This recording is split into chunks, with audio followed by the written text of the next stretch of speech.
Chapter 1536, Legendary Set Equipment. The players standing close to Feng noticed the sudden drop to their commander's HP. Guild leader, is something wrong? Violet Cloud asked curiously as she watched his HP. Barth battle was already over, and there were no enemies around them, yet Feng had suddenly lost a large chunk of his HP. It would be difficult not to notice something so strange. It's nothing. I just took some damage from an item, Feng said as he waved off her concern with a hand. Ordinary players might be in danger if they suddenly lost 10,000 HP, but it wasn't a problem for him. The issue was the disintegrated debuff. Not only did the debuff place him in a weakened state, reducing his basic attributes by 50%, but it also made him feel somewhat weary.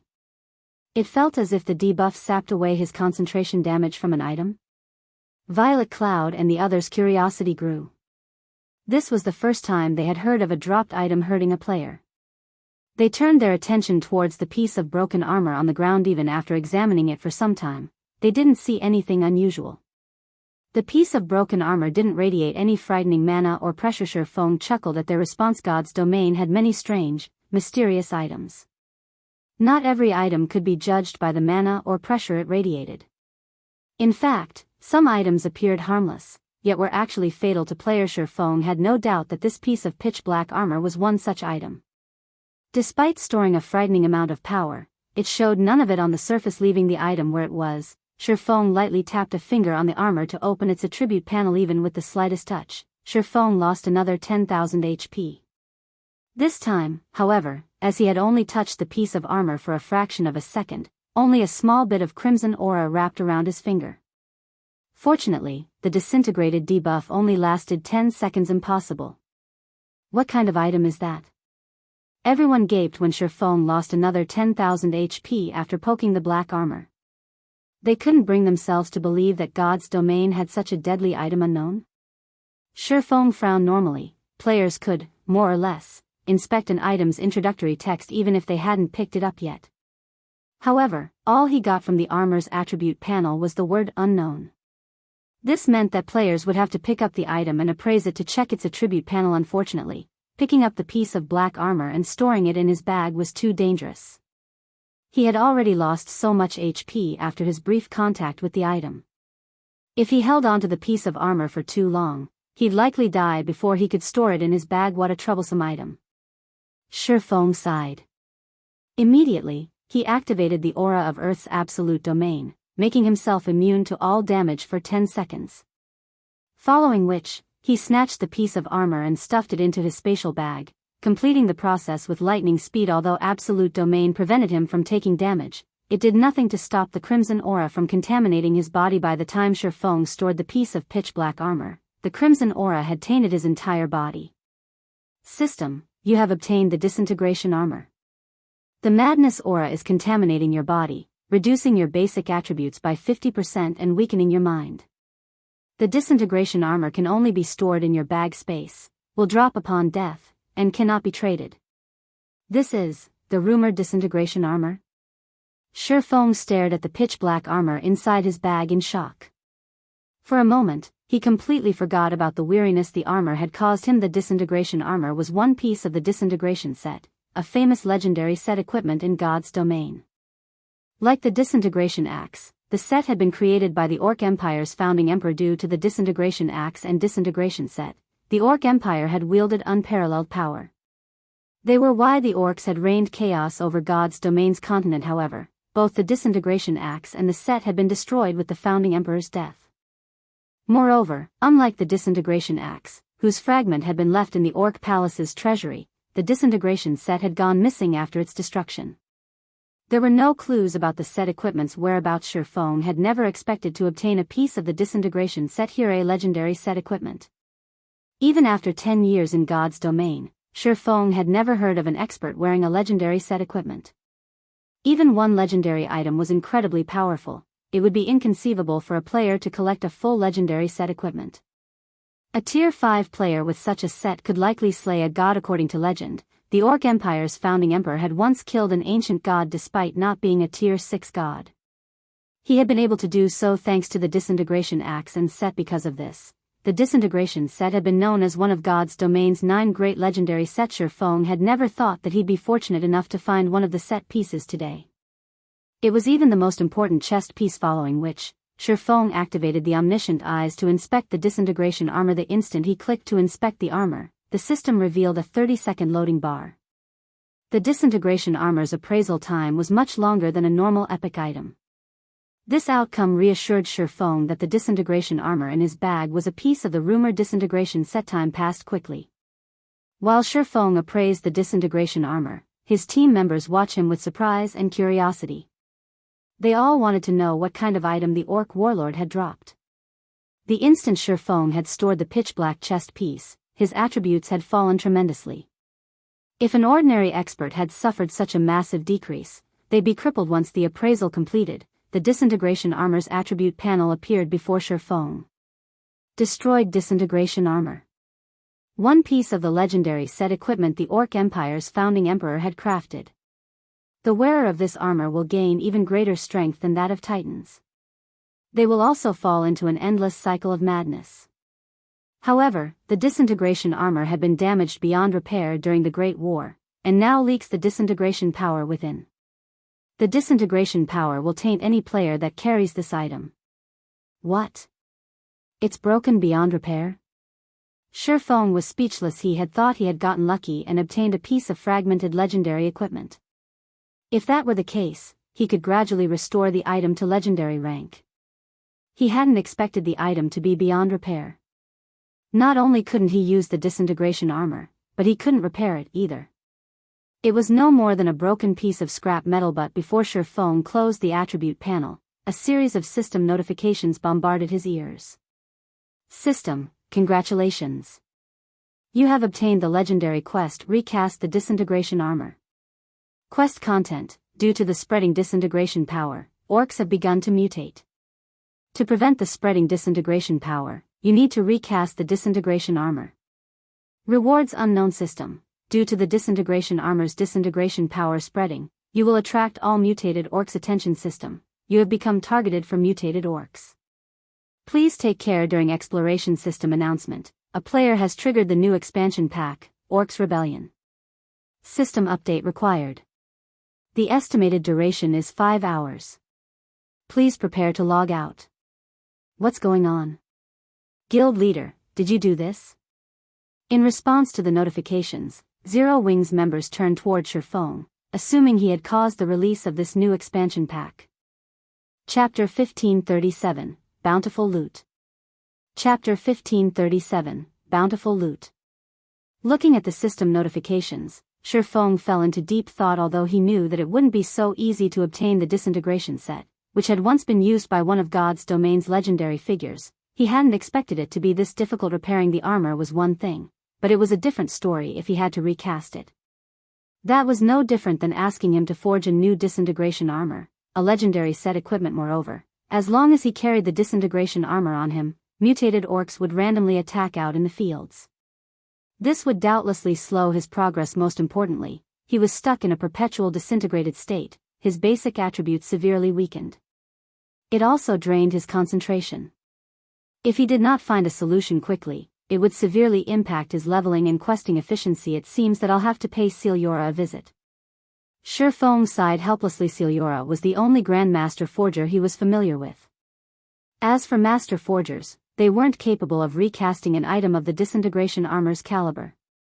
After all, the disintegration set was top tier even among legendary set equipment. As Feng got his team members to settle down, preparing to log off and rest, he noticed an additional skill in his skill window. I actually received a unique skill as a reward. Feng could not help his surprise as he opened his skill window without realizing it. He had gained a unique skill called Disintegration Field, a domain skill that could only be used when affected by the disintegrated debuff. Disintegration Field disintegrates all skills and spells within a 50-yard radius. Skills and spells at Tier 2 and below will be nullified, while skills and spells above Tier 2 will be weakened by 50%. All entities within range of the disintegration field will sustain a 30% reduction to basic attributes, physique, and stamina, in addition to a 300% increase to their stamina and concentration consumption rates. No cooldown. So, there is still a benefit to all of this. Feng was astonished as he read the disintegration field's description. Generally, only Tier 4 domain skills and above lacked limitations such as cooldown and duration in terms of suppression. Disintegration Field was even more effective than World Projection. All players in range would have to endure a drastic increase to their stamina and concentration. Moreover, unlike World Projection, he didn't have to play 5,000 magic crystals to activate this new skill. The only real downside to Disintegration Field was that unlike World Projection, it did not differentiate between friend and foe. Everyone within range would be affected.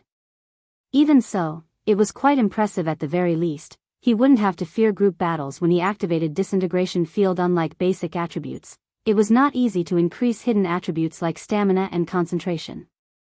These attributes generally only underwent qualitative transformations when players upgraded their tiers. Without stamina and concentration, players wouldn't be able to fight, even if they had full HP. They would be sheep for the slaughter, following which, Feng collected the remaining loot the Orc Warlord and Ord General had dropped. Among the 100+ items dropped, most of the items were subpar. Aside from the disintegration armor, the best item dropped was merely an epic ranked cloth armor hat named Eye of Disaster. It was a top-tier item for magical class players. When equipped, not only did the Eye of Disaster increase the wearer's spellcasting range by 20%, but it also increased spell completion rates by 2%. Feng didn't assign the Eye of Disaster to anyone specific on the team. Instead, he added it to the guild's core warehouse, setting it up for internal auctions starting with a 50,000 GCP starting bid. Currently, 1 GCP in Zero Wing was worth 32 copper coins. Hence, the Eye of Disaster's starting bid was only 1,600 gold, which was quite cheap. There were also around 24 pieces of level 50 and 55 fine gold and dark gold equipment. Among them, 8 were dark gold rank. All of these items were top-tier weapons and pieces of equipment, which even the various large guilds would fight over. Normally, level 50+ dark gold items only dropped from level-appropriate, large-scale team dungeon, and they had an extremely low drop rate. Aside from equipment, there were over a dozen epic ranked materials of various kinds. 17 magic scrolls had also dropped. Although none were tier 4, there were 2 tier 3 summoning scrolls and 3 tier 3 large-scale destruction magic scrolls. But compared to these items, Feng most valued the mana-enhancing potion recipe, an advanced alchemy recipe different from the mana potions and mana recovery potions found on the market. The mana-enhancing potion neither increased players' maximum mana nor helped players recover their mana. Instead, it improved spells' effects by 100% for 20 seconds. It was a Berserk-type potion that had a 10-minute cooldown. Berserk-type potions were impossible to find on the market. Guilds that produced them generally kept them for their own use. After all, not all players had the opportunity to learn a Berserk skill with the mana-enhancing potion. A guild's elite teams would have a much easier time raiding dungeons. The potion was particularly useful to healers. For 20 seconds, healers could double their healing capacity, greatly improving a team's survivability. If the mana-enhancing potion could be mass-produced, it would definitely provide a significant boost to Zero Wing's elite members. For a short time after Feng finished organizing the loot, he took a look at the time and noticed that he had less than a minute before the system update began. He called up the system interface and chose to log out of God's domain.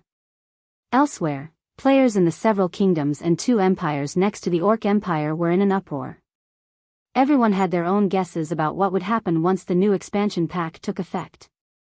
Meanwhile, the various large guilds hurriedly prepared to welcome the new expansion pack. Every expansion pack was an opportunity. If taken advantage of properly, a guild could enjoy a burst of development. Inside a high-class restaurant in White River City.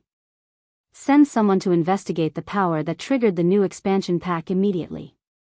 The 100 Flowers Palace must not miss out on this opportunity. Cleansed Rue, the 100 Flowers Palace's guild leader, issued the command as soon as she saw the system announcement. The Orc Empire had become the focal point for many large guilds.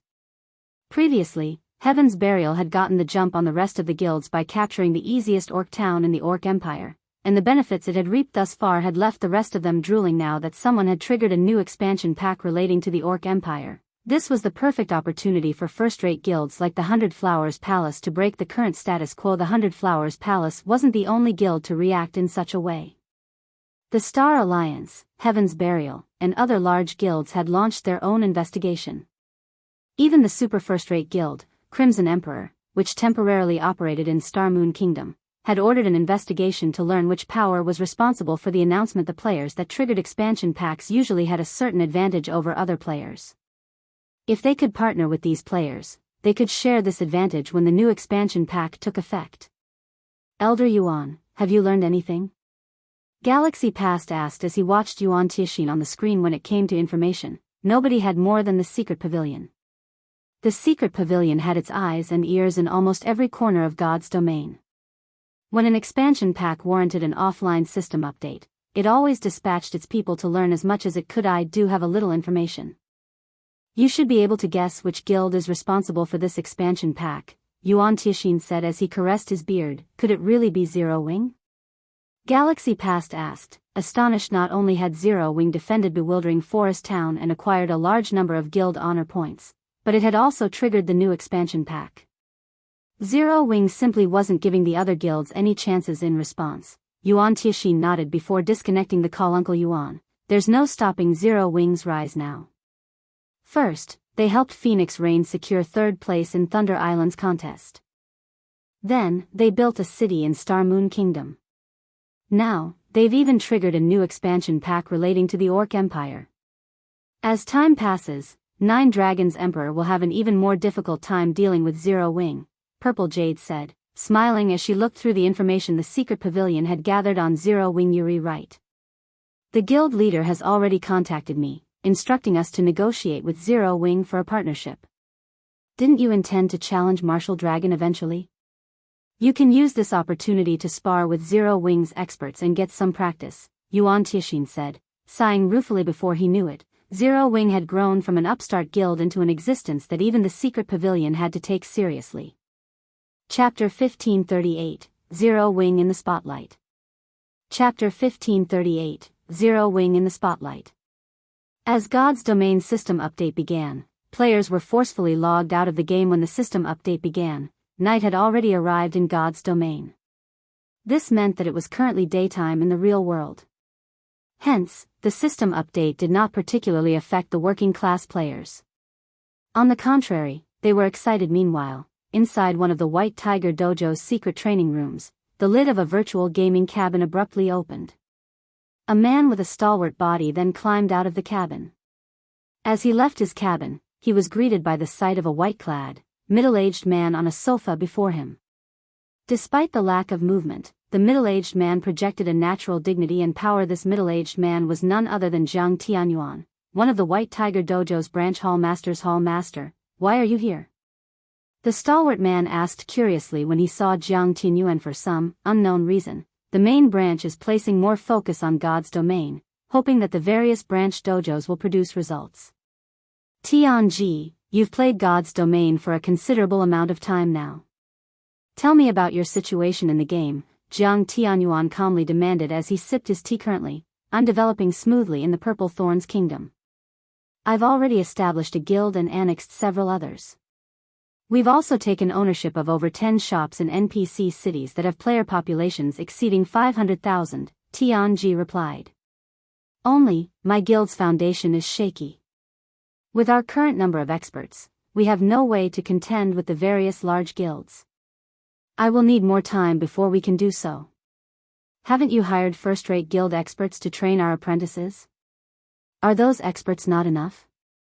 Jiang Tianyuan couldn't help his frown as he listened to this report. Although we have the help of a first-rate guild, the first batch of apprentices only began their training a short time ago. Very few have reached the trial tower's 5th floor thus far.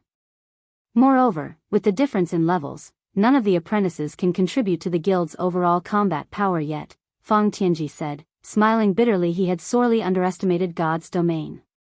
God's domain was clearly different from past virtual reality games. Not only was the game extremely realistic, but the complexity of its techniques and combination moves were beyond his expectations. They weren't easy to grasp within a short time. Otherwise, the large guilds with hundreds of thousands of members wouldn't have so few experts. Although the White Tiger Dojo's apprentices had solid foundations, that was all. These foundations merely provided a better starting point than ordinary players and gave the apprentices a higher chance of becoming experts. Only the truly talented apprentices could improve quickly and reach the trial tower's 5th floor. However, since they had joined the game so late, they were far behind the mainstream players in levels. Even though the main god system had made some adjustments, allowing new players to level slightly faster, and they had the help of high-level players, it would be a considerable amount of time before they caught up. How about this? Visit the Big Dipper dojo personally and attempt to persuade them again. We can renegotiate on the conditions, Jiang Tianyuan said after giving the matter some thought initially. Jiang Tianyuan had asked for Zero Wing's help as a passing thought. He hadn't really viewed the matter as important. However, he hadn't expected Zero Wing to be so capable in God's domain. Understood. I'll see to it right away. Feng Tianji nodded. When Feng Tianji had joined God's domain, he hadn't known much about the game's internal situation. He had only realized how impressive Zero Wing truly was after fighting in the game for some time. At the very least, the current first-rate guilds had no chance against Zero Wing. The guild even had the sacred training ground for experts. Stone Forest Town, the first-rate guild they had allied with, frequently brought them to Stone Forest Town, and Feng Tianji had to admit that the battle arena was amazing. If ordinary players trained there, they would develop far faster than training in the Divine Colosseum's Trial Tower. Following which, Feng Tianji made his way to the Big Dipper dojo. Meanwhile, in the Greenwater Villa, Feng used his free time to guide the guild's internal members as they worked on their combat techniques. Due to Zero Wing's growing fame, more people fought to become internal members. Despite the guild's strict requirements, they were now nurturing over 300 internal members. Even the massive Greenwater Villa felt a little cramped due to so many people living and training in it. Guild leader, the weakest of our new recruits can now reach the Trial Tower's 4th floor, and quite a few have already reached the 5th floor. Among the various internal members, Yu Zipping is improving the fastest. It's no wonder why you had such a high opinion of him. He has already reached the 5th floor's late stage. I doubt that it'll be long before he reaches the 6th floor, Blackie reported as he watched Yu Zipping and the others, who were currently training in the main hall. It's a pity that we can only recruit a small number of internal members right now. If we can recruit a few more, we could build an army of experts very quickly. Zero Wing shone like the midday sun in Star Moon Kingdom. If they could sustain 1,000 internal members, they could quickly train a 1,000-man expert team. Even without relying on the guild's main force, they could easily raid team dungeons. They could also establish another branch guild. First-rate guilds maintained their status for so long due to the high number and sufficient strength of the experts they nurtured. After joining God's domain, these first-rate guilds could afford to develop in multiple countries at once, competing for resources in multiple locations. In contrast, Zero Wing wasn't strong enough to do so yet. I am afraid we'll have to wait for matters on Gentle Snow's side to settle down first. However, unless those companies find another interested party, it shouldn't be long before the negotiations conclude. After all, it is costly to maintain a training ground of that size. Feng's head ached over this issue. He had never thought that he'd have to endure such a day. Rather than a guild limiting their training ground's development, their training ground limited Zero Wing's development. As Feng discussed the new training ground with Blackie, Liang Jing contacted him. Head instructor a man named Yuan Tianxin is looking for you.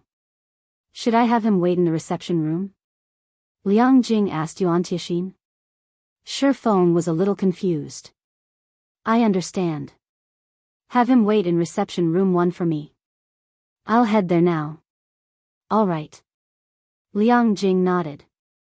She then led Yuan Tianxin and his entourage to reception room 1. In the Big Dipper dojo's lobby, the arrival of Yuan Tianxin's group had caused a small commotion. However, this commotion wasn't due to the crowd recognizing Yuan Tianxin, but because of his 2 bodyguards. Both bodyguards wore black suits with a silver shield logo embossed on the left breast. This was none other than the Guardian Group's logo, a world-class bodyguard company. Moreover, both were 3-star bodyguards. Normally, it should be impossible to find such high-rank bodyguards in Jianghu City, as not even the city's most powerful corporations qualified to hire them, yet these 2 had come here. Big Bro Tianji, don't tell me you're really here to speak with that Feng? The last time I came here, his behavior had been incredibly arrogant. He showed the White Tiger Dojo no respect. Is a partnership with him really necessary for a game? He truly could not understand why Jiang Tianyuan repeatedly sought cooperation from a gaming guild. The White Tiger Dojo was one of the country's top dojos. They could easily convince any gaming guild to cooperate with a word, yet Feng Tianji, one of the dojo's instructors, had paid a personal visit to negotiate with Zero Wing. It was inconceivable enough. The hall master and I have our reasons. Feng Tianji's displeasure grew as he listened to Xie Qiwen. By chance, he noticed Yuan Tiexin's group enter a reception room, and shock gripped his heart. Huh? That is, the secret pavilion's Yuan Tiexin? Why is he here? After joining God's domain, he had investigated the game's major powers thoroughly. Naturally, he had memorized the faces of people like Yuan Tiexin, an upper echelon of a transcendental power like the secret pavilion. Since the man hadn't changed his appearance in the game, Feng Tianji easily recognized Yuan Tiexin with a glance. Chapter 1539, Super First-Rate Guild. Chapter 1539, Super First-Rate Guild. The Secret Pavilion? Overhearing Feng Tianji's mumbles and seeing the reverential look he gave Yuan Tiexin's group, Xie Qiwen couldn't help his growing curiosity. Feng Tianji was the youngest instructor in the White Tiger Dojo and Jiang Tianyuan's personal disciple. Feng Tianji had the potential of becoming a branch hall master. The man was an expert and had already participated in numerous international competitions. Moreover, both Jiang Tianyuan and the White Tiger Dojo's main hall master valued Feng Tianji, which gave his words considerable weight in the dojo. Yet, now, someone like Feng Tianji was actually revered Yuan Tiexin's group. It's not surprising that you don't recognize them. Let's wait outside for now, Feng Tianji instructed, not bothering to give an explanation to Xie Qiwen. He was no longer a noob that knew nothing about God's domain. He now had a clear understanding of how deep God's domain's waters were. He also knew how much potential the game had. Aside from the time acceleration function, which allowed players to enjoy longer lifespans, the game's ability to replace many of the sports, sources of entertainment, and work in the real world displayed its frightening potential value. Hence, the various industry giants around the world were investing in God's domain, one after another.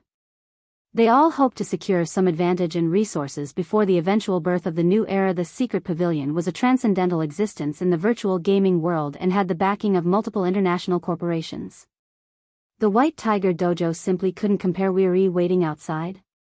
For a moment, Xie Qiwen thought he had heard wrong. They had traveled so far to visit the Big Dipper Dojo, yet not only didn't this dojo provide the proper, grand reception, but Feng Tianji even suggested that they wait, allowing the new arrivals to conduct their business before their group. Xie Qiwen even wondered if the man before him was really the Feng Tianji he knew. However, since the man had decided, he had no choice but to wait in the lobby with Feng Tianji. Meanwhile, in reception room 1, Feng arrived a short moment after Yuan Tiexin made himself comfortable. Uncle Yuan, I'm sorry for the wait, Feng said as he greeted Yuan Tiexin and his entourage. May I know the reason for your sudden visit? After not seeing each other for some time, Feng could clearly sense a significant change in both Yuan Tiexin and Purple Jade's auras. Yuan Tiexin, in particular, felt as if his youth had been restored. However, the change didn't particularly surprise Feng. Throughout the various adventures and battles in God's domain, one's brain would work continuously. This, in turn, kept the body's cells active. In addition, a guild upper echelon like Yuan Tiexin had the privilege of a steady supply of S-rank nutrient fluid, keeping his body young and strong. This would become public knowledge in the future. Although it was impossible to achieve eternal life through this method, it was possible to extend one's life. After the mind-space system's introduction, in particular, God's domain's effect on a human lifespan would become more apparent. This was also the main reason that the various industry giants were investing in God's domain. You haven't changed at all. Can't I visit purely to congratulate Zero Wing? Yuan Tiexin could not help but laugh at Feng's straightforward attitude. Congratulate Zero Wing? Feng repeated skeptically. He did not believe Yuan Tiexin in the least. The Secret Pavilion was a massive guild. An upper echelon like Yuan Tiexin should have a long list of tasks every day. How could he possibly have enough time to come all the way here for a chat? Alright, I'll just get straight to the point. Our guild leader has expressed great interest in Zero Wing and is willing to invest in your guild. We only want 50% of Zero Wing's shares. In return, we'll guarantee that Zero Wing will become a super first-rate guild very quickly, Yuan Tiexin said. 50%? Feng frowned. He hadn't expected the secret pavilion to have such a large appetite, but he had to admit that the offer was tempting. If the secret pavilion made such an offer to a first-rate guild, it would likely jump at the chance. Every first-rate guild in the virtual gaming world dreamed of becoming a super first-rate guild, although only one rank separated the two. The difference was like that between heaven and earth. I haven't finished. Aside from receiving capital from the secret pavilion, Zero Wing will receive 2% of the secret pavilion's shares. This way, Zero Wing will not have to concern itself about the right to speak with the secret pavilion. As for guild leader Black Flame, he will become one of the secret pavilion's elders, Yuan Tixin said, chuckling as he saw through Feng's hesitation. The guild leader is willing to offer 2% of the guild's shares? Purple Jade was stunned. Although she had accompanied Yuan Tixin to negotiate with several first-rate guilds, they had never offered such generous terms. With 2% of the secret pavilion's shares, one would be a major shareholder. The secret pavilion was a colossal existence. It even had the financial support of multiple international corporations. Please allow me to refuse. Feng shook his head and rejected the offer without hesitation. Both Yuan Tixin and Purple Jade were dumbfounded. Our guild leader has only offered Zero Wing a portion of the guild's shares thus far. Will you not consider the offer? Or report this to your guild leader? Yuan Tixin pleaded sincerely. Although Zero Wing displayed great process in its development, the competition in God's domain was just beginning. As time passed, the various corporations that had invested in the game would begin to shine. Based on the secret pavilion's information, several unknown guilds and first-rate guilds had begun to show frightening progress. Meanwhile, these guilds had just as many and just as powerful experts as Zero Wing. Moreover, unlike Zero Wing, these guilds had the support of major corporations. Their development speed would only grow. There is no need. Our guild leader has already made his decision, Feng said as he shook his head. If Zero Wing had the support of the secret pavilion, it could become a giant in the virtual gaming world in a short time. However, Feng firmly believed that Zero Wing could do so without the secret pavilion's help. It would just take a little more time. I understand. Yuan Tixin sighed. He felt that Zero Wing was a little overconfident. Becoming a giant in the virtual gaming world wasn't easy. He then said, since that is the case, we won't force the matter. I'll move on to the next matter, then. The secret pavilion is interested in one of the Orc Empire's cities and would like Zero Wing's help. Once the task is complete, we will provide 10 black cards and 2 plots of high-potential land in the Apocalypse Empire's main cities. We'll also provide some information, which could determine Zero Wing's survival. Information that relates to Zero Wing's survival? Feng could not help his growing curiosity. I am not trying to scare you. Whether you believe it or not is entirely up to you. Are you interested in this exchange? Yuan Tixin asked with a smile. If Zero Wing agrees, it may have enough time to prepare, avoiding too many losses. In reality, Yuan Tixin had been shocked when he had received this news.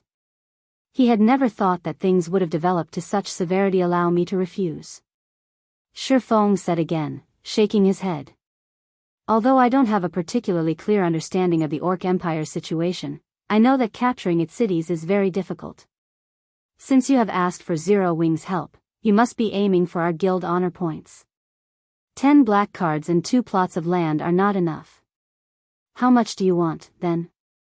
Feng's greed astonished Purple Jade. Feng smiled in response, raising 2 fingers as he said, I want 20% of the Orc city's profits. This is Zero Wing's bottom line.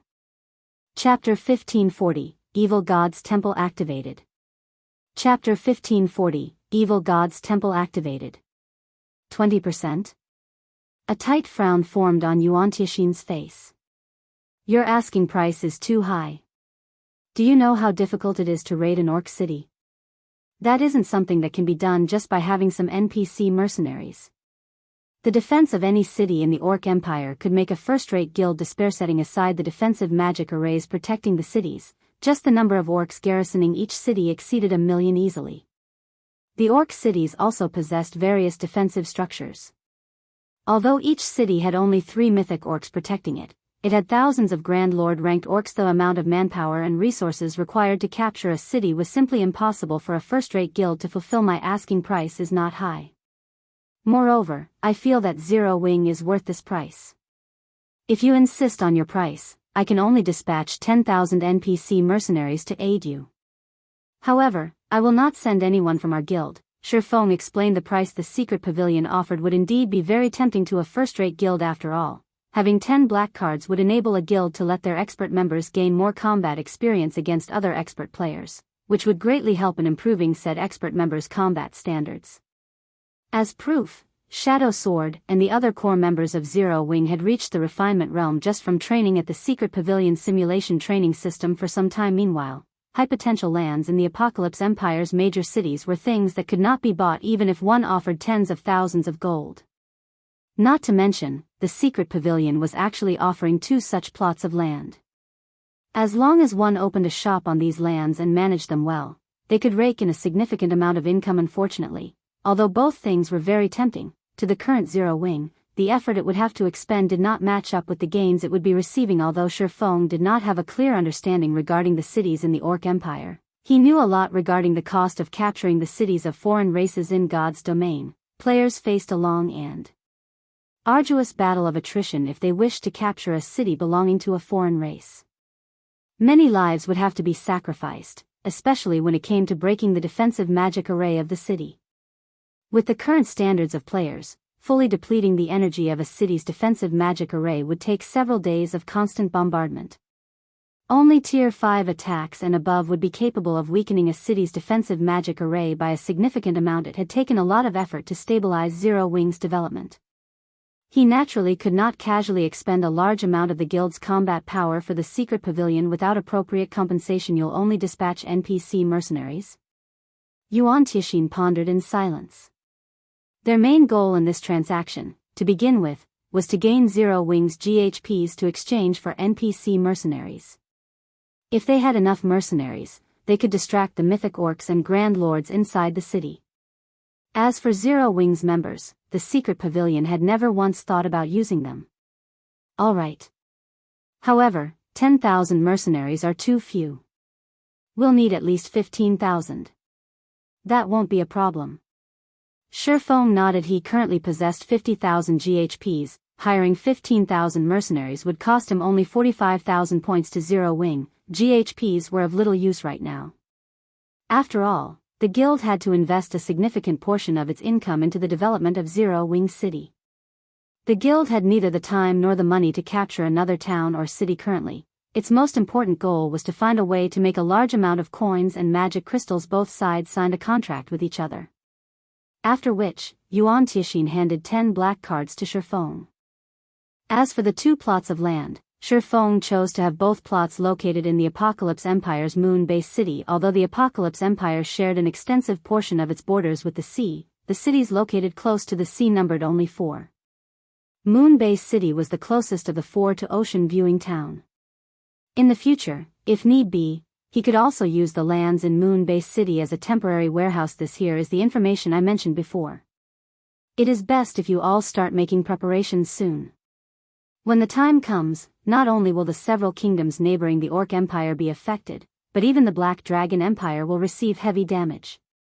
Originally, I had planned on having Jade spar with your guild's experts a little, but now that the contents of our transaction have changed, we have to return and make the corresponding changes, Yuan Tixin said as he passed an envelope to Feng. He then let out a sigh before leaving together with Purple Jade and his bodyguards affecting several kingdoms. Feng could not help but tear open the envelope curiously. After fishing out the paper inside and reading its contents, he immediately sneered and said, 9 Dragons Emperor really is daring. Is he not afraid of digging his own grave as well? The message was short and to the point. It merely stated that 9 Dragons Emperor had assisted Beast Emperor in holding a sacrificial ceremony and had already activated the evil god's temple in the Black Dragon Empire, which was simply a disaster to the majority of the players in the empire. The evil god's temple located in an empire was entirely different from one located in a kingdom. Its activation not only gave Beast Emperor a huge boost in status, but he would also be able to use the sacrificial altar, which was available only in the evil god's temple and empires, allowing the evil beasts and evil demons under his control to fight against each other. Meanwhile, the victors in the sacrificial altar would devour the losers and have their growth potentials improved.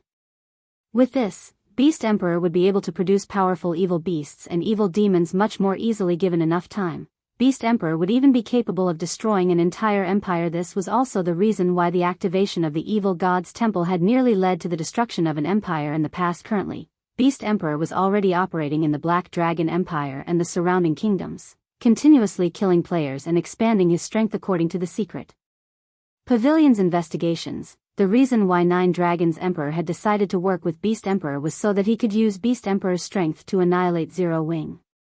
By doing so, he would be able to deprive Phoenix Rain of a powerful supporter in the competition for Thunder Island. Do you think you can annihilate Zero Wing so easily? Feng smiled. He then tore the letter into pieces. If it were in the past, the activation of the evil god's empire and the Black Dragon Empire would indeed have posed a significant threat to him.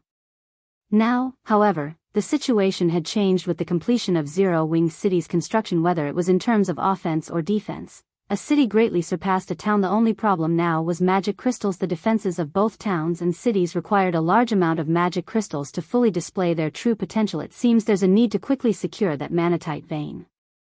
Feng planned silently. However, the current strength of the guild is still not enough to secure the vein. We'll need more Tier 2 players before we can do so. I'll have to think of a way to help more people get through their Tier 2 promotions. Karna Island, where the manatite vein was located, was very dangerous for Tier 1 players. Only Tier 2 players could possibly serve as combat power there. However, passing the promotion for Tier 2 was easier said than done. Currently, although many players in Zero Wing's main force had already reached level 50, their chances of clearing the hard mode promotion quest remained dismal. Not only would they need better weapons and equipment, but they also had to improve their combat standards. Head instructor, representatives from the White Tiger Dojo have come to negotiate cooperation with you again. Should I invite them in now? Liang Jing asked as she entered the reception room again. Feng frowned as he thought about the White Tiger Dojo's commission. They really are bothersome. Head instructor, the White Tiger Dojo has come looking for you multiple times already. If you don't meet with them now, I'm afraid this would be. Liang Jing hurriedly tried persuading Feng when she saw that he intended to reject the White Tiger Dojo's representatives out of hand. At this point, she was at a total loss as to Feng's behavior. If it were Chairman Xiao, he would have already gone out to greet the White Tiger Dojo's representatives instead of letting the other party ask to meet him. In contrast, not only did Feng show no interest whatsoever in meeting with the representatives, but he was even planning on shooing them away. The White Tiger Dojo was one of the top dojos in the country. It simply wasn't an existence the Big Dipper Dojo could compare to. If the former wished, it could easily crush the Big Dipper Dojo. However, the more unbelievable matter was how the White Tiger Dojo was behaving. Despite receiving numerous refusals, it was still desperately sending representatives over to meet with Feng. Most likely, if she told this matter to someone else, nobody would believe a word she spoke. All right, then. Let them come in.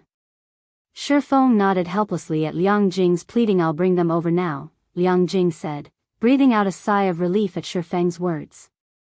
If she were to send the White Tiger Dojo away again, Chairman Xiao would definitely have a stroke. Chapter 1541, Mysterious Zero Wing. Chapter 1541, Mysterious Zero Wing. Uncle Yuan, what happened? Is it so urgent that there isn't any time for me to have a spar? Purple Jade asked as she looked at Yuan Tixin curiously. They had agreed that she would have a few sparring matches with Zero Wing's experts. Yet, now, after speaking a few words with Feng, they were already taking their leave. This situation truly confused her. She knew full well that the capture of an orc city was not under Yuan Tixin's management. He had simply said those words to Feng as an excuse to leave. The guild leader has just messaged me that I need to return to handle something. As for sparring with Zero Wing's experts, you can do that inside the simulation training system. Moreover, Zero Wing has just obtained another 10 black cards. With this, Zero Wing's main members will definitely log into the training system more frequently. You can spar with them at any time, Yuan Tixin replied, smiling. A direct order from the guild leader? What happened? Purple Jade was slightly surprised upon hearing this. The guild leader of the secret pavilion rarely ever commanded a specific person directly. Generally, he would leave the selection of personnel to the vice guild leaders to deal with. Only for extremely important matters would he personally assign someone to handle them. Our men have discovered a treasure land. This location is much more precious than a single orc city. The guild leader wants us to claim it as quickly as possible to avoid losing it to other guilds. Moreover, I'm not the only one the guild leader has given this command. Several other elders of the guild are being mobilized as well. As a precaution, we should start making preparations early. As soon as God's domain system update completes, we'll immediately lead our forces over to that place, Yuan Tixin said, a hint of excitement in his voice. Even the guild's elders need to go? Purple Jade was even more surprised to hear this since the secret pavilion had entered God's domain. This was the first time an operation had warranted the mobilization of multiple elders and a large portion of the upper echelon. Meanwhile, inside the lobby, when Feng Tianji saw Yuan Tixin's group leaving, he could not help but sigh ruefully. Although the White Tiger Dojo was famous, the partners it was able to find were only first-rate guilds. Super first-rate guilds and super guilds paid no attention whatsoever to the White Tiger Dojo's request for partnership yet. Now, the secret pavilion, a transcendental existence that the White Tiger Dojo currently could not even hope to have dealings with, had actually sent one of its elders to visit Zero Wing at the same time. Feng Tianji also felt that this was a good opportunity. Previously, Zero Wing was already the #1 guild of Star Moon Kingdom. Now, he had even discovered that Zero Wing possessed a close relationship with a transcendental existence like the secret pavilion. If he could rope Zero Wing to their ship, he would definitely elevate his and Jiang Tianyuan's positions in the White Tiger Dojo. After all, the White Tiger Dojo was currently placing considerable importance on God's domain, so much so that it had started paying more attention to the game than to nurturing fighters for fighting competitions. Otherwise, it wouldn't have suddenly started a mass expansion towards even second and third-tier cities. Mr. Feng, head instructor Shi, is currently waiting in reception room 1. Please follow me, Liang Jing said in a somewhat awkward tone as she looked at Feng Tianji, who was currently pondering in silence. All right, Feng Tianji answered hurriedly as he snapped out of his daze, following which, Feng Tianji and Xia Qiwen followed Liang Jing to reception room 1. Inside the exquisite reception room, Shi Feng currently sat on a leather sofa while sipping a cup of tea. As he sat there, he gave off an indescribably quiet and peaceful feeling, as if he was one with his surroundings. Meanwhile, when Feng Tianji entered the room, he could not help but be stunned when he noticed Shi Feng's presence. Is he really a youngster in his early 20s? Such a thought suddenly popped into Feng Tianji's mind as he looked at Shi Feng. The feeling he got from Shi Feng was something he had only ever felt coming from Jiang Tianyuan. However, Jiang Tianyuan was an expert who had experienced countless battles. Jiang Tianyuan was also the pride and legend of the White Tiger Dojo. At this point, even Feng Tianji was far from capable of melding himself with his surrounding environment well. What are you here for this time? Shi Feng said as he looked at Feng Tianji and Xia Qiwen. Hello, head instructor Shi. My name is Feng Tianji, an instructor at the White Tiger Dojo, Feng Tianji said, smiling as he introduced himself. As for the purpose of our visit this time, it is to discuss matters of cooperation. Cooperation? What kind of cooperation? If it's still the same as last time, I believe I've already stated my conditions to you very clearly. At this moment, Shi Feng was no longer that interested in the deal. Jiang Tianyuan had offered him nurturing 506th floor experts in 1 month was a considerably difficult task. Right now, he did not have that much time to spare you. Xia Qiwen's complexion darkened immediately when he heard Shi Feng's words. On the other hand, Liang Jing turned pale at this sight. She felt that Shi Feng was going too far with his actions. After all, the other party represented the White Tiger Dojo. Not even Chairman Xiao dared to blatantly reject a request from the White Tiger Dojo. If they provoked the White Tiger Dojo, the consequences would simply be unimaginable. However, before Xia Qiwen could get anything else out of his mouth, Feng Tianji immediately stopped him. Previously, our people failed to state things clearly to you, so the fault is on our side, Feng Tianji said, still smiling. However, this time, we have come with sincerity. As long as you can help us nurture 506th floor trial tower experts, you are free to state your price. Feng Tianji's words dumbfounded Liang Jing and Xia Qiwen. Liang Jing had never imagined that the White Tiger Dojo, which normally did not take even the chairman of Big Dipper seriously, would actually use such a polite tone with Shi Feng. Meanwhile, Xia Qiwen was feeling even greater shock than Liang Jing. Feng Tianji of the White Tiger Dojo was a true killing god. Aside from those holding the position of branch hall master and above, nobody in the White Tiger Dojo dared to go against Feng Tianji's words. "You're letting me set the price?" Feng was a little surprised. He had never thought that the White Tiger Dojo would change attitudes so quickly. "Of course, as long as it is a price the White Tiger Dojo can afford." Feng Tianji nodded. "All right.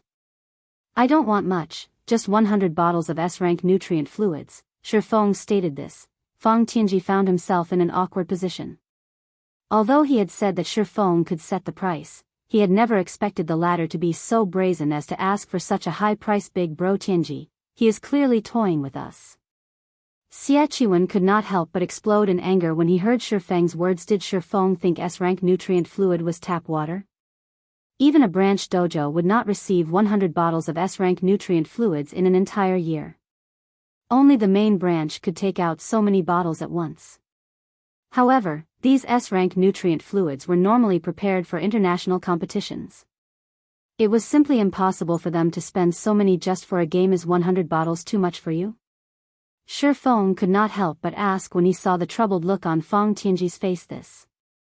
It really is beyond of our capabilities," Feng Tianji said, cold sweat dotting his furrowed brows. Although Jiang Tianyuan's position in the White Tiger Dojo was very high, the man could draw only 30 bottles of S-rank nutrient fluids at a time. Even if he bankrupted himself, he wouldn't be able to gather 100 bottles. "All right, then. 60 bottles, and not a bottle lower," Feng said, sighing. "Otherwise, you will have to find someone better for the job. What do you think of?" Before Xianxia could even finish his sentence, Feng Tianji had already placed a hand on his shoulder. His body suddenly felt heavy, and his mouth couldn't utter any more words. "Head instructor, sure. It is also going to be very difficult for us to get you 60 bottles. How about this? We are willing to pay you 50 bottles of S-rank nutrient fluids in addition to 20 million credits. This is already the limit of what we can offer. You should also know that S-rank nutrient fluids are not sold anywhere on the market and can be obtained only through internal channels. Even the White Tiger Dojo can get only a small amount each year," Feng Tianji said seriously. After taking a deep breath upon hearing Feng Tianji's words, Xianxia felt as if the man sitting beside him right now was definitely an actor. There was simply no way the person beside him was the real Feng Tianji. Those were 50 bottles of S-rank nutrient fluids they were talking about. 50? Feng fell into deep thought. After some time, he said, "All right, I can agree to your proposal. However, I will not accept payment in installments." Zero Wing was currently in urgent need of S-rank nutrient fluids. If he could get those 50 bottles now, they would undoubtedly help Fire Dance and the others improve much more quickly. He could also help them develop their potential early on. Feng Tianji could not help but fall speechless at Feng's words. At the same time, however, he also inwardly breathed out a sigh of relief, following which, Feng Tianji signed a contract with Feng, agreeing to deliver 50 bottles of S-rank nutrient fluids and 20 million credits within 5 days. As for the 500 White Tiger Dojo apprentices to be nurtured by Zero Wing, he would send Feng a list of names after he logged back into God's domain. With the negotiations completed, Feng Tianji left together with Xianxia to report back to Jiang Tianyuan. As for Feng, after taking a look at the time, he noticed that God's domain system update was already completed. He immediately returned to his room and logged back into the game. Chapter 1542, God's Domains Changes. Chapter 1542, God's Domains Changes. What's going on? As soon as Feng logged back into the game, he was shocked by the scene that greeted him. He had been standing in the middle of a dense forest when he logged out of the game. Now, however, endless plains surrounded him. Moreover, large craters pitted the plains. Not only was the air filled with dust and yellow sand, but even the ambient mana had become extremely thin.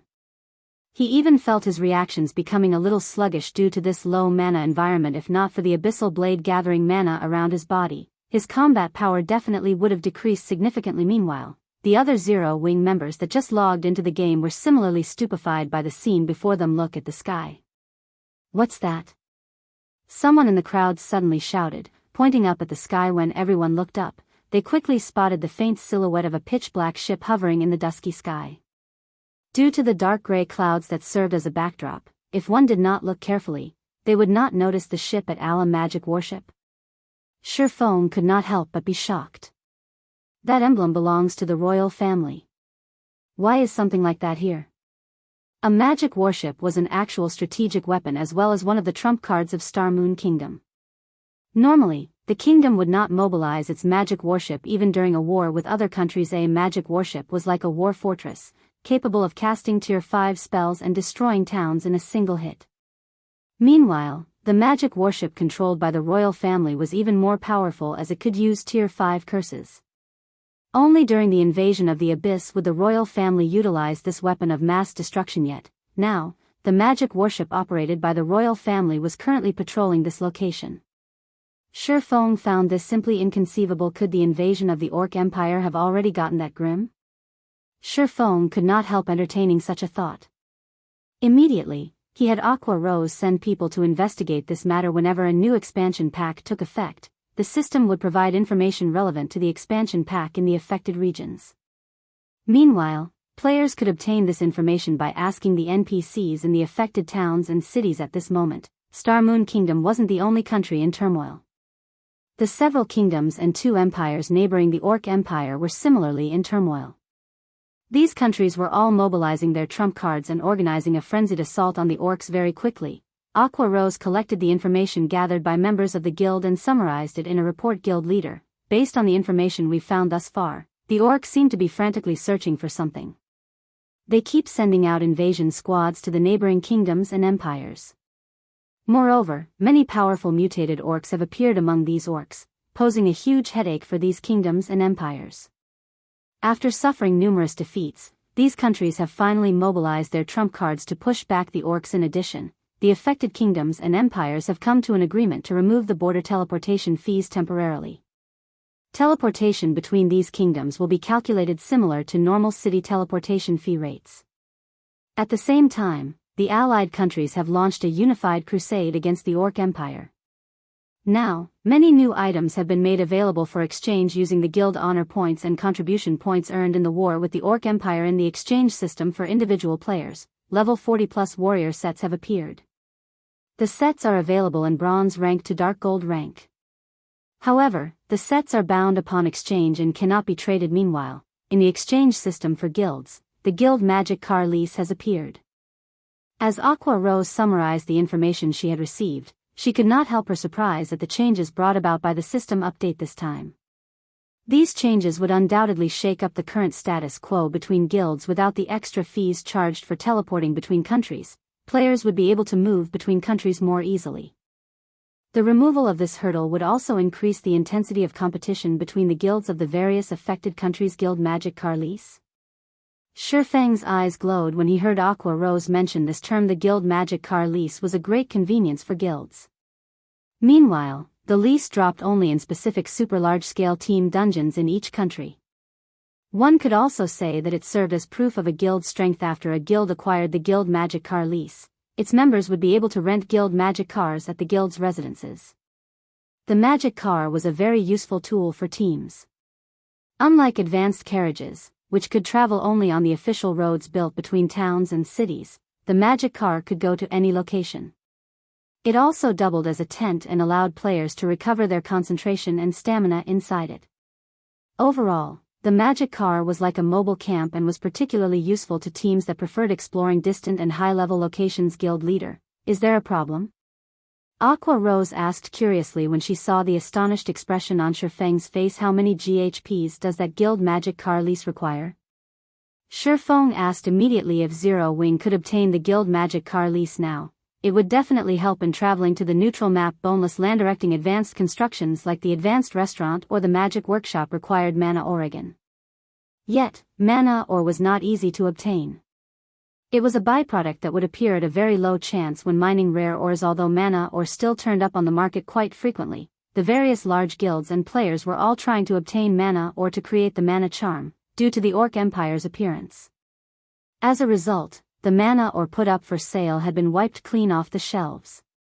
In fact, even the mana ore of other kingdoms and empires around God's domain had been bought out by the various large guilds. Right now, it was practically impossible to obtain mana ore in large quantities. However, Feng still knew of a way to obtain a large amount of mana ore, through the distant neutral map Boneless Land. There were quite a few rare ore veins in the Boneless Land. In the past, the neutral map was famous as a producer of mana ore. The Boneless Land was not a place current players could travel to. Even if players went there via the safest route, they would have to traverse over a dozen high-level maps ranging between level 100 to level 130. Moreover, as the Boneless Land was a neutral map, there were no nearby towns or cities for players to recuperate in. Normally, the various large guilds would construct a town or city in a neutral map before starting their development there, which was clearly an impossible task right now. However, it was a different story if players had the guild magic car. Resting inside a magic car was equivalent to resting inside a hotel. Although a magic car had a maximum capacity of 20 players, its effects were the same as a hotel's. It could provide players with the best recovery effects for their concentration and stamina. Meanwhile, the Boneless Land itself was not particularly high-leveled, merely a level 60 to level 80 neutral map. Using the spatial gate, he could transport a large number of players there.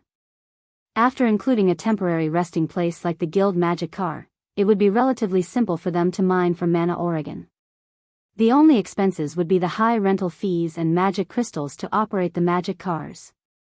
Overall, however, it would still be much cheaper and simpler than directly purchasing mana ore from the market. The guild magic car lease requires 200,000 GHPs and 1 3-star achievement in exchange. Aqua Rose replied, sure enough, the system won't let players obtain it easily.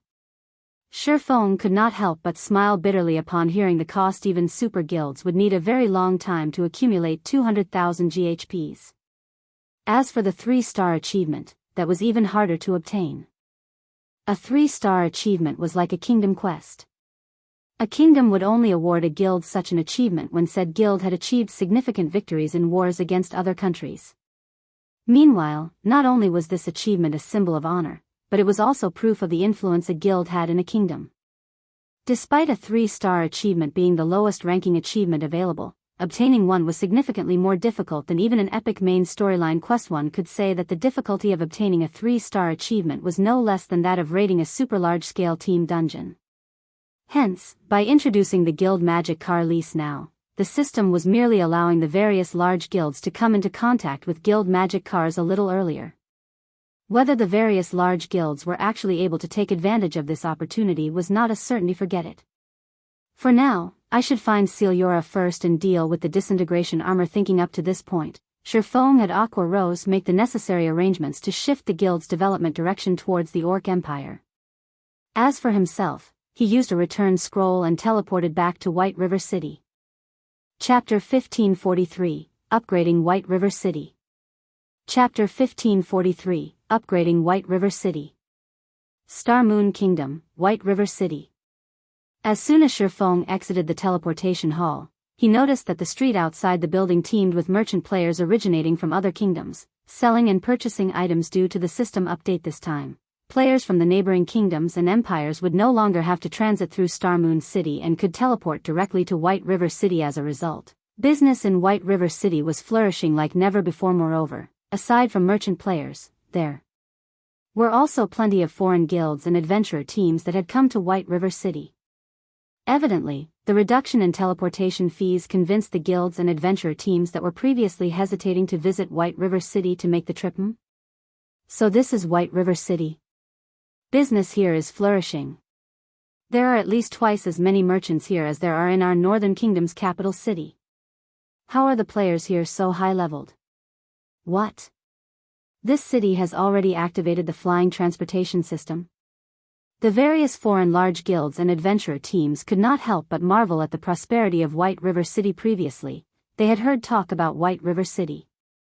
Although rumor had it that players were labeling White River City as Star Moon Kingdom's #1 NPC city, they had merely treated it as a joke before. After all, how could a non-capital city possibly compete with a capital city? If a situation like this really happened in a kingdom, then that could only mean one thing: said kingdom was extremely weak. Moreover, the fact that Star Moon Kingdom's #1 guild was actually a guild recently established in God's domain only served as further proof that Star Moon Kingdom was a weak kingdom, if not for the fact that the teleportation fees were much reduced and the fact that White River City possessed a teleportation house that led directly to the heart of the Twin Towers Kingdom. They would not have bothered paying a visit to White River City at all, however, now that they got to see White River City in person. The city was worlds apart from what they had imagined it to be. Very one of the merchant players hawking their wares on the street sold exquisite items. There were even some that sold level 40 fine gold weapons and level 45 fine gold equipment. Normally, such items could only occasionally be found in the auction houses of capital cities. Yet, now, players were selling them on the street. Moreover, the temporary teams recruiting members for dungeon raids were even more amazing. There were actually players recruiting for level 40, 100-man hard mode team dungeons raids, although many players in God's domain had already reached level 40. When raiding level 40, 100-man team dungeons, level 40 was merely the baseline limit. Moreover, that was only in the case of normal mode. For hard mode, a team would require at least 10 expert players belonging to large guilds to spearhead the raid. Either that, or a well-established adventurer team. Temporary teams should already be thanking their lucky stars if they could clear the normal mode of a 100-man team dungeon. Trying to raid a 100-man hard mode team dungeon was simply a dream. However, before the foreign guild players could speak any contemptuous words about the various temporary teams, they were immediately silenced when their sights fell on the level and equipment of the recruiting teams. The members of the recruiting teams were all level 41 and above. Meanwhile, even the most inferior piece of equipment they wore was level 35 secret silver rank, while some even wore level 40 secret silver equipment. As for the players serving as the leaders of these teams, they were mostly geared in level 40 fine gold equipment and level 35 dark gold equipment. Even the elite teams of large guilds would be slightly inferior when compared to these teams. Ha ha ha. Another batch of dumbfounded newcomers has arrived. They sure have guts to think of White River City as an ordinary NPC city. If they're already reacting in such a way after just exiting the teleportation hall, once they reach the business district in the central area, their eyes will most likely fall out of their sockets. Weren't you the same as them before? That's because I knew absolutely nothing about White River City back then. Moreover, unlike them, I came here because I wanted to join Zero Wing. Unfortunately, Zero Wing's recruitment standards are a little too high. Had the standards been lowered by just a little bit, I definitely would have gotten in on my last attempt. Alright, that's enough. The meeting time the team leader mentioned has already arrived. Today, we'll definitely get through the first boss of that 100-man hell mode team dungeon. That's for sure. I heard that the team leader used the super rare materials we obtained previously to exchange for 3 advanced mana armor kits from the Candlelight trading firm. With those armor kits, we should have no problems getting through the first boss. Several players belonging to an adventurer team were currently chatting merrily while sitting inside an open-air bar. When they saw the surprised looks on the newly arrived foreign players' faces, their hearts swelled with an indescribable sense of pride. Meanwhile, when the foreign players, both the members of large guilds and well-known adventurer teams belonging to other kingdoms, passing by heard the words of these local players, they could not help but be shocked. At this stage of the game, very few adventurer teams, aside from those at the top, were capable of raiding level 40, 100-man hell mode team dungeons. Even the first boss of such dungeons was already an insurmountable hurdle. Yet, the players sitting inside the bar spoke as if being able to raid such a boss was no big deal. This situation filled the foreign guilds and adventurer teams that had just arrived at White River City with shock and awe. Just what kind of city was White River City? At the same time, these foreign players also began sending messages to their friends, telling them about White River City. For a time, White River City's fame spread rapidly throughout the neighboring kingdoms and empires. More and more players also began considering moving their base of operations to White River City. It seems the new expansion pack I activated this time has brought quite a lot of benefits to Zero Wing's development. Feng could not help but smile when he overheard the conversations of players on the street. With this, even without linking a teleportation array to Zero Wing's city, White River City still has a chance to become a main city in God's domain. NPC cities were not static. They could similarly be upgraded. Only, many conditions needed to be met before it would happen. Chief among these conditions related to player population and trade volume. If Feng wished to upgrade White River City once more, he would first need to get the city's population to 10 million. Originally, this should have been a very difficult task to accomplish. Now, however, due to the lowering of the barrier known as teleportation fees, increasing the player population of White River City would no longer pose any challenge. Meanwhile, as long as White River City was upgraded again, it would activate the corresponding city functions. At that time, not only would the city undergo even greater changes, but more destinations would also be added to the flying transportation system, allowing players to travel to those distant neutral maps that did not boast any teleportation arrays. It seems there's a need to have Candlelight introduce some new products. At this time, Feng suddenly recalled the mana-enhancing potion recipe he obtained recently. Berserk-type potions like the mana-enhancing potion were amazingly effective in dungeon raids. It was a potion that the various adventurer teams and small guilds urgently required at the moment. If he sold this potion in White River City, it would definitely cause a huge commotion and attract even more players to the city, following which, Feng contacted Melancholic Smile and had her select the advanced alchemist with the highest success rate in the Candlelight trading firm to produce the mana-enhancing potion and advanced alchemy recipe. Melancholic Smile's eyes glowed upon hearing this. "I'll get it done right away." Shortly after Feng contacted Melancholic Smile, the advanced carriage he was riding arrived before Xianxia's smithy. Unlike other Grandmaster forgers, Xianxia had not moved to a better city. She remained inside her inconspicuous smithy, hammering away at materials in the hopes of creating a fragmented legendary item. "This place has been discovered already?" When Feng arrived before the smithy, he noticed over a dozen forging players in front of the smithy. Every one of them was currently standing before the entrance of the house silently, none of them daring to make a sound in fear of disturbing Xianxia, who was still working inside right now. Surprisingly, though, while around half of the dozen or so players lined up outside the building consisted of level 33 lifestyle players, the other half were actually expert players who were level 46 and above. Meanwhile, standing at the head of this group of experts was a man and a woman. Although both currently had their levels hidden using a black cloak, they did not bother concealing their facial appearances. "Why is she here?" Feng grew a little confused when he saw these two players. While he had no idea who the man was, the woman was someone he was considerably familiar with. After all, this woman was none other than Yulan, part of the upper echelon of the organization Underworld. From what Feng remembered, Yulan should have long since been assigned to continue her development in another kingdom. Yet, for some reason, she had actually appeared in Star Moon Kingdom again. Chapter 1544, First Ghost. Chapter 1544, First Ghost. Before Feng could snap out of his daze, he suddenly felt killing intent directed towards him. Meanwhile, this killing intent came from the level 46 plus players. At this moment, these experts were on high alert against him and wore a look that stated they would unsheath their weapons and were poised to attack. This situation threw Feng into confusion. Currently, he had both his level and appearance hidden using a black cloak, yet the other party had tensed up just at his approach. "All right, enough. He should be here to meet with Xianxia," the man beside Yulan said as he made a waving motion with his hand. Only after hearing this man's words did the experts relax. "Fellow friend, sorry about that. My brothers here are just a little too nervous." "They have no ill intent," the young man standing in the lead apologized. "It's fine." Feng simply gave a quiet response. In God's domain, players would normally become alert when they came across a cloaked player that hid all information about themselves. However, very few players would react as the experts in Yulan's group had while inside an NPC city.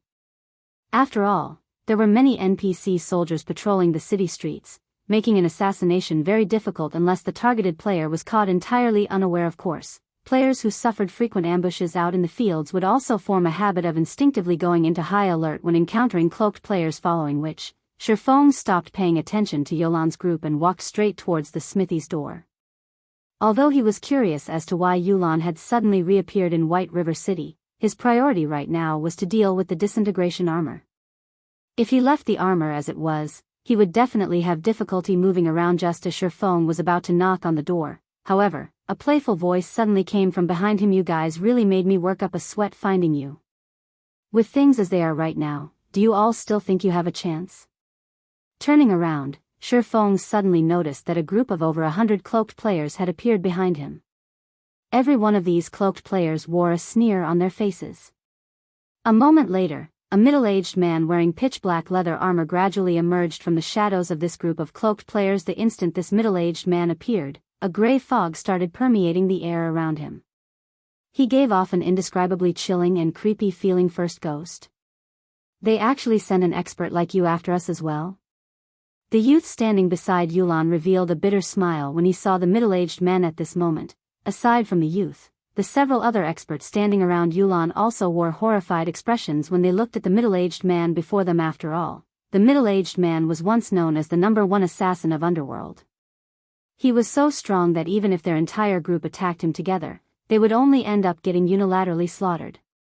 Furthermore, escaping his grasp was impossible, as the assassin class was known to possess the highest speed among the 12 main classes. They wouldn't particularly mind if they simply lost their lives right now. However, First Ghost and his group had consumed the haunted potion. Anyone he and his allies killed would drop multiple pieces of equipment. Dark Eye, I believe that the higher-ups have already stated that either you all submit or die. Since you all refuse to submit, I have no choice but to send you on your way. First Ghost said as he unsheathed the snowy white dagger hanging from his waist. Taking into account the fact that we were colleagues in the past, I'll give you a word of advice. Delete your accounts as soon as possible. The higher-ups won't let you all keep those items. Or do you really believe you can escape our pursuit? Yulan, bring everyone and escape quickly. The few of us here will hold them back. Once you reach the main street, they won't be able to take action easily, the youth named Dark Eye said quietly to Yulan. Hearing this, Yulan gritted her teeth and nodded. Although she wished to break out of this encirclement together with Dark Eye and the others, doing so was clearly an impossible feat. Setting aside the fact that they were greatly outnumbered right now, First Ghost alone was more than capable of defeating her entire group. You guys think you can escape? As long as I am here, none of you should even think of leaving this place alive. First Ghost obviously saw through Dark Eye's plans. Sneering, he ordered, "Go. Leave none of them alive." Immediately, the 100+ players behind First Ghost went into action. The melee players charged forward, the healers in the rear cast shield buffs on the melee players, and the ranged players locked on to the movements of Yulan's group. There were also over a dozen stealth assassins stationed at the sidelines on the off chance that someone from Yulan's group actually managed to get through the encirclement at the same time. First Ghost took out a dark gray scroll and unfurled it. As he activated it, the surrounding space suddenly turned blurry. This scroll contained the basic magic array perception blur. It was a special scroll that could be bought only in towns and cities operated by the dark forces. So long as this scroll was activated, it would transform the surrounding space, making it difficult for NPCs within towns and cities to perceive the movements inside the affected area. Unless the affected area lay in an NPC soldier's direct line of sight, it would be some time before the NPC soldiers would realize that a fight was going on inside the city. Damn it. They came prepared. Dark Eye immediately fell into despair when he saw the dark gray magic array rising into the air. Although the magic array First Ghost used was only a basic one, players would still need to spend some time breaking through it. During this period, First Ghost's group was more than capable of killing them several times over. I've already said that none of you should think of leaving this place alive, First Ghost said as he strolled up to Dark Eye and Yulan. He showed nary a hint of nervousness even though he was assaulting another player inside an NPC city. In fact, he did not even bother using the assassin class's stealth skill and was boldly waltzing towards his opponents. This approach was one of the reasons why the members of Underworld deeply feared the man known as First Ghost. He could not only overwhelm his opponents through martial might but also constant grind away at his opponent's mental state. Unable to cope with the mental pressure, a level 46 berserker abruptly used charge at the confident assassin. Upon arriving before First Ghost, he immediately brandished his greatsword with all his might. Cross slash. The berserker smoothly entered the stance to execute cross slash and swung his greatsword down on First Ghost. Dang. Following which, the clash of metal rang out. Surprisingly, First Ghost's flimsy dagger actually stopped the berserker's greatsword. Immediately after, the dagger had even proceeded to push aside the greatsword. First Ghost had repelled the attack so easily that he looked as if he was just swatting away a small pebble. How is this possible? The berserker's face was filled with astonishment when he saw his greatsword getting shoved aside so readily. He simply could not understand how an assassin could possess such immense strength. Meanwhile, by the time the berserker snapped out of his daze, First Ghost's other dagger had already appeared before his eyes. In the end, the berserker could only watch helplessly as the dagger slashed across his throat. Immediately after slashing the berserker's throat, First Ghost suddenly transformed into a streak of shadow and pierced through the berserker's body. Tier 1 skill, Absolute Strike. When First Ghost's body reformed, the berserker's HP began decreasing rapidly. A second later, the berserker collapsed to the ground in such a way. A level 46 berserker on Yulan's side died as soon as the battle began. Next up will be you, First Ghost said as he sent a glance at Dark Eye. He then started pacing casually towards the youth after seeing the brief battle. Dark Eye and the several experts around him could not help but shudder as if they were looking at a literal ghost right now. Come. I want to see just what Underworld's #1 assassin is capable of. Dark Eye knew that there was no way he was leaving this place alive. The only thing he could do now was fight to the death. He dashed at First Ghost, then activated the Berserker class's Tier 1 taboo skill. Countless wind blades flew towards First Ghost simultaneously. Meanwhile, Dark Eye was in control of the movements of every one of these wind blades, which completely sealed First Ghost's movements. As for Dark Eye himself, after activating Wind Slash, he promptly sent a downward slash at First Ghost's defensive blind spot. In the next moment, Dark Eye's greatsword could be seen passing through First Ghost's body. However, just as Dark Eye's companions were about to cheer in joy, Dark Eye's expression turned inexplicably grim, because his attack had not struck First Ghost at all. All he had done was slash at the assassin's afterimage. Instinctively, he swung his sword horizontally. Whirlwind slash. Dang! Sparks flew and scattered into the surroundings. In the next moment, Dark Eye's silvery gray greatsword could be seen stopped roughly 4 inches away from First Ghost's body. Despite Dark Eye putting all his strength into his arms, the pitch-black dagger blocking his greatsword refused to budge by even a centimeter farther. Meanwhile, the silver dagger in First Ghost's other hand smoothly stabbed towards Dark Eye's side abdomen. Is it over? Dark Eye could not help but shut his eyes at this scene. The difference in strength between him and First Ghost was simply too massive. Not only was he inferior to the assassin in terms of technical standards, but even his basic attributes were greatly inferior to the assassin's die. First Ghost promptly added even more power to his attack just as the silver dagger was about to stab into Dark Eye's abdomen. However, a red flash suddenly entered First Ghost's sight. Shocked, First Ghost hurriedly activated wind steps to block the attack. He then beat an abrupt retreat and turned to look towards the source of the red flash. Who interrupted me? I did. At this time, Feng stepped out of the group of players standing before Ciliora's smithy.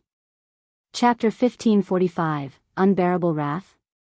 As Feng emerged from the crowd, the present players' gazes shifted towards him. Although Feng had concealed his appearance, he was obviously a swordsman based on the 2 longswords hanging at his waist. This brat must be tired of living.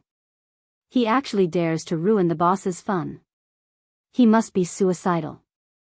He should realize that he can't survive this. Is he that eager to die? The boss must be furious.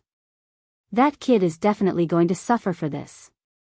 Although First Ghost's team members were surprised to see Feng save Dark Eye, their expressions quickly turned to that of pity and admiration. As a bystander, Feng could have remained silent, and First Ghost would have given him a quick death. But now that he had spoiled the man's fun, his death would be slow and painful. After all, First Ghost was famous for his brutality in Underworld. Other players had interrupted First Ghost in the past, and he had slowly shaved off these players' HP with one hit after another. Sometimes, he even had his team's healers recover his target's HP. Experts generally set their pain sensitivity in-game to a certain percentage, and it couldn't be altered while in battle. First Ghost's team members could already imagine the fate that would befall this swordsman. Stranger, is he the one that saved me? Dark Eye turned to Feng with a confused expression. He had never thought that a passerby like Feng would actually save him. In his opinion, passersby usually tried to avoid getting involved with others' disputes. Unfortunately, even if Feng had saved him once, it wouldn't change the outcome. First Ghost's team members had already surrounded their team, and the perception blur magic array prevented NPC soldiers from detecting their fight. This person is Yulan, who stood in the back, could not help but feel a sense of familiarity as she stared at Feng's back. She seemed to have heard his voice somewhere before. As well, kid, you did that just now? First Ghost didn't hurry to attack Feng. Instead, he evaluated this swordsman carefully. A moment later, he sneered and said, "You have guts, I'll give you that. I had intended to let a bystander like you live, but I've changed my mind." "Let me live?" Feng laughed. "Keep that devil's compassion to yourself. You saw through that, huh?" Since Feng hadn't bought the lie, First Ghost admitted to it. He chuckled before replying, "Indeed. I never had any intention of letting you get away, but your actions have only earned you a more painful death, kid. You're going to regret stepping in. Restless, make sure to you heal this kid and keep him alive for me. Everyone else, keep an eye on Dark Eye and Yulan. Rest assured, boss. Until you say, stop, I'll make sure he doesn't die. With First Ghost's command, his teammates turned their focus to Yulan's team. If any of those players moved strangely, they'd bombard them with attacks. At the same time, a level 47 cleric in blue robes kept a close eye on Feng's HP, a hint of playfulness flashing in his eyes as he prepared to cast a healing spell. As soon as First Ghost finished speaking, he appeared behind Feng's shadow steps. Like a venomous snake, the pitch-black dagger in First Ghost's hand formed an arc as it curved toward Feng's flank kidney strike. As the dagger aimed for Feng's blind spot, First Ghost curved his other dagger towards the swordsman's head, ensuring that the silver dagger was barely visible in the corner of his target's eye crap. That's First Ghost's double snake bite. Dark Eye's expression darkened as he watched the two daggers flash toward Feng from different angles. When a player noticed an incoming attack, they instinctively tried to block the attack while ignoring those they couldn't see. First Ghost's technique took advantage of this reaction to break past his opponent's defense. Although this technique looked simple, finding an opponent's blind spots in an instant and launching an attack without unnecessary movement was extremely difficult.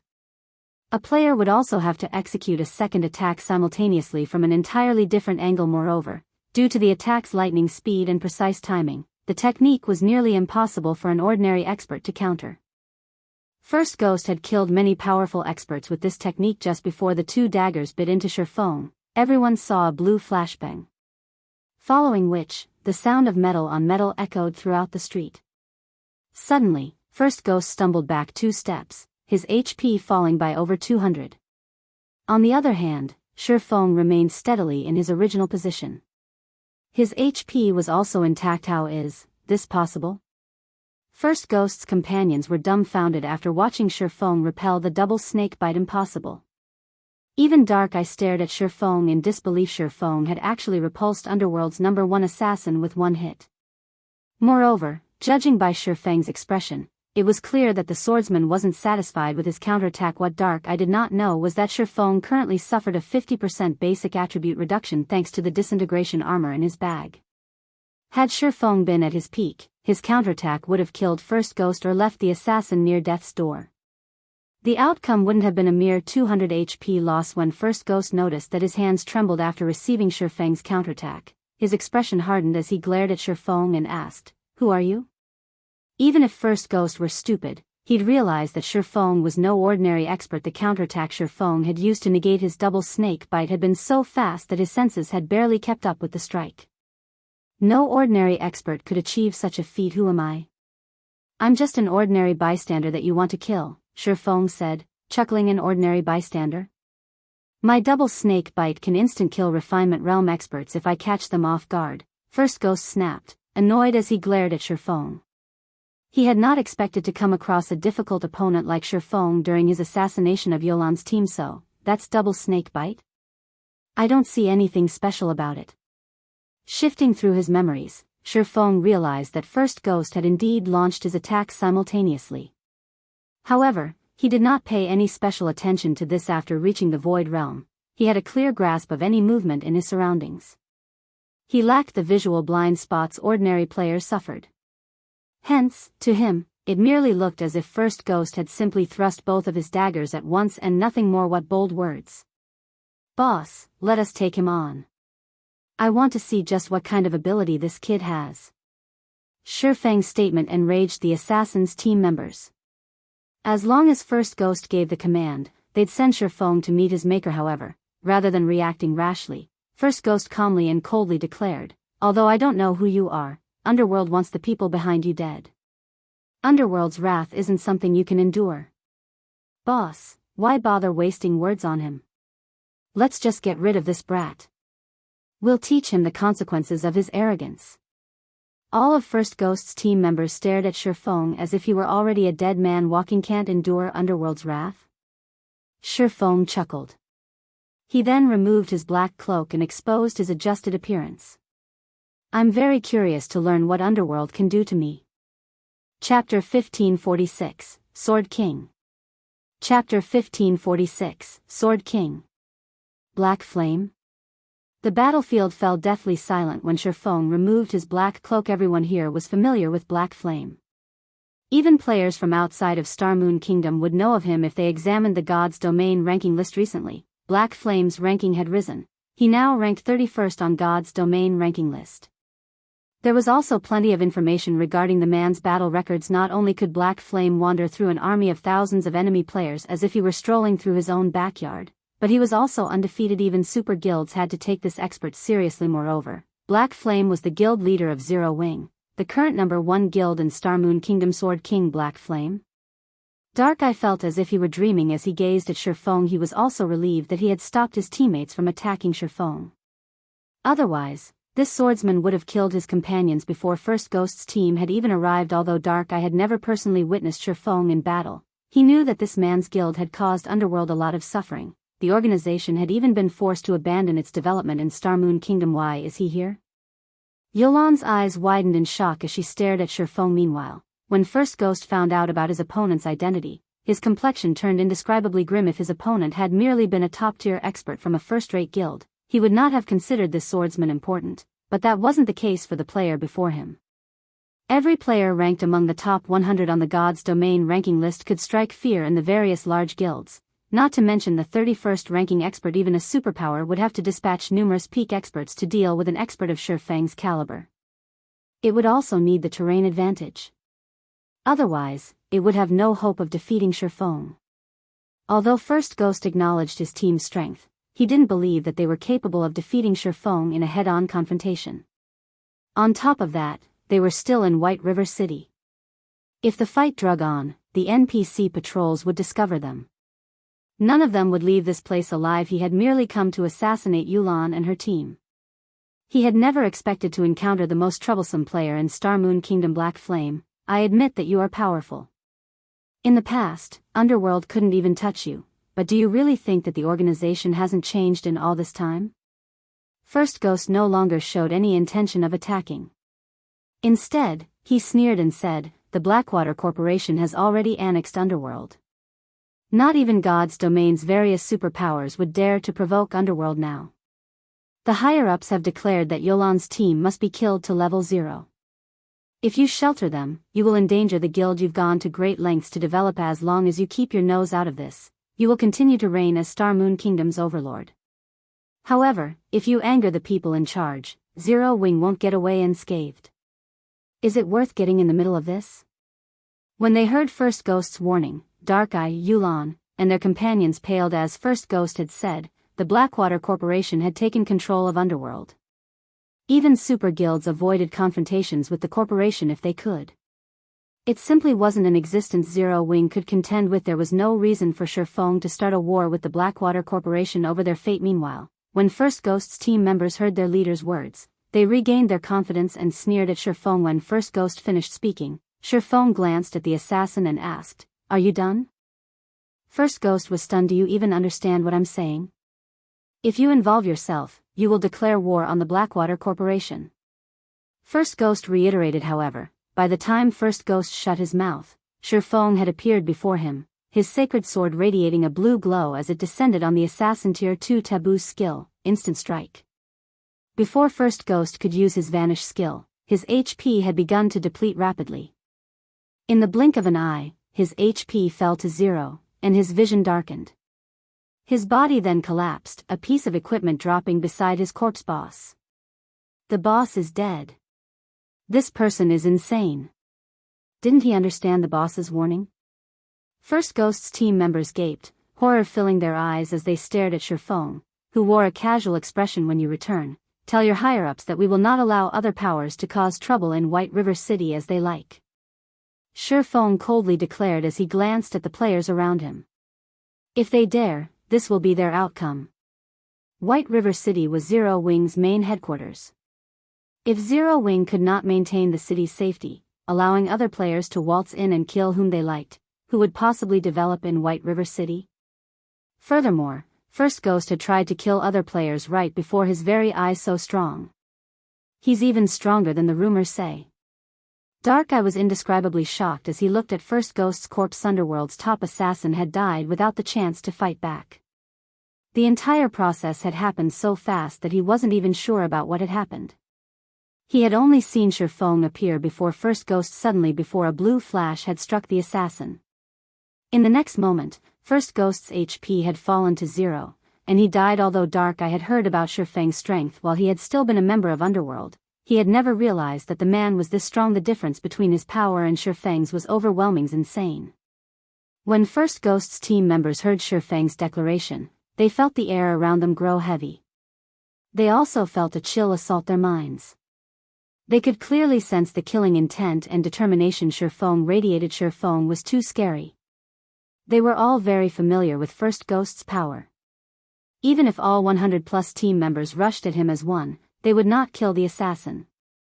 First Ghost would whittle them down and annihilate them eventually, yet such a powerful assassin hadn't even lasted one move against this swordsman. Moreover, they realized that should they make any sudden movements, they'd share their leader's fate. Team leader Restless, what do we do now? Several team members asked as they turned towards the cleric named Restless Death. Among these, Restless Death was only second to First Ghost in terms of strength. Normally, the cleric took command of the team when First Ghost was absent. We retreat, Restless Death said, clenching his jaw as he glared at Feng. With Feng here, he was not confident that they could kill Yulan and her teammates. First Ghost's death was the proof of this. Hearing Restless Death's decision, Underworld's members breathed a sigh of relief. If they continued this fight, not only would this swordsman before them annihilate every team member, but White River City's NPCs would also capture and jail them all, following which, Restless Death and his teammates used return scrolls and departed from White River City. Chapter 1547, Feng's Invitation. Chapter 1547, Feng's Invitation. They're leaving?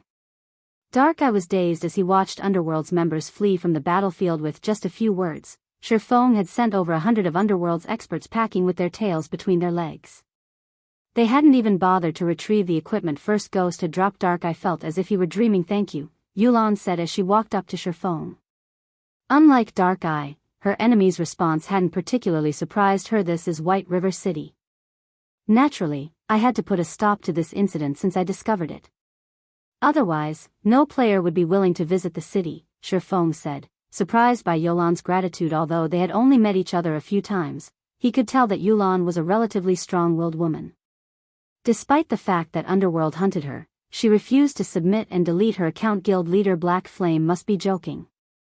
Not every guild in God's domain has the courage to stand against Underworld and the Blackwater Corporation, Yulan said, shaking her head. She was honestly very thankful for Feng's intervention. Had Feng ignored the situation, she and her team would have been dead by now. They would have also lost a significant portion of their equipment.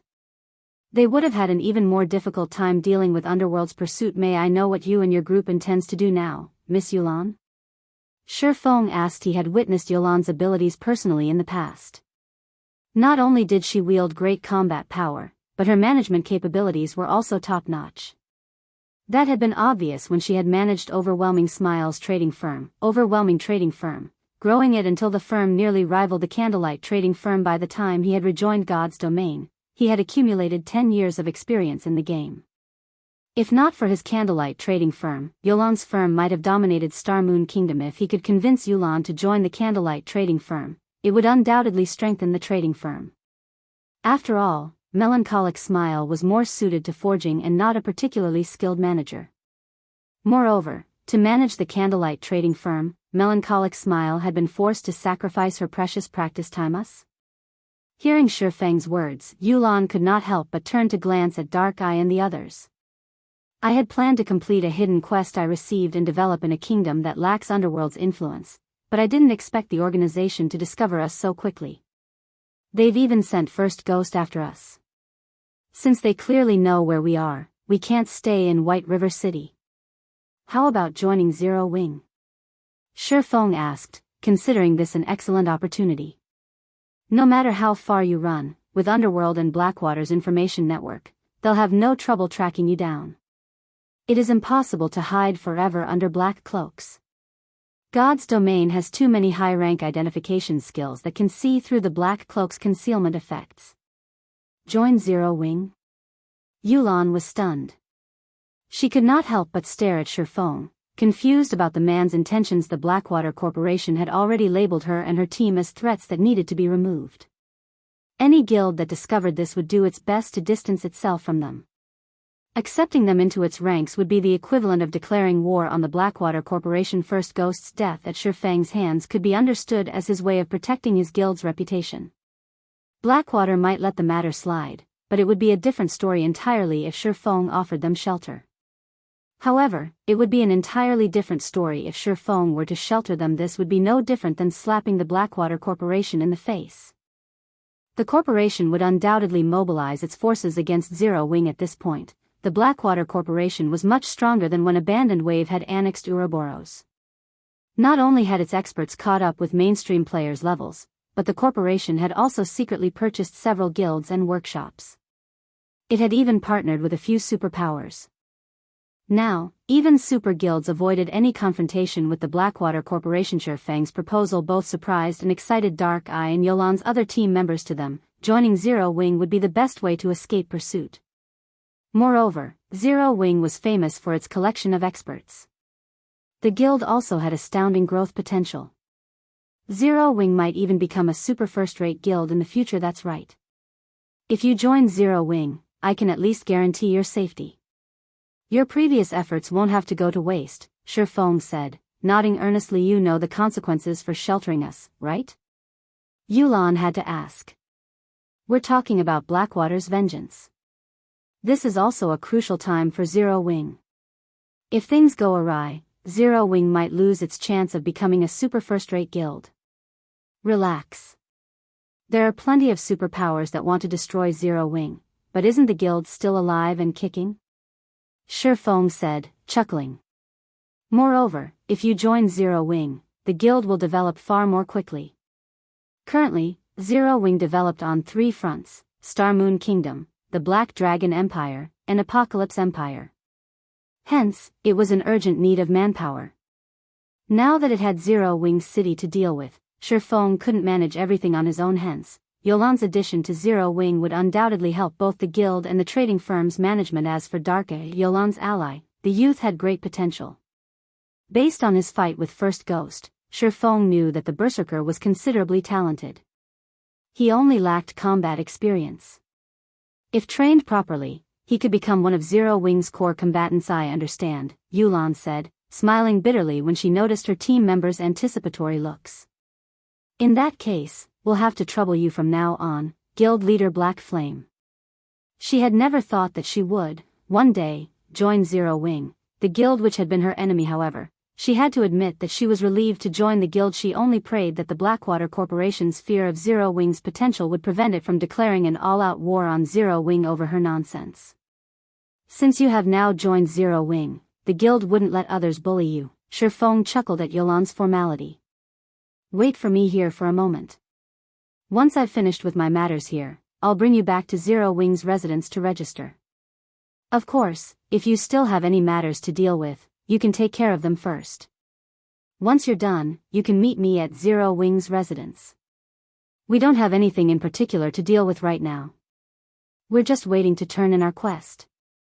Unfortunately, Lady Celiora is still busy, so we have to wait until she finishes her task before we can hand it in, Yulan said, sighing helplessly as she turned to the smithy behind her. She was utterly helpless against Celiora. A Grandmaster Forger would be highly respected no matter where they went. Even Star Moon Kingdom's king had to treat the woman respectfully. Meanwhile, players could not afford to endure Celiora's wrath, so she had no choice but to wait until the woman stopped working before she could meet with the Grandmaster Forger. So, you're here to turn in a quest? Realization dawned on Feng. It was no wonder why Yulan and the others had been standing outside Celiora's house like a bunch of idiots. He then said, "Follow me, then." Saying so, Feng approached the smithy, which emitted constant hammering sounds. Yulan and her companions didn't understand what Feng intended to do. When Feng knocked on the wooden door, they paled. They all knew about Celiora's temper. When they had interrupted the NPC earlier, she had used magic to reduce their attributes drastically for an entire day. Moreover, the debuff's duration only decreased if they were logged in. Under Feng's incessant knocking, the hammering sounds eventually stopped.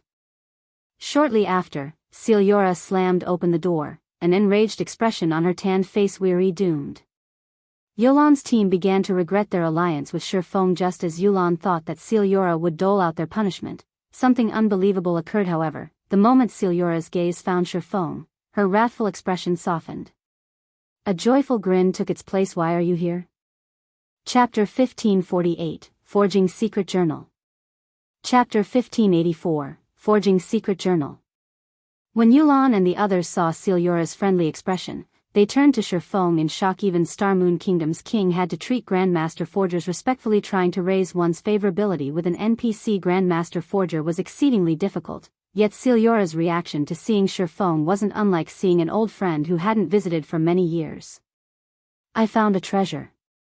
I'm here to see if you can help me recast it, Feng replied. A treasure? Xianxia's eyes sparkled. Come in, then. Right, these are my friends. They've completed a quest you've handed them, so they're here to hand it in, Feng said as he gestured. Yulan and the other Xianxia glanced at the players behind Feng, and Yulan's group tensed. So, it's you guys. Come in as well, then. I just so happen to need those materials, Xianxia said, nodding before leading everyone inside. As Feng stepped into the smithy, he was shocked by the sight before him. All sorts of exquisite weapons and pieces of equipment were on display in the relatively small house. Glass counters held various items that radiated powerful auras. Despite the magic array protecting the weapons, Feng could still feel a fraction of the energy they radiated. One could easily imagine how powerful these items were. The most inferior item in the house was dark gold rank, while most items were epic rank. Clearly, the weapons and pieces of equipment in the display cases were the creations Xianxia was proud of. They were top tier even among epic items. With a casual glance, Feng easily counted many times more epic weapons and equipment in Xianxia's small house than those Zero Wing had obtained. Even super guilds would go mad over Xianxia's collection. Feng had to admit that a Grandmaster Forger was amazing. Xianxia could craft epic items as if it were child's play. Even Master Forgers would be lucky to craft one epic item every few years. Although Master Forgers could craft epic items, their success rate was astoundingly low. Only if a Master Forger had an astronomical supply of high-ranking materials would they be able to produce epic items. Producing epic items was far more difficult than obtaining them from monsters and quests. This was because handcrafted items had higher compatibility with the players they were made for, which allowed said players to exhibit greater combat power. In God's domain, where fragmented legendary and legendary items were extremely rare, obtaining customized epic items was one of the few methods players in full epic gear could improve their combat power. The various large guilds in the past had even secured their own Master Forgers to craft epic weapons and equipment regardless of the cost. Lady Xianxia, here are the ebony stones and moonlight spring water you requested. After entering the smithy, Yulan proceeded to remove some materials from her bag. Feng was astonished when he saw the materials. Both the moonlight spring water and the ebony stones were super rare forging materials. The moonlight spring water could increase the mana within other materials, which in turn increased the production success rate and quality of the final product. As for the ebony stone, it was a top-tier epic material only obtainable from high-rank field bosses and the dungeon bosses in 100-man team dungeons. Unfortunately, the drop rate was abysmal, and a team would have to kill multiple bosses before one would drop. Feng wouldn't have been particularly surprised if Yulan had revealed one bottle of moonlight spring water and one ebony stone. After all, Zero Wing had collected quite a few of these items. What shocked Feng was the number of items Yulan had revealed in total. Yulan had taken out 100 bottles of moonlight spring water and 50 ebony stones. This already exceeded Zero Wing's stockpile by multiple times. Not bad. You actually gathered everything within a short time. After taking a look at the materials on the table, Xianxia took out a thick, ancient book and gave it to Yulan. This is the forging secret journal I promised you. If one learns all of these techniques, they should have a much easier time becoming a master forger. A forging secret journal? Feng suddenly realized why the quest required so many precious materials. A forging secret journal contained plenty of forging techniques. It was a treasure that many forgers dreamed of obtaining. However, whether or not one could learn these techniques depended on the player's capabilities. Guild leader Black Flame, I still haven't thanked you for saving us. In addition, you've allowed us to join Zero Wing. As a show of gratitude, Please accept this forging secret journal, Yulan sincerely said as she handed the forging secret journal to Feng. For a moment, Feng was at a loss for words. He could tell that Yulan was serious. Moreover, with Yulan's strong-willed personality, she would never accept owing others. All right, I'll accept it. Feng nodded. The forging secret journal could definitely help the Candlelight trading firm's forgers. He could also use the item as motivation for the firm's forgers. When Feng accepted her gift, Yulan breathed a sigh of relief. Her serious expression relaxed after Yulan turned in her hidden quest. Xianxia shifted her gaze to Feng and eagerly demanded, well? Come on. Show me this treasure of yours. Guild leader Black Flame, since you still have some matters to attend to, we'll wait outside.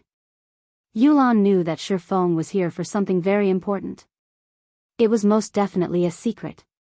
Hence, she took the initiative to remove herself. No need.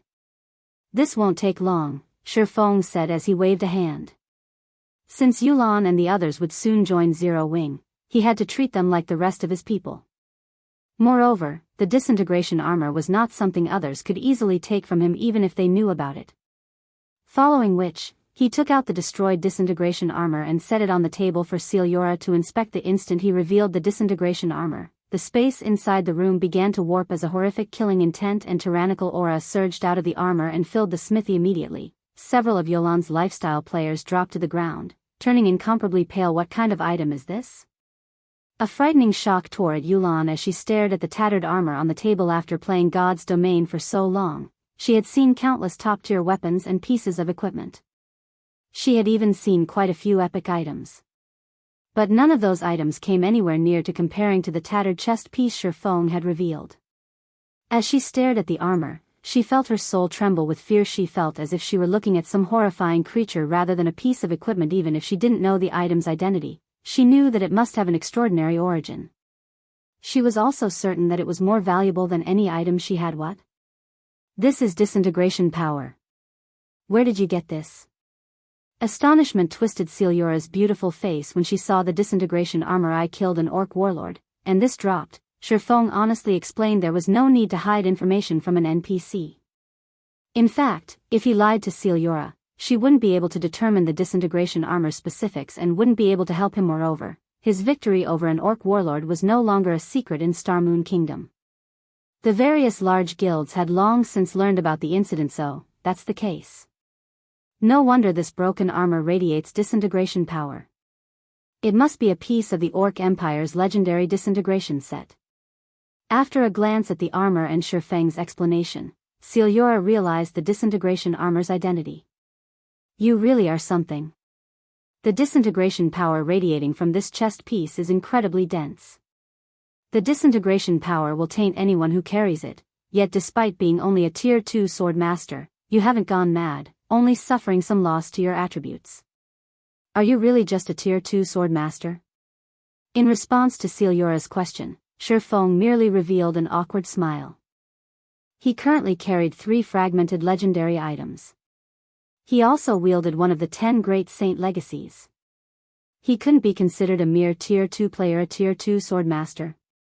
He's a Tier 2 player? Hearing Xianxia's question, Yulan and her companions could not help but turn to Feng. Stunned NPCs were not players. They generally didn't lie for no good reason. Moreover, they had much keener perception than players, not to mention an apex existence like a Grandmaster Forger. Chapter 1549, God's Power. Chapter 1549, God's Power. He's already been promoted to Tier 2.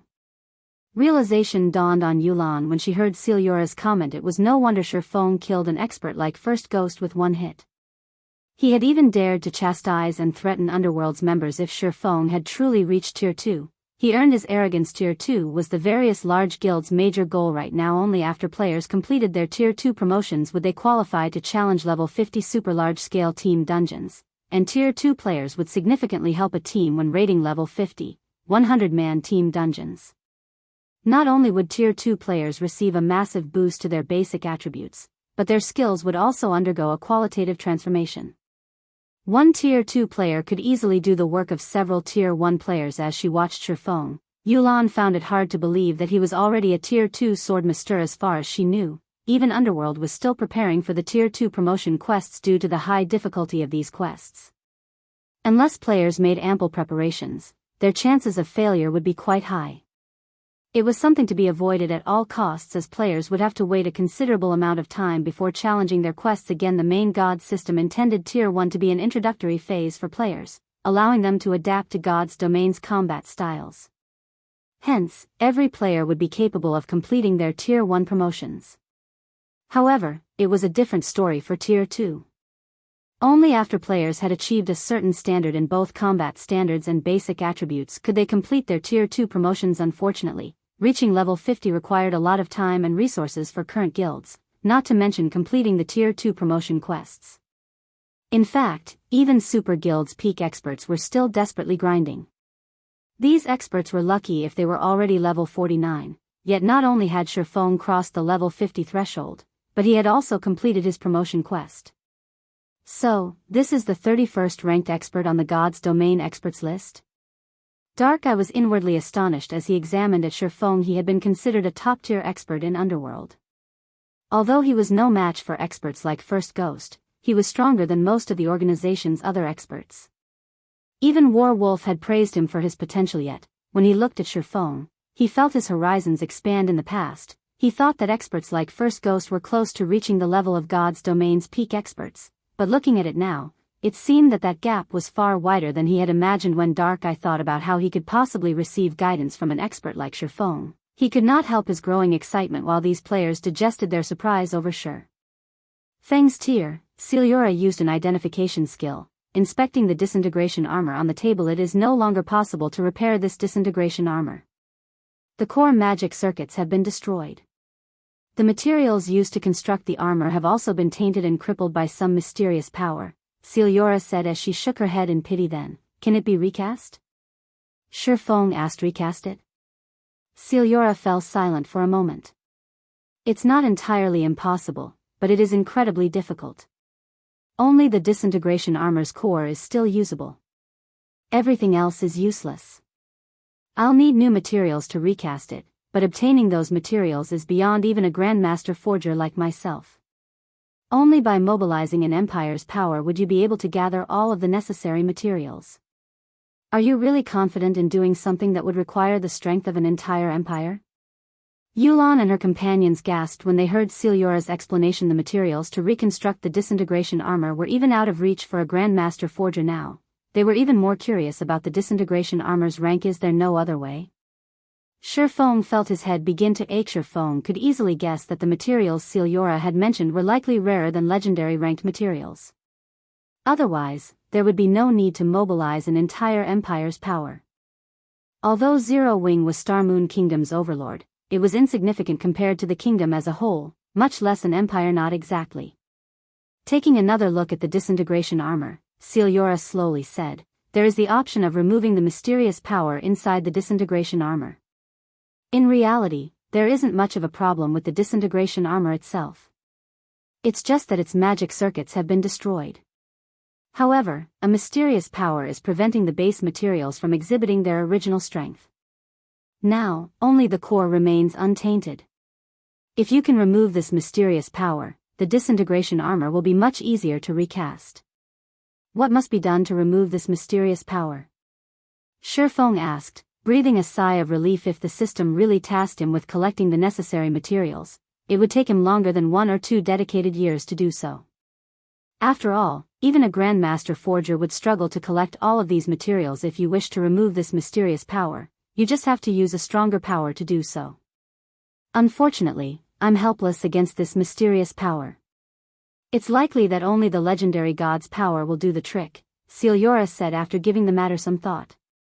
When she mentioned God's power, her expression became one of longing. Only Tier 6 gods could control God's power. Meanwhile, she was still far from becoming a Tier 6 god. In God's domain, countless emperors and peerless overlords had tried to reach that realm, including the disintegration armor's creator, the Orc Empire's founding emperor. God's power? Feng suddenly smiled. As long as I have God's power, I can remove this mysterious power. In the past, he had been ignorant about God's power. Now, however, not only did he know about it, but he also knew how to obtain it. Put it simply, the system wanted him to collect god crystals to cleanse the mysterious power inside the disintegration armor. Normally, it was very difficult to obtain god crystals, but after making a trip to the moon god's abode, he had a source. If he wished to obtain a large number of god crystals, he simply needed to visit places where gods had once lived. Although it was impossible to return to the moon god's abode in the dark canyon, he had a sealed tool, which could teleport him to a god's old residence. That item was Moloch's ring. Moloch's ring allowed him to open a gate of darkness that led to the Dark Den's central area, which happened to house the World's Summit, a location the gods had created. Charlene had warned him not to use the Moloch's ring in fear of the power of darkness's taint, but after repairing the Bible of Darkness, he could reduce the power of darkness's erosion. If he only used Moloch's ring once, it should not cause too much of a problem. I've never tried this method before, so I can't guarantee that it will work, but it should be possible. If not even God's power does the trick, I'm afraid that nothing can cleanse this mysterious power, Xianxia warned. Although Xianxia was unsure, Feng could tell that he had a 90% chance of removing the mysterious power with the god's power inside god crystals. Otherwise, he'd have to collect the materials Xianxia had previously mentioned, and that was impossible for current players. It was a far more reasonable task if he only needed to collect god crystals, following which, Feng stored the disintegration armor and bid farewell to Xianxia. He then led Yulan and the others towards Zero Wing's residence to complete the registration procedures. Due to God's domain evolution, the process of joining a guild had become far more troublesome. This was especially true for guilds with guild residences. Players who wanted to join such guilds needed to register at the residence or the Adventurers Association. It was no longer possible to accept an invitation from a person in power. As Feng made his way towards Zero Wing's residence, the sound of a system notification reached his ears. System, congratulations. Zero Wing City's basic facilities have been constructed, and its name is spreading throughout Star Moon Kingdom. Do you wish to allow NPCs to garrison in Zero Wing City? Chapter 1550, City Opens. Chapter 1550, City Opens. They're done already? Feng was a little surprised to hear the system notification. Normally, even after a guild city's construction finished, it would take a considerable amount of time before the city could be open to NPCs. Only after NPCs could enter the city would it officially open to the public. NPCs were of utmost importance to a guild city's development.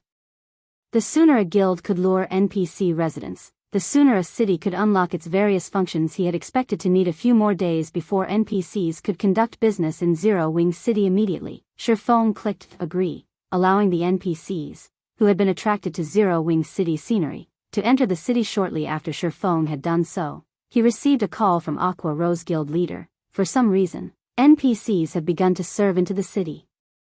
Many NPC merchants have even visited the city lord's mansion, requesting to purchase the city's shops. All of these requests have time limits. Should we approve of them all? Aqua Rose, who currently resided in the city lord's mansion, asked anxiously. This was the first time she had encountered such a situation. This had never occurred when she had managed Stone Forest Town, since all of the NPCs had long since secured their own shops. Her job had only been the player-owned shops management back at Stone Forest Town. Now that Zero Wing City was complete, every plot of land would become incredibly valuable. If they sold these lands to NPCs, they wouldn't be able to take advantage of them in the future. NPC merchants? Joyfully, Feng answered, of course. Sell them the shops. The more, the merrier. But before you do, inspect the NPC merchants' reliability ranks and products and compile a list for me. NPC merchants were essential to God's Domain's players. This was because NPC merchants sold many of players' daily necessities. Some even sold rare items that could not be found anywhere else. NPC merchants would also purchase miscellaneous items that players did not need. Once a guild city was complete, NPC merchants would come to the city to set up their own shops. However, the NPC merchants in guild cities weren't like those in NPC cities. Not only would they sell items similar to the latter, but they also offered certain special items. Unfortunately, there was a chance that these items would be counterfeits. Hence, when purchasing these special items, players had to rely on luck and foresight. The NPC merchants that worked with guild cities were also differentiated based on their star ranks. The higher a merchant's star rank was, the faster their shops could be promoted. Meanwhile, the higher a shop's rank was, the shop would have a greater variety and quality of items to offer. As these NPC shops improved, they would help stir a city's development and attract even more players and NPCs to the city. Hence, the various large guilds in the past had tried all sorts of methods to lure NPCs to conduct business in their city. Feng had never thought that NPC merchants would seek cooperation the moment he allowed them to enter Zero Wing City. He had never encountered such a situation in his previous life. Even after Shadow had upgraded one of its advanced towns to a basic city, it had gone through a lot of effort to attract NPC merchants. Now, however, NPC merchants had already sought him out despite the lack of any promotional work. Is this a benefit given to the first guild city? Feng could not help but wonder. By the time Shadow had secured its first basic city in the past, many first-rate guilds had already secured intermediate cities. The super guilds had even been in the midst of upgrading their cities to advanced rank. Hence, Shadow's city had had many powerful competitors. On the other hand, Zero Wing City was the first player-constructed city in Starmoon Kingdom. It had no competition to speak of yet. Without any better options, it was natural that NPC merchants had flocked to Zero Wing City. After speaking with Aqua Rose, Feng hailed an advanced carriage and made his way to Zero Wing's residence with Yolan's group. There are so many people. When they alighted from the carriage and saw the long line of players outside the residence's entrance, Yulan was surprised. Thousands of players had lined up outside of Zero Wing's residence, and most of their standards were quite high. On average, these players were above level 40. There were even quite a few players in level 40 fine gold weapons and equipment in the queue. However, these players paled in comparison to the 100 Zero Wing members standing guard by the residence's main entrance. Every player in the 100-man team was level 43 or above. The team leader was even level 46. The most inferior piece of equipment these players wore was level 40 secret silver rank. As for the leader of the team, he wore a level 45, fine gold set equipment and carried a level 45 dark gold longbow. Surprisingly, despite being so well equipped, these players only wore Zero Wing's silver guild emblem, which denoted that they were elite members. They didn't wear the purple guild emblem for core members. These are merely Zero Wing's elite members. Dark Eye couldn't believe his eyes when he saw the level 46 ranger guarding the entrance. Even he was jealous of the ranger's equipment. Wearing a full set of level 45 fine gold set equipment was no different than having a full set of level 45 dark gold equipment. Dark Eye only had 4 pieces of level 45 dark gold equipment on him, while the rest was level 40 dark gold equipment. Unfortunately, level 45, 100-man team dungeons weren't easy to raid, and they dropped a limited amount of weapons and equipment. It had taken a lot of effort to collect the pieces he wore. The ranger had also reached level 46. In a first-rate guild, the ranger would definitely be an expert and given the position of a core member, yet in Zero Wing, the ranger only qualified to become an elite member. Yulan couldn't help her rueful sigh when she saw the elite team guarding the entrance. Either Zero Wing was no longer the guild she had known in the past. With such foundations, it was no wonder why Feng dared to provoke the Blackwater Corporation. Ha ha ha. Another group of people who are dumbfounded by Zero Wing's equipment have arrived? How many is that now? Why wouldn't they be shocked? We're talking about level 45 fine gold set equipment. Even experts would be lucky to obtain level 45 fine gold equipment, much less level 45 fine gold set equipment. Level 45 fine gold set equipment would definitely be top-notch in other guilds and adventurer teams, but it's nothing in Zero Wing. I've heard that Zero Wing's core members can even purchase Tier 1 set equipment. Do you even know what a Tier 1 set equipment is? It's even better than level 45 dark gold set equipment. The Tier 1 set equipment is old news already. Based on what I've heard from Zero Wing's internal members, the core members are even allowed to purchase epic items. Quite a few are already sitting in Zero Wing's warehouse waiting for players to trade in their GCPs. What? Zero Wing is even offering epic equipment? Don't guilds usually assign such items to specific players? When the players in line before the entrance saw Dark Eye and his companions, they launched into a discussion about Zero Wing. Moreover, as they spoke, they become more passionate. Their conversations even caused the players behind them and passers-by to drool. Dark Eye's team, who overheard the conversations, were at a loss for words. They had assumed that they could easily become core members after joining the guild. After all, they had been considerably high-ranked experts in Underworld. But after seeing the level 46 ranger guarding the entrance, their confidence faded to nothing. "Let's head inside," Feng said, paying no attention to the players' conversations outside. As he approached the entrance, he revealed the black guild emblem reserved for Zero Wing's upper echelons.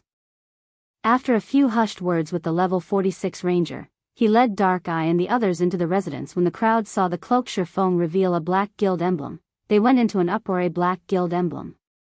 That is one of Zero Wing's upper echelons. A guild emblem cannot be faked. That player is definitely a big shot in Zero Wing. I wonder who those people following him are. Could they be Zero Wing's core members? That's impossible. If they're core members, why don't they have guild emblems? They should be here to join Zero Wing. They seem pretty high-leveled and are fairly well-equipped. Those people sure are lucky. They actually know one of Zero Wing's upper echelons. They'll be able to join the guild without taking any tests." The waiting players couldn't help but envy Yulan and her companions. Shortly after Yulan and the others entered Zero Wing's residence, a stealth assassin at the street corner revealed himself. This was none other than Third Ghost, one of the 7 ghosts Feng had clashed with in the past. Zero Wing actually dares to shelter Yulan's group? They aren't taking Blackwater seriously. Third Ghost sneered as he watched Yulan's group enter Zero Wing's residence. It seems that it's time to report to the higher-ups. Chapter 1551, God's Blood. Chapter 1551, God's Blood. Inside Zero Wing's resplendent guild hall. As soon as Yulan and the others entered the building, they were captivated by the scene before them. From the outside, Zero Wing's guild hall was no larger than the guild halls in Superpower's headquarters. Upon entering the building, however, it felt as if they had stepped into an entirely different world. No matter how they looked at it, Zero Wing's guild hall was bigger on the inside. The first-floor lobby was already the size of a football field. Quite a few guild members rested in the lobby and conversed, while several players queued up at the front desk to rent private rooms. A quest hall, which was even larger than the central room, was located beside the lobby. Many guild members occupied the quest hall as they searched for suitable quests to pick up. Specifications for high-rank individual quests and high-rank team quests were displayed in rotation on the large screens hanging from the ceiling, with a stupefying number of available quests. This is a 3-star guild residence. Yulan smiled bitterly when she saw the quest hall's large screens. Underworld had desperately tried to increase its guild popularity, yet despite its effort, its best guild residence only provided 500 to 600 high-ranked individual quests and 100 or so high-ranked team quests per day. With such small numbers, not even Underworld's core members were guaranteed to receive a high-rank quest every day. In contrast, Zero Wing was flooded with high-rank quests. Currently, there were over 2,200 individual quests and 400 team quests available.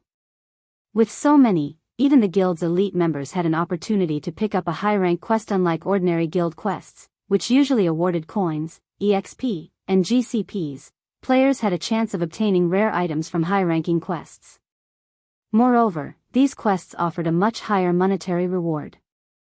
Players could also help increase the guild's popularity. If Zero Wing had such a large supply of high-rank quests, it could develop more guild members.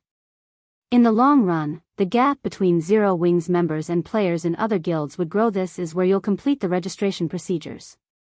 You just need to register here, and you'll become Zero Wing members, Feng explained as he led Yulan's group to the guild's registration counter. As for your rank, you'll all start out as normal members.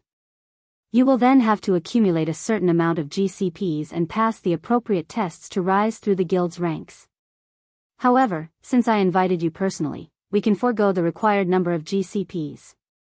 We'll determine your ranks based solely on your performances in the test. To become an elite member in Zero Wing, you'll have to reach the early stage of the Trial Tower's 5th floor. As for becoming a core member, you'll have to reach the 6th floor's middle stage.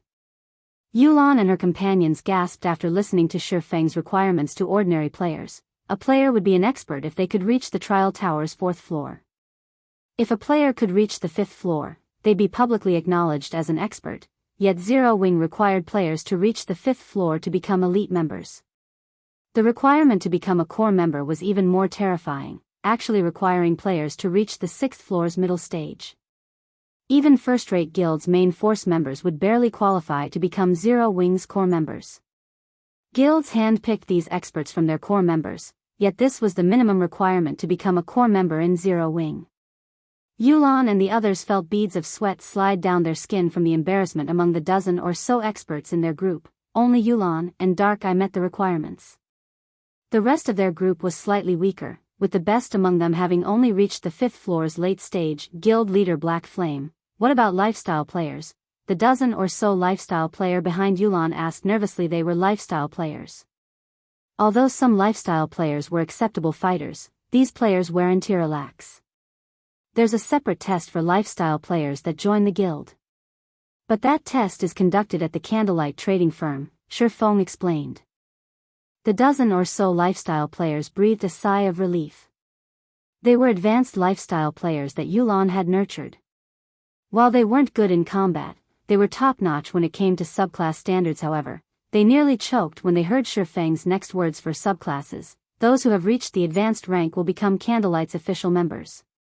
To become a core member, you have to achieve a practical success rate of 30% with advanced items.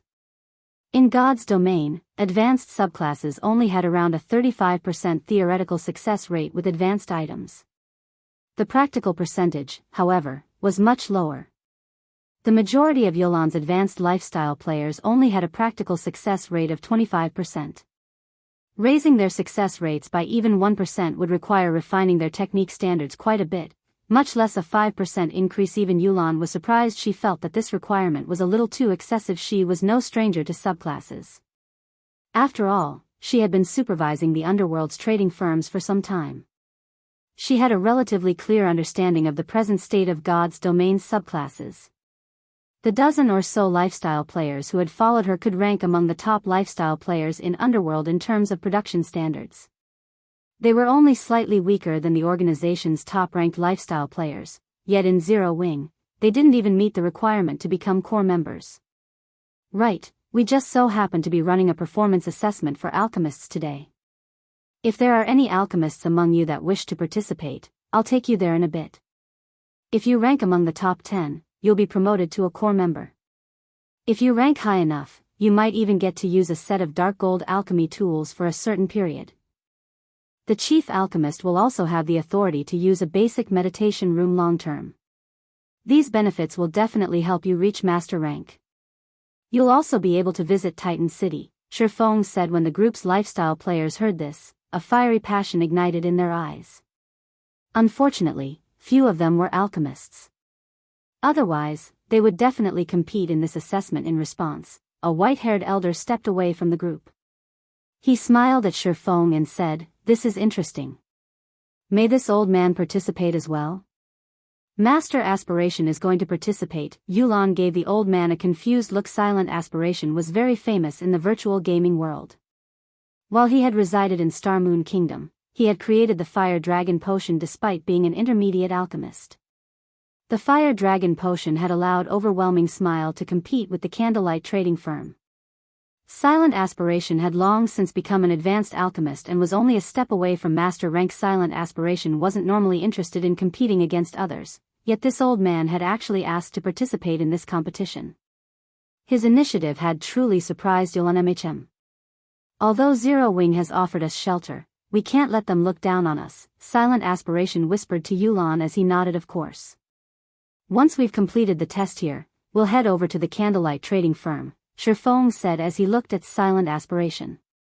He knew a little about this man, but although the man hadn't been particularly famous during God's domain's early stages, practically everyone had known his name after 10 years. He had been a master alchemist and only a step away from becoming a grandmaster. More importantly, he had created the master-ranked potion that even grandmaster alchemists admired, God's Blood. God's Blood was why Silent Aspiration had become famous throughout God's domain. It had been an incredibly powerful master-ranked berserk potion.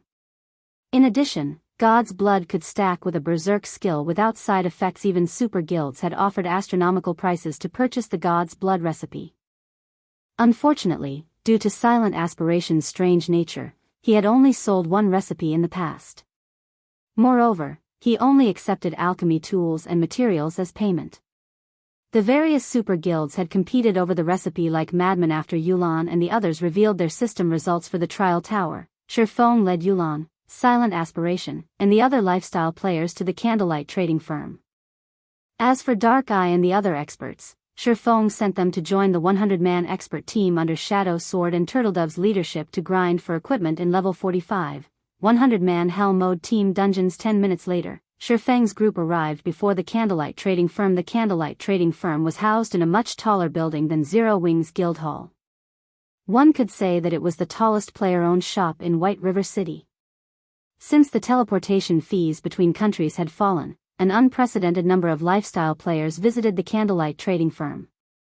The establishment's prosperity could now rival Star Moon City's auction house. After reaching the trading firm, Yulan and her companions discovered a large number of lifestyle players seeking to join Candlelight. Dozens of advanced lifestyle players had lined up to register for the trading firm's test. This had never happened in Underworld's trading firms. Chapter 1552, Candlelight's Foundations. Chapter 1552, Candlelight's Foundations. After arriving at the Candlelight trading firm, Feng led Yulan and the others into the building. Entering the trading firm's first-floor hall was like entering a supermarket. All kinds of products had been set up for sale in the hall. When players from other cities and kingdoms saw the trading firm's interior, they felt as if they had just set foot in another world. Unlike the other guilds, Feng had placed heavy importance on lifestyle classes since the beginning of the game. As a result, the Candlelight trading firm had plenty of lifestyle players. This, in turn, allowed the Candlelight trading firm to produce a variety of items in large quantities. Currently, the Candlelight trading firm sold over 100 different kinds of crafted items.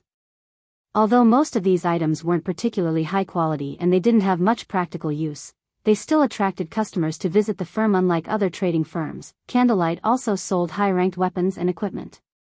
Aside from the level 45 dark gold equipment, which was clearly a display and had astronomical price tags, there was plenty of pieces of level 5 to 40 crafted equipment up for sale. The quality of these pieces ranged from bronze to fine gold rank. This even allowed the trading firm to satisfy players that had only joined God's domain recently. Meanwhile, players constantly crowded the counter selling crafted level 40 weapons and equipment. Although there was quite a bit of level 40 weapons and equipment on the market, items of secret silver and fine gold rank were still fairly rare. Guilds and teams usually kept these items for their own use.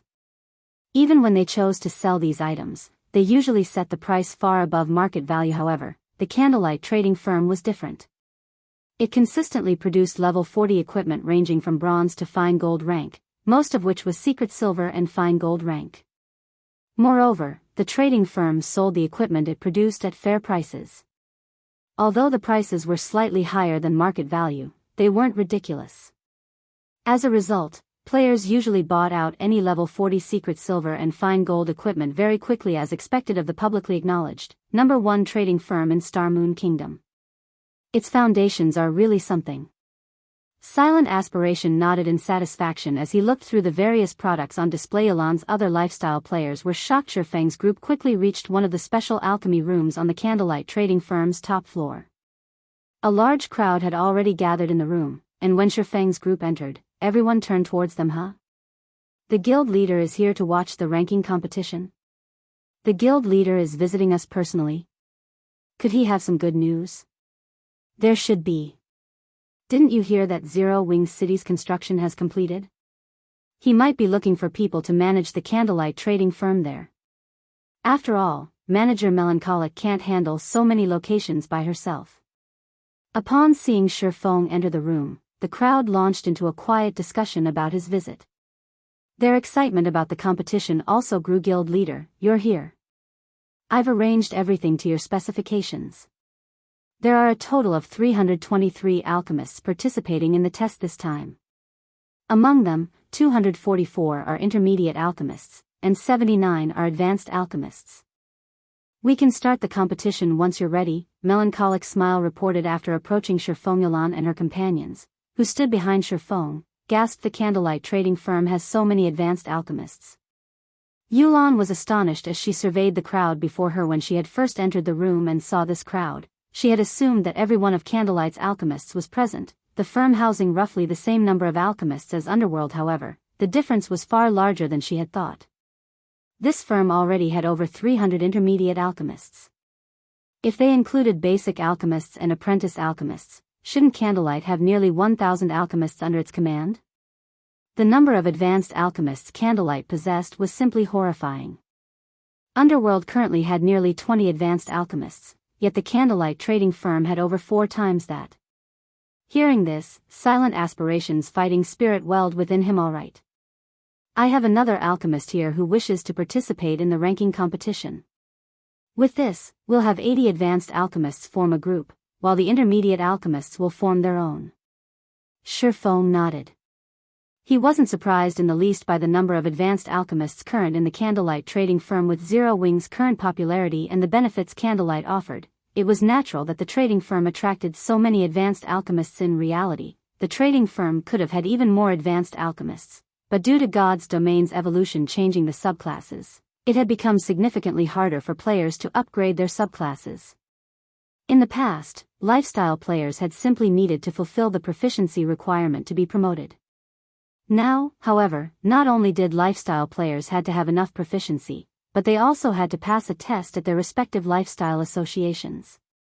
Once they could create a specified item with a certain success rate, would their rank rise. Otherwise, with how many alchemists the Candlelight trading firm nurtured, they would have had far more advanced alchemists, following which, Silent Aspiration joined the competition group for advanced alchemists. Right, for this ranking competition, aside from the aforementioned benefits, the top 3 players will have the opportunity to learn this mana-enhancing potion recipe, Feng said as he took a large booklet from his bag and placed it on the stone table before him.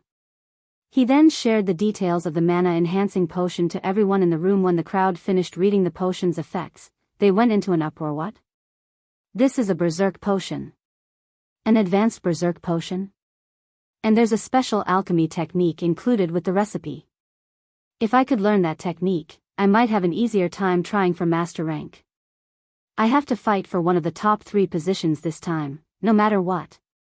Every alchemist's eyes shone with excitement. Even Silent Aspiration, who didn't seem overly excited about the competition, showed great interest after seeing the mana-enhancing potion. Advanced alchemy recipes weren't like ordinary alchemy recipes.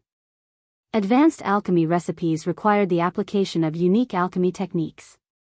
If one could learn these techniques, they'd have better luck when creating their own unique potions in the future.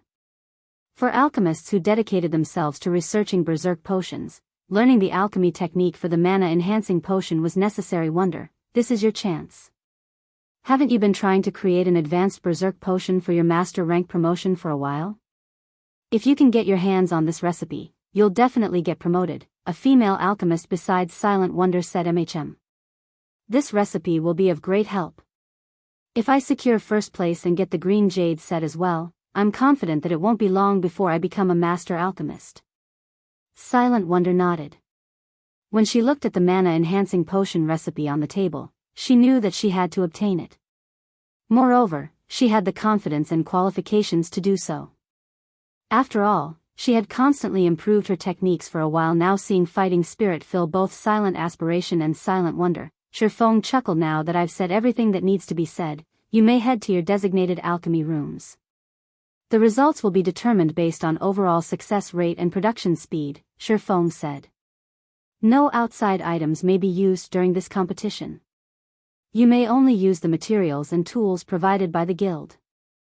None of the alchemists were surprised by Feng's requirements. A few of the intermediate alchemists might have better technical skills than the advanced alchemists, but due to their late start in the game, they might not have reached the necessary proficiency to become advanced alchemists yet. Hence, by having intermediate alchemists produce intermediate items and advanced alchemists produce advanced items, calculating the results based on overall success rate and production speed, the firm could assess the player's technical skills, creating a fair competition between the 2 ranks. Following which, Melancholic directed everyone to their designated alchemy rooms. Guild leader, is this really all right? Melancholic smile worriedly asked after watching the alchemists enter their assigned rooms. To attract alchemists to join the Candlelight trading firm, they had advertised that even the firm's official members would have the right to compete for the dark gold alchemy tools. Although their advertisement had succeeded, letting these non-internal members use such valuable tools was a huge waste. If they only gave internal members access to these tools, they might nurture master alchemists far more quickly. Instead of answering Melancholic Smile's question, Feng asked, "How are the internal members doing? What's their progress on learning the basic secret alchemy technique?" 1/3 of them have learned the designated basic alchemy technique. According to the rules you've set, each technique they learn will grant them one chance to read the Moon God's secret record.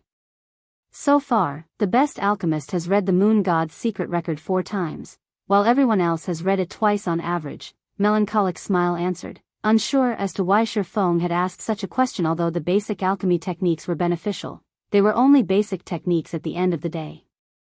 Meanwhile, there was no lack of experts among the alchemists participating in this competition. This was especially true for Silent Wonder.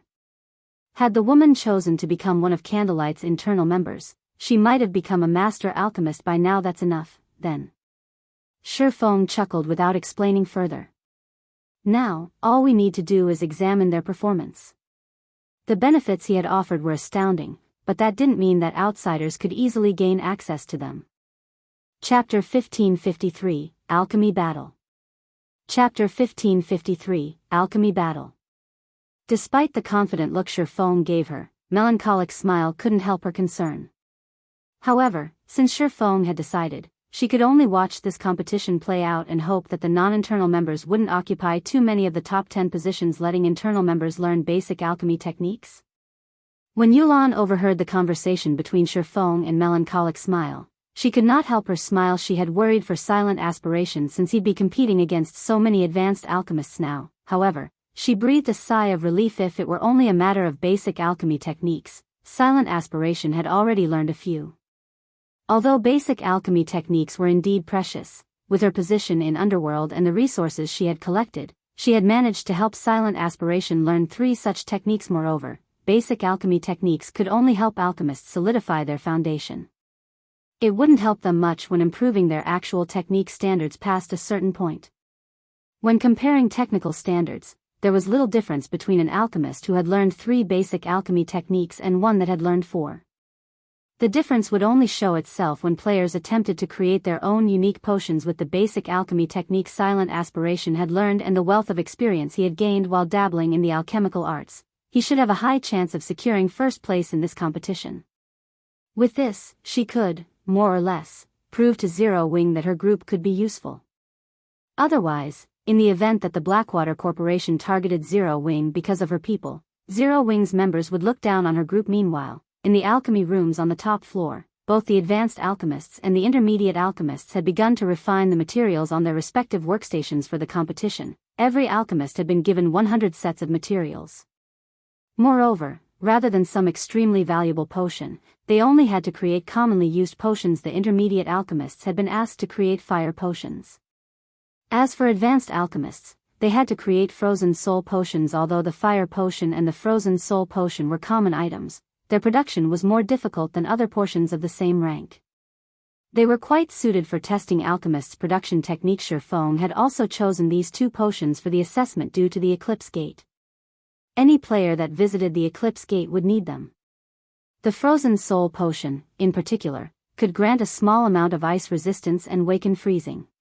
These effects were particularly useful when fighting the Eclipse Gate's ice-type monsters. It seems there is some level of difficulty to this assessment. Taking a look at the materials before him, Silent Aspiration realized that he had to craft an advanced potion. Once the alchemists were in position, Melancholic Smile announced the competition's start through the team chat. The alchemists took action immediately. They are all quite skillful.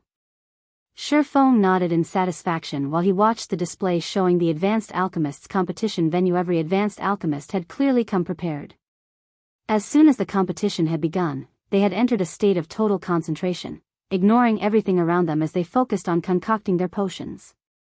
Their actions were fast and precise, without any excess movement to waste their time. Not only were these alchemists required to maintain a high success rate in this competition, but they also had to maintain a high production speed. With only 1 hour, it was impossible for the alchemists to go through all 100 sets of prepared materials. The main goal was to see how many potions the alchemists could produce within a fixed time and at what success rate. This way, the outcome would be obvious for all to see when the competition ended. Master Aspiration is really impressive. He refined the materials so quickly, an advanced alchemist behind Yulan exclaimed as he watched Silent Aspiration's performance. Although he, too, was an advanced alchemist, his rank had been average among Underworld's advanced alchemists. In a competition between 80 advanced alchemists, he had little confidence of ranking among the top 10. However, Silent Aspiration was different. Even in Underworld, only one other advanced alchemist had been capable of competing against Silent Aspiration. That alchemist had also been an elder with decades of alchemical experience. Meanwhile, Silent Aspiration's refining process was meticulous and natural. The frozen soul potions production had very high requirements. If the refined materials weren't sufficiently pure, the system would determine the potion's failure, yet Silent Aspiration refined the materials nearly twice as fast as the other advanced alchemists in the competition and still fulfilled the system's requirements. Just where did the guild leader find this alchemy expert? His production speed is actually on par with Silent Wonder's. Silent Aspiration's performance even surprised Melancholic Smile. Silent Wonder was one of the Candlelight trading firm's top advanced alchemists.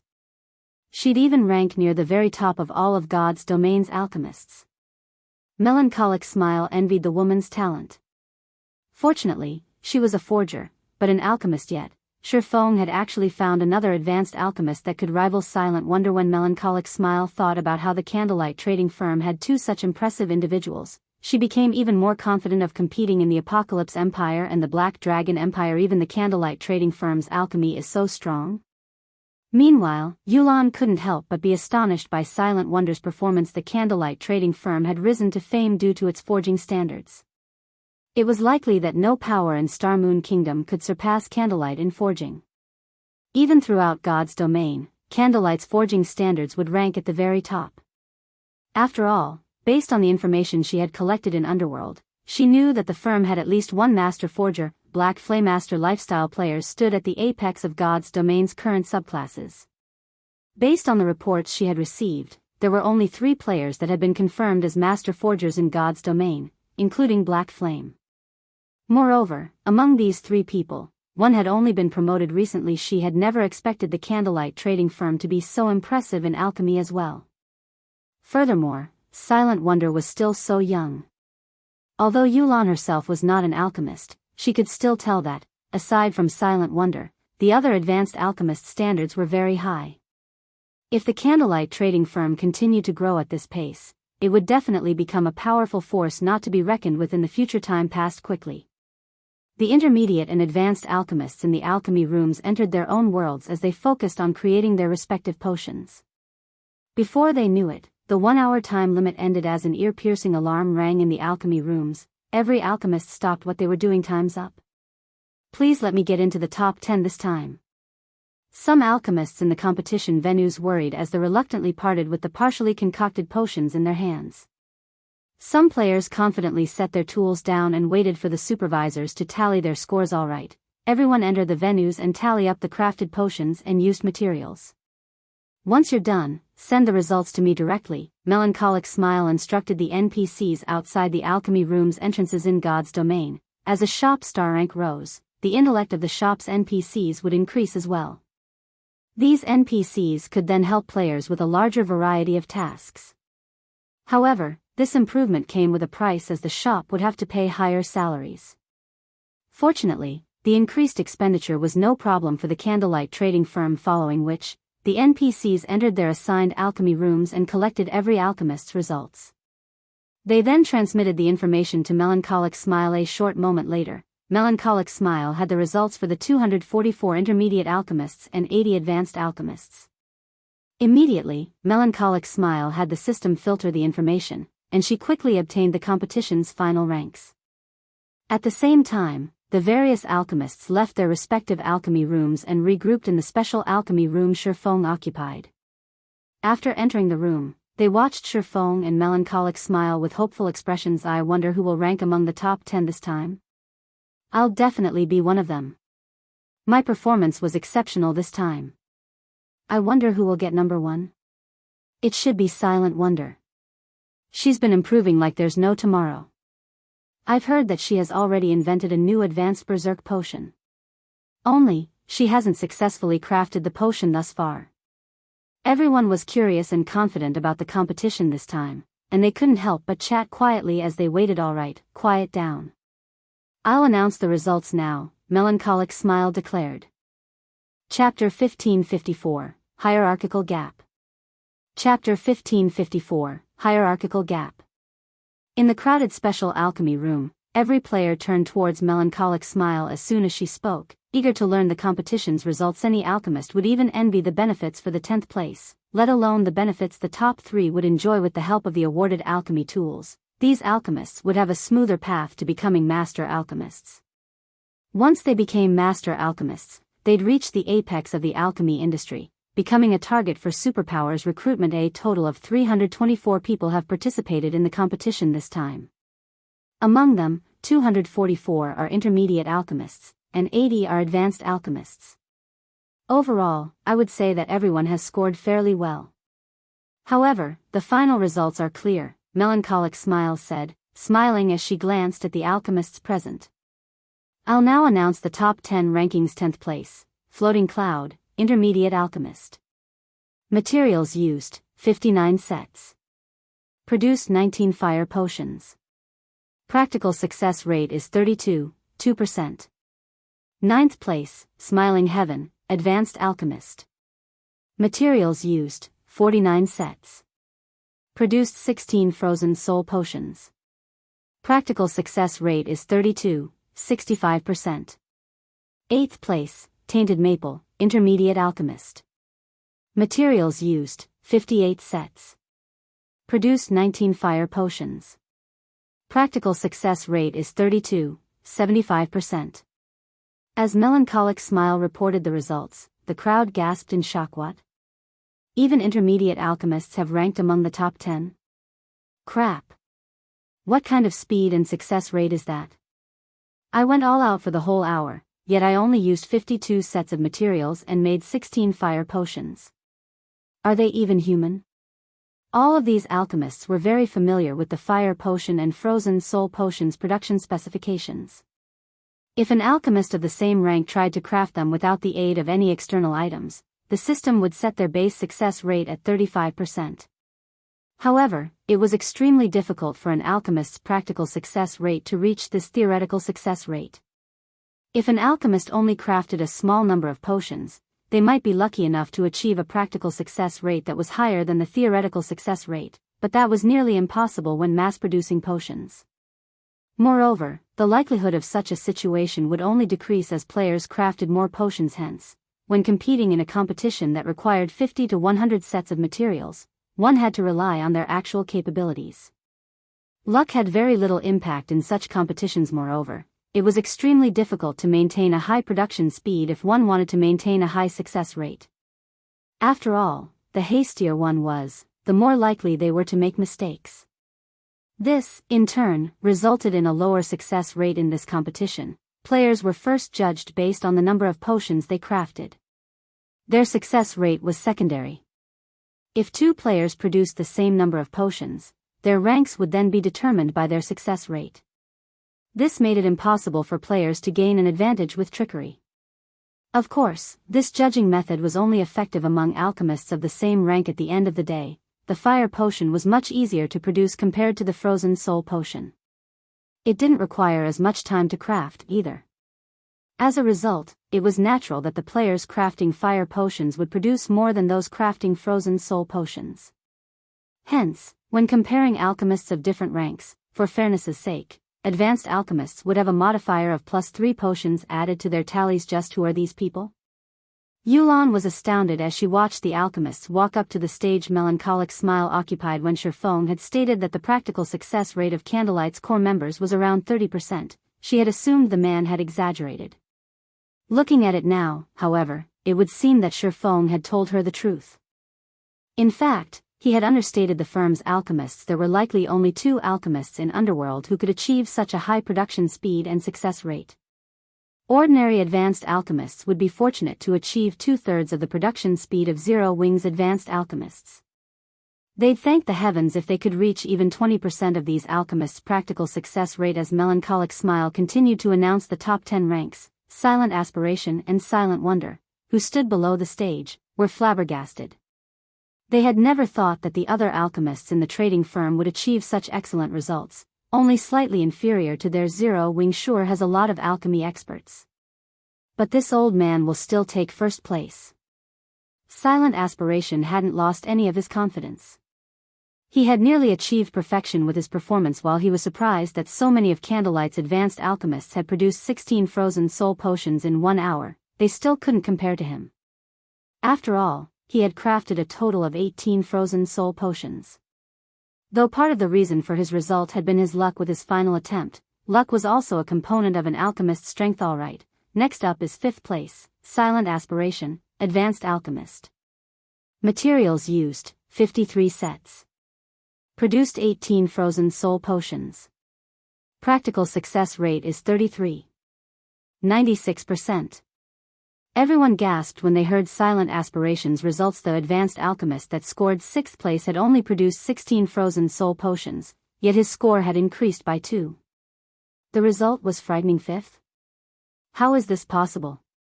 Silent Aspiration turned to look at Melancholic Smile, suspicious. Even Yulan, who stood beside Feng, could not believe this Silent Aspiration had successfully crafted 18 frozen soul potions in 1 hour, yet he only ranked 5th. However, before Silent Aspiration and Yulan could question the results, Melancholic Smile announced the 4th place winner. 4th place, Silent Wonder, Advanced Alchemist. Materials used, 52 sets. Produced 18 frozen soul potions. Practical success rate is 61%. Hearing this result, Silent Aspiration, who had intended to question the results, was at a loss for words. Someone was actually capable of producing 18 frozen soul potions with a near-perfect success rate. Next, in 3rd place, Rain Walker, Advanced Alchemist. Materials used, 59 sets. Produced 20 frozen soul potions. Practical success rate is 89%. 2nd place, Gentle Stab, Advanced Alchemist. Materials used, 61 sets. Produced 21 frozen soul potions. Practical success rate is 42%. 1st place, Dormant Twilight, Advanced Alchemist. Materials used, 62 sets. Produced 22 frozen soul potions. Practical success rate is 48%. When Melancholic Smile finished announcing the competition's results, silence descended on the venue. Everyone turned towards the top 3 alchemists on the stage, skepticism filling their eyes. Were the results manipulated? Silent Wonder was confused as she read the results. Her production speed in this competition had been the best she had ever achieved, completing 52 attempts in 1 hour. That was basically 1 attempt every minute or so. Her success rate was even close to perfection. Yet, of the 3 alchemists who ranked above her, 2 had spent less than a minute on each attempt.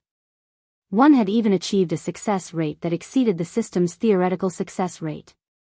She found it hard to imagine how these people could have possibly achieved such results. The only possibility she could think of was that they had cheated and used alchemy tools that increased their production speed and success rate. Silent Wonder wasn't the only one with such thoughts. Silent Aspiration and Yulan had reached the same conclusion. The report had even surprised Melancholic Smile. I know that some of you will refuse to believe these results and suspect that the top 3 alchemists have cheated in some way. However, I guarantee you that that is not the case. This is their own strength. Do not think that the top 3 positions of the Candlelight trading firm are so easy to obtain. If you do not work hard, the gap between you will only grow, Feng stated as he glanced at everyone present.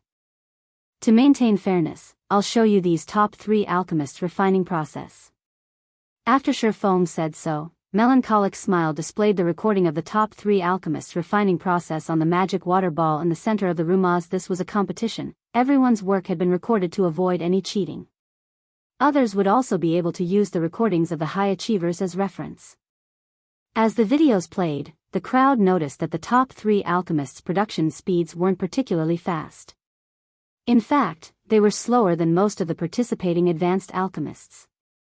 However, while these 3 were refining their potions, they'd occasionally give up halfway through and concoct a new potion as if they knew that their attempt wouldn't succeed. By giving up halfway, these 3 alchemists saved a lot of time. As a result, They went through far more materials during the limited amount of time when the videos ended. Every alchemist in the room turned as one towards the top 3 alchemists, realizing where the difference lay. How is that possible? Silent wonder and silent aspiration were dumbfounded. It was impossible to know how a potion would turn out before it was refined. They couldn't fathom why these 3 had decided to give up on certain attempts midway, yet it was precisely the reason they had achieved far better results. Could this be some kind of alchemy technique? Silent wonder and silent aspiration considered the thought at practically the same time. This was especially true for silent wonder. She was no stranger to the top 3 alchemists, but when it came to alchemy standards, she had no doubt that she was superior. The only way the trio could surpass her was with alchemy techniques. The trio must have learned a technique that she didn't know, which was why there was such a massive difference between them. Based on the fact that all 3 alchemists had learned the same technique at the same time, she guessed that it must have something to do with the Candlelight's internal member training program. Alright, now that you've seen their refining processes, I'm sure you've realized where the difference lies. The promised benefits for the top 10 winners will be delivered to your respective alchemy rooms. I want you 3 to stay behind. Everyone else, you may leave if you have nothing else to say, Feng announced, chuckling as he noticed silent wonder and silent aspiration, who appeared to be deep in thought. Chapter 1555, Internal Benefits. Chapter 1555, Internal Benefits. After Feng gave the command, everyone began orderly shuffling out of the special alchemy room. Even now, though, everyone still felt a little shocked by the outcome of this competition. Originally, they all thought that Silent Wonder would be the champion this time. They had never imagined that she would actually end up failing to get within even the top 3. Moreover, there was a huge difference between her results and the results of the third-place winner.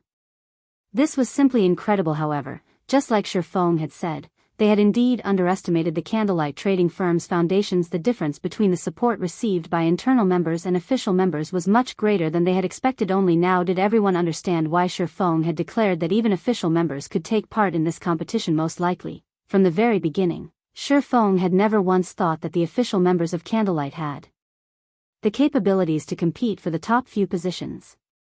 Hence, he had boldly allowed official members to take part in the competition without any restrictions. Although the benefits for the top 10 positions were quite good, there was a qualitative difference between them and what the top 3 winners received. In God's domain, secret silver alchemy tools were indeed very rare, but the various large guilds generally had a few pieces. However, in the case of the fine gold ranked Ocean's Glow set and the dark gold ranked Green Jade set, they were not things that just any guild would have. Even super guilds would not necessarily be able to obtain these precious treasures. With the aid of these top-tier alchemy tools, one would definitely have a much higher chance of creating a new potion. Meanwhile, as everyone was leaving, Silent Wonder suddenly walked up to Feng. What's going on? Could Silent Wonder be trying to complain about the competition results? That shouldn't be the case. She must have seen the videos as well. There are indeed no problems with the results. Dormant Twilight and the others did indeed win the competition fair and square. Moreover, the results will most likely remain the same for the next few competitions. It really makes you wonder how they managed to improve so quickly. I recall that Dormant Twilight and the other 2 were quite inferior to Silent Wonder some time ago. How should I know? However, it should have something to do with the trading firm's internal member training program. It's a pity that I lack the strength to join it. Everyone could not help but start a quiet discussion among themselves as they looked at Silent Wonder guild leader. May I ask you a question?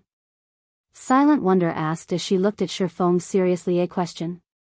Upon seeing the serious expression on Silent Wonder's face, Feng chuckled and replied, "Sure, ask away." After taking in a deep breath, Silent Wonder said, "I wish to ask about the alchemy technique Dormant and the others have learned. Can the technique be learned by becoming an internal member of the guild?" To some extent, yes, Feng replied after giving the matter some thought. Truthfully, Feng was rather surprised himself by the trio's performance. He had never thought that they would gain such a significant harvest from reading the Moon God's secret journal. The Moon God's secret journal was indeed an alchemy treasure.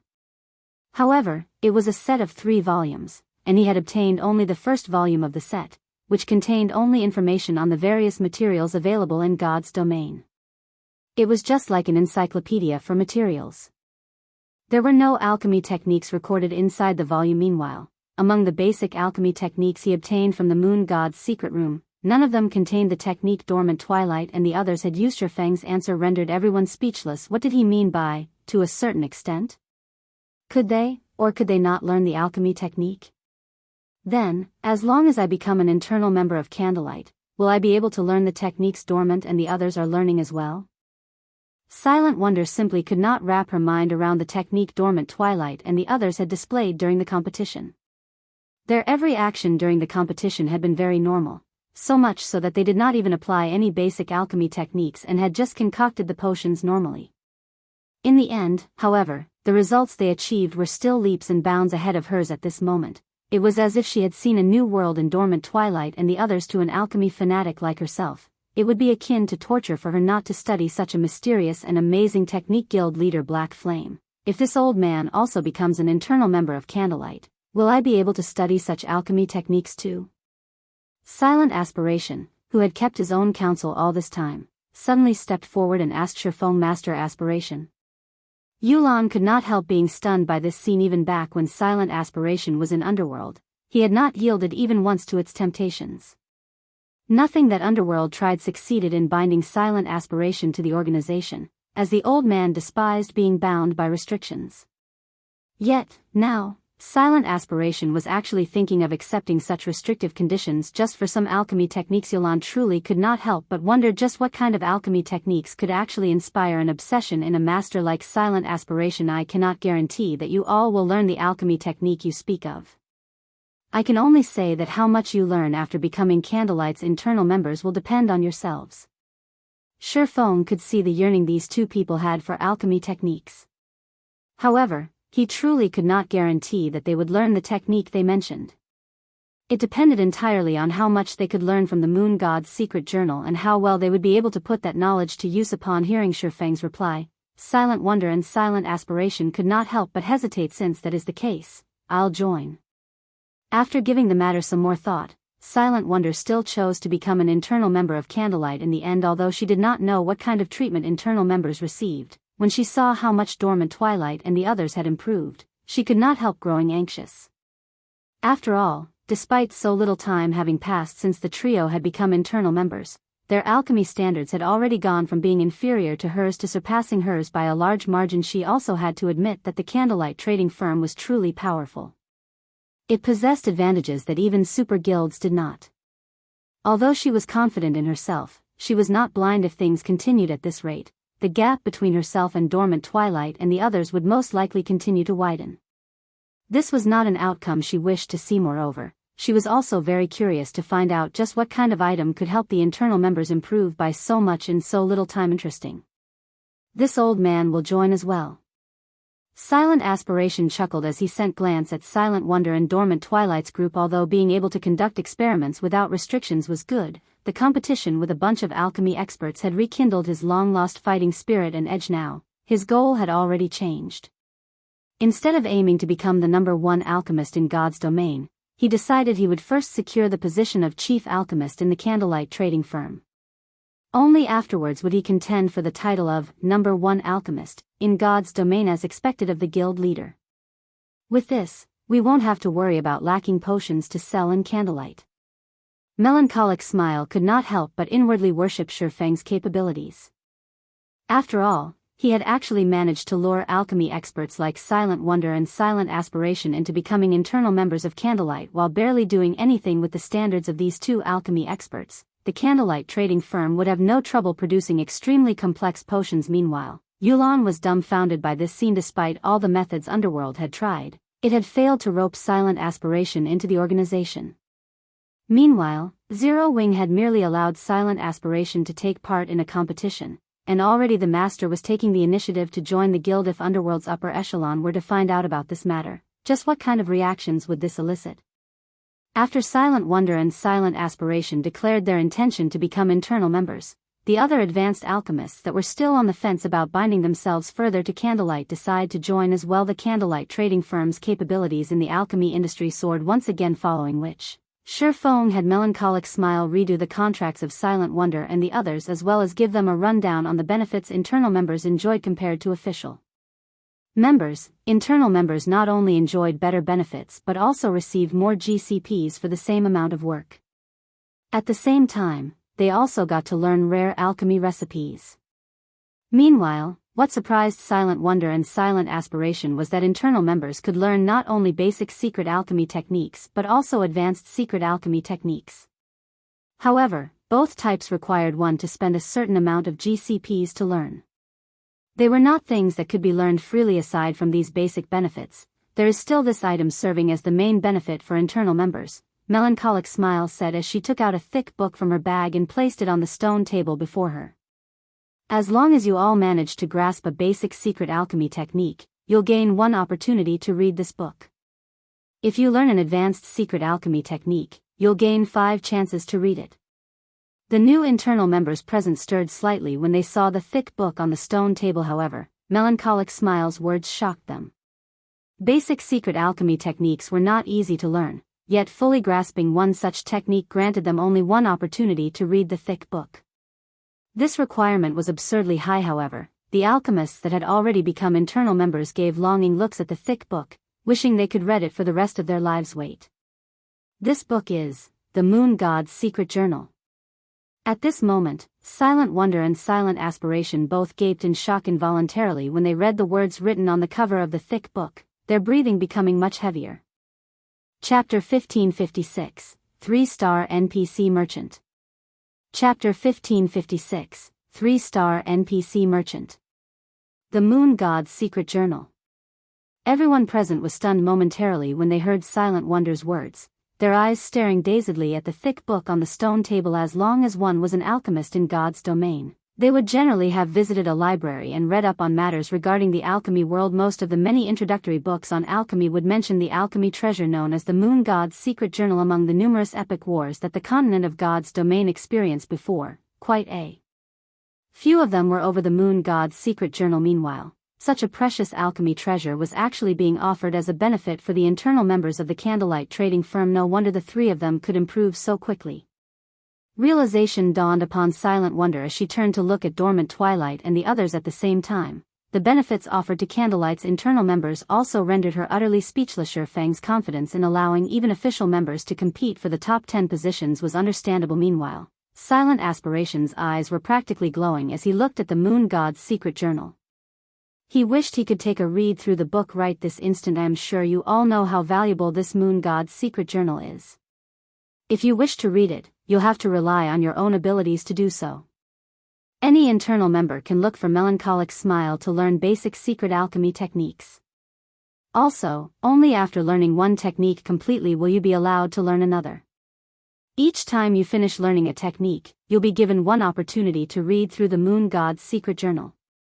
How many times you'll be able to read through the journal will depend on yourselves. Feng could not help but chuckle when he saw the longing in everyone's eyes.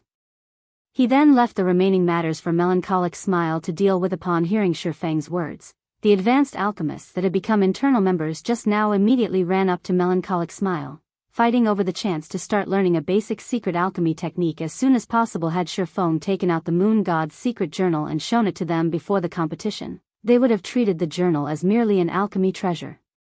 They would not have had a clear understanding of its value. However, after watching Dormant Twilight and the others' performance, they came to fully appreciate the power of the Moon God's Secret Journal. Now, they hoped to grasp the knowledge stored inside the journal as soon as possible. Just as Feng was letting Dormant Twilight and the other 2 top 3 winners learn the mana-enhancing potion recipe, Aqua Rose suddenly contacted him. Guild leader, I just received a report stating that Heaven's Burial has begun raiding the Orc Empire's ancient rock city. Moreover, they've mobilized a considerable force. At this point in time, we estimate that Heaven's Burial has mobilized over 100,000 elite members and 5,000 NPCs. By the looks of it, they are almost certain to capture ancient rock city. Aqua Rose reported they dare raid an orc city with just 100,000 elite players and 5,000 mercenaries. Hearing Aqua Rose's words, Feng could not help but fall into deep thought. Could Heaven's Burial have some other insurance? He might not have a clear idea of how powerful the cities in the Orc Empire were, but one thing he did know was that the cities located in neutral maps were not that easy to raid. For example, even though the secret pavilion had obtained 15,000 NPC mercenaries from him, its chances of securing an orc city were minimal after all. A city possessed a defensive magic array. Meanwhile, attacks at Tier 3 and below would do very little to deplete the energy of a city's defensive magic array. In addition, the orcs defending the city would definitely outnumber players by a lot. There were also mythic monsters garrisoning the city. Unlike the mythic monsters found in dungeons and out in the fields, a mythic monster defending a city would receive a significant buff from the city's defensive magic array. An army of 100,000 elite players was no different from a bunch of ants in the face of such a mythic monster. The latter could annihilate the former with little to no effort. In fact, even if the mythic monsters defending the city did not make a move, the orc army stationed inside the city would most likely be able to annihilate Heaven's Burial's army of 100,000 elite players easily. Hence, by attempting to capture Ancient Rock City, either Heaven's Burial's upper echelon consisted of utter fools or the guild had some other power they were relying on. Guild leader: I heard that many first-rate guilds are sending their own forces to take advantage of the situation. Should we poke our hands into the matter as well? Aqua Rose did not have any positive feelings about Heaven's Burial. In other words, their two guilds were basically enemies. Now that Heaven's Burial was trying to capture Ancient Rock City, Zero Wing naturally could not just sit out and do nothing. Forget it. Since Heaven's Burial dares to take such an action, I'm sure they've considered this problem as well. For all we know, we might end up stepping into a trap they set up. Let the other guilds have their fun. However, make sure to keep an eye on the situation there as well, Feng said, shaking his head. Right, are you done sorting through the information on the NPC merchants yet? Beast Emperor's shadow loomed behind Heaven's Burial. In a field battle without the aid of defensive structures like the Magic Tower, dealing with a swarm of evil beasts and evil demons would be very difficult. At the very least, Zero Wing currently still lacked the means to contend against an army of monsters in a frontal confrontation. In fact, Heaven's Burial's goal in attacking Ancient Rock City might not be the conquest of the city at all.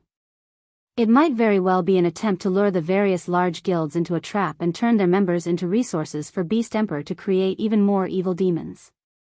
After all, the Black Dragon Empire's evil god's temple had already been activated. If Beast Emperor wished to nurture powerful evil demons, he would need a large number of sacrifices to do so. Meanwhile, hunting for players the normal way would take a very long time.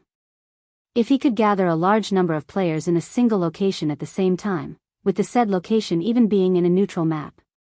Just the thought of it horrified Feng now. The only thing Feng could do was improve Zero Wing's power as quickly as possible.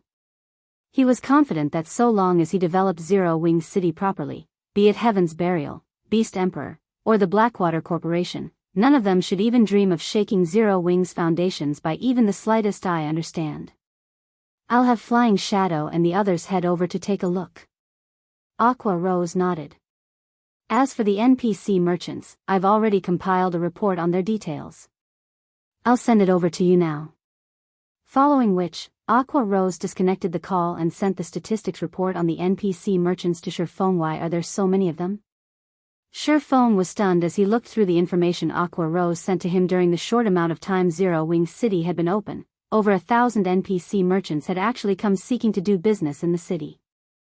This number exceeded even that of the NPC merchants Shadow had managed to lure in with its main city. Although the majority of the merchants had low potential and were only 1-star NPC merchants, there were still over 200 2-star NPC merchants seeking to do business in Zero Wing City.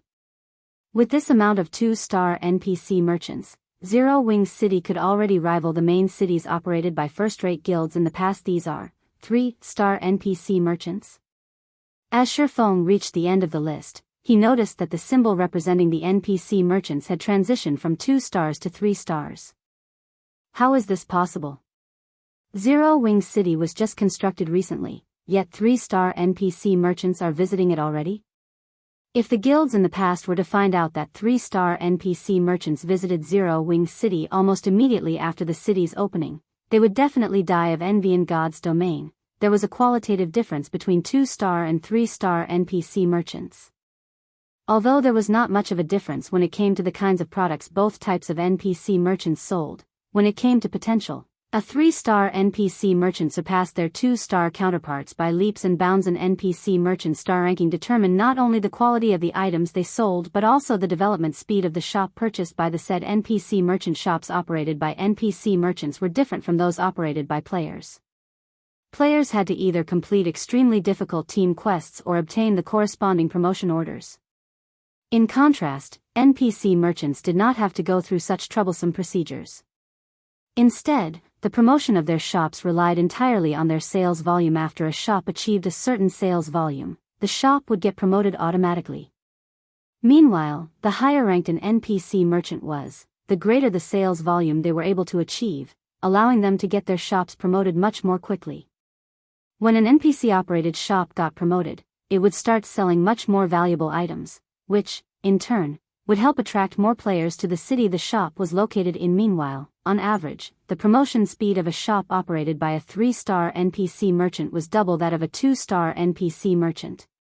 If a city possessed a sufficiently large player population, the promotion speed could even be 2 or 3 times faster. Hence, the various large guilds in the past would do everything they could to attract a 3-star NPC merchant to their cities. In the past, Feng had only ever heard of 3-star NPC merchants taking the initiative to visit the main cities operated by super guilds, and never for cities of lower standards.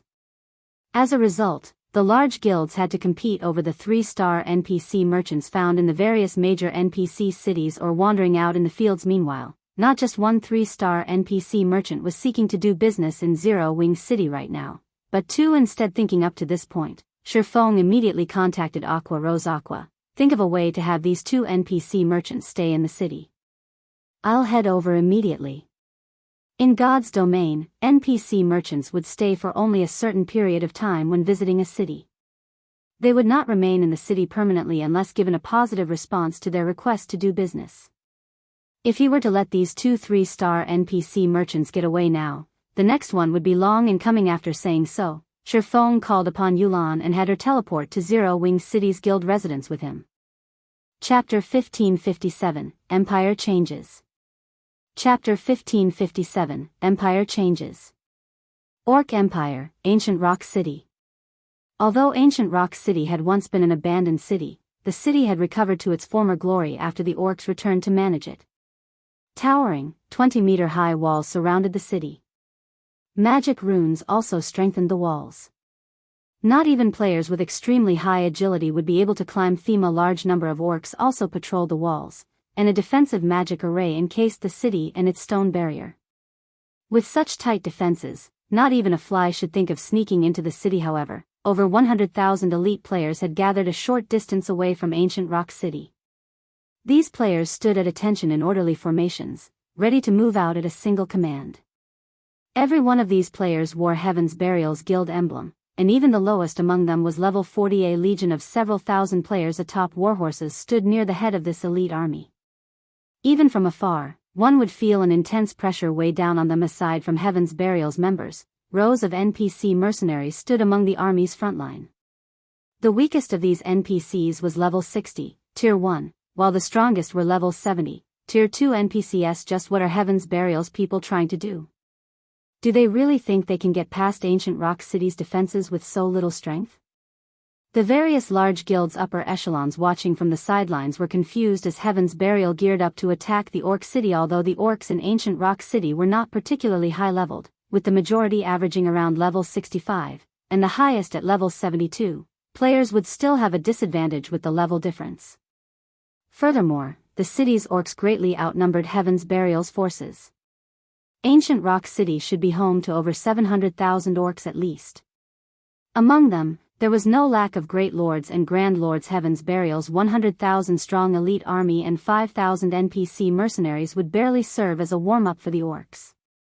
Guild leader singular, it seems our siege has attracted quite a few flies, Lei Jingyang commented, smiling as he surveyed the spectating large guilds. Over 10 guilds had gathered to watch Heaven's Burial siege Ancient Rock City. Together, these guilds had dispatched over 200,000 players. The combined force already surpassed Heaven's Burial's numbers. If these large guilds ambushed their army at a crucial moment during the siege, they would deal a fatal blow. Isn't this just as we expected? Singular Burial asked, laughing. That's right. Though, It's a pity that Zero Wing isn't here. Otherwise, we could band together and take the guild out, Lei Jingyang said, sighing. All right, it's almost time to take action. It's about time we teach these guilds who rules over this neutral map. Singular Burial coldly announced after glancing at the system clock guild leader, leave it to me.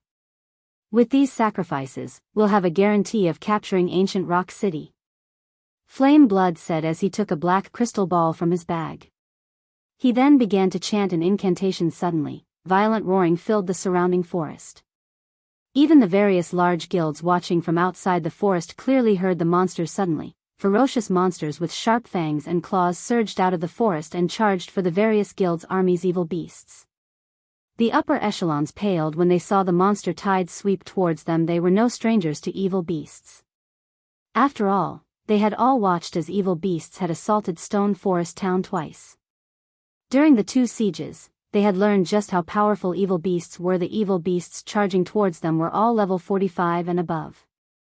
Although they were not as strong as those that had attacked Stone Forest Town, they were powerful nonetheless. Furthermore, 3 level 60 mythic ranked evil earth dragons led the evil beast army. Crap. Everyone, use your return scrolls. The various guilds' upper echelons gave the command to retreat the moment they saw the evil beasts. However, when they tried using their return scrolls, they found them ineffective. In the end, they could only watch as the evil beasts stormed closer. Damn it. We've been tricked. Everyone, get ready to fight and pull back. How dare Heaven's Burial do this? Aren't they afraid that our guilds will band together to exact our revenge? Only now did the various large guilds realize that this had been a trap, but all they could do was give the command to retreat from the battlefield. If they fought the evil beasts, they would only suffer even greater losses. Although these guilds had a total of 200,000 members with them, the evil beast army, which was not suppressed by any magic arrays, had an overwhelming advantage. Even as the various large guilds bombarded the evil beast army with large-scale destruction spells, all they accomplished was clearing out the elite and special elite ranked evil beasts. The chieftain rank and above evil beasts took barely any damage. In contrast, the evil beasts wiped out these players. The Grand Lord ranked evil beasts easily massacred groups of players as they moved through their enemies' lines. Even when top-tier experts tried to pin these Grand Lords down, their efforts accomplished very little. As for the mythic ranked evil earth dragons, they were no different than walking disasters. A single hit could take the lives of hundreds of players. When the 3 evil earth dragons working together, they were practically unstoppable as they mowed through the player armies. In the end, these guilds' upper echelons could only watch as their guild members were exterminated. Heaven's Burial, our guilds will not let you get away with this. The upper echelons realized that there was no escape. They glared and shouted at Singular Burial's group, let us get away with this? Singular Burial could not help but laugh. It seems like you still don't understand your situation. Haven't you realized that the moment you arrived here, you became a stepping stone for Heaven's Burial? From now on, the Orc Empire will become Heaven's Burial's domain. Whatever we say, goes. Previously, they hadn't dared to massacre players openly because they had been afraid of the various large guilds targeting them. However, they had since solidified their foundations. With over 200,000 elite players as sacrifices, they could grow their evil beast army to new heights. Once ancient Rock City became Heaven's Burial's base of operations, not even God's domain's superpowers would be a threat to their guild. As the large guild's members continued to die, Flame Blood used the dead players to create evil beasts and demons. Moreover, as the evil beasts killed the enemy players, their levels rapidly rose. By the time the various large guilds were annihilated, 5 more Grand Lord ranked evil beasts had evolved into mythic ranked evil earth dragons. The army had also doubled its number of Grand Lords on the battlefield. Amazing. As expected of the large guild's elite players. With these evil beasts, we'll have no problems taking down ancient Rock City. Flame Blood laughed madly as he gazed at the army under his command. Without a moment to rest, Flame Blood commanded his evil beast army to charge for ancient Rock City. At the same time, the 8 evil earth dragons roared as they launched 8 tier 4 spells at the city's defensive magic array. When the spells collided with the barrier shook violently. It was clear that the attacks had depleted a significant portion of the magic barrier's energy. Meanwhile, back in Star Moon Kingdom, Feng and Yulan arrived in Zero Wing City's guild residence. So, this is the rumored Zero Wing City? As Yulan observed the city below her from the guild hall's roof, the scenery captivated her. Not only was Zero Wing City's environment impressive, but a vitality that couldn't be found in any town filled the streets. She spotted plenty of high-level NPCs wandering about the city. There were even plenty of wandering merchants hawking their wares from the sidewalks. Horse carriages, which towns lacked, drove down the streets as they worked. There was barely any difference between Zero Wing City and an NPC city. If she really had to point out a difference, though, it would definitely be Zero Wing City's mana density. Despite the lack of magic towers inside the city, the mana density here was only slightly weaker than in Stone Forest Town. When considering how spacious Zero Wing City was, Yolan's eyes could not help but light up as she imagined the difference several magic towers would make. With Zero Wing's incredible potential, it was no wonder why Feng even dared to provoke the Blackwater Corporation. However, Yulan was curious about why Feng had led her here. Let's visit the City Lord's mansion. Chapter 1558, 3-Star Merchant. The City Lord's mansion in Zero Wing City was located in the heart of the city. Though, the building resembled more of a mountain, rather than a mansion. Tall walls surrounded the mansion. The structure was also further protected by a powerful magic array, which only allowed entry through the front entrance. Level 50, Tier 2 NPC guards were stationed at the City Lord's mansion's entrance. The mansion's magic array also reinforced these NPC guards' strength.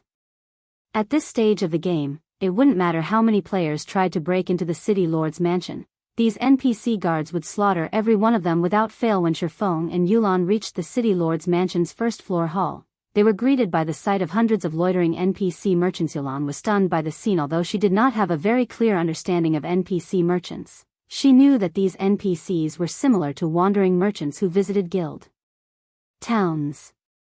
Only, these NPC merchants were more stable and wouldn't abruptly appear one day and disappear the next. They allowed players to obtain a steady supply of rare items. Normally, a town was considered impressive if 20 or 30 wandering merchants visited it at a single time. Meanwhile, the important town's underworld developed only had around 40 wandering merchants present in them at any one time. Yet, Zero Wing City had hundreds of these NPCs. However, what Yulan did not know was that the NPC merchants present were only a small portion of those who had come to discuss business with Zero Wing City. Before this, Aqua Rose had rejected all 1-star NPC merchants and sent them on their way.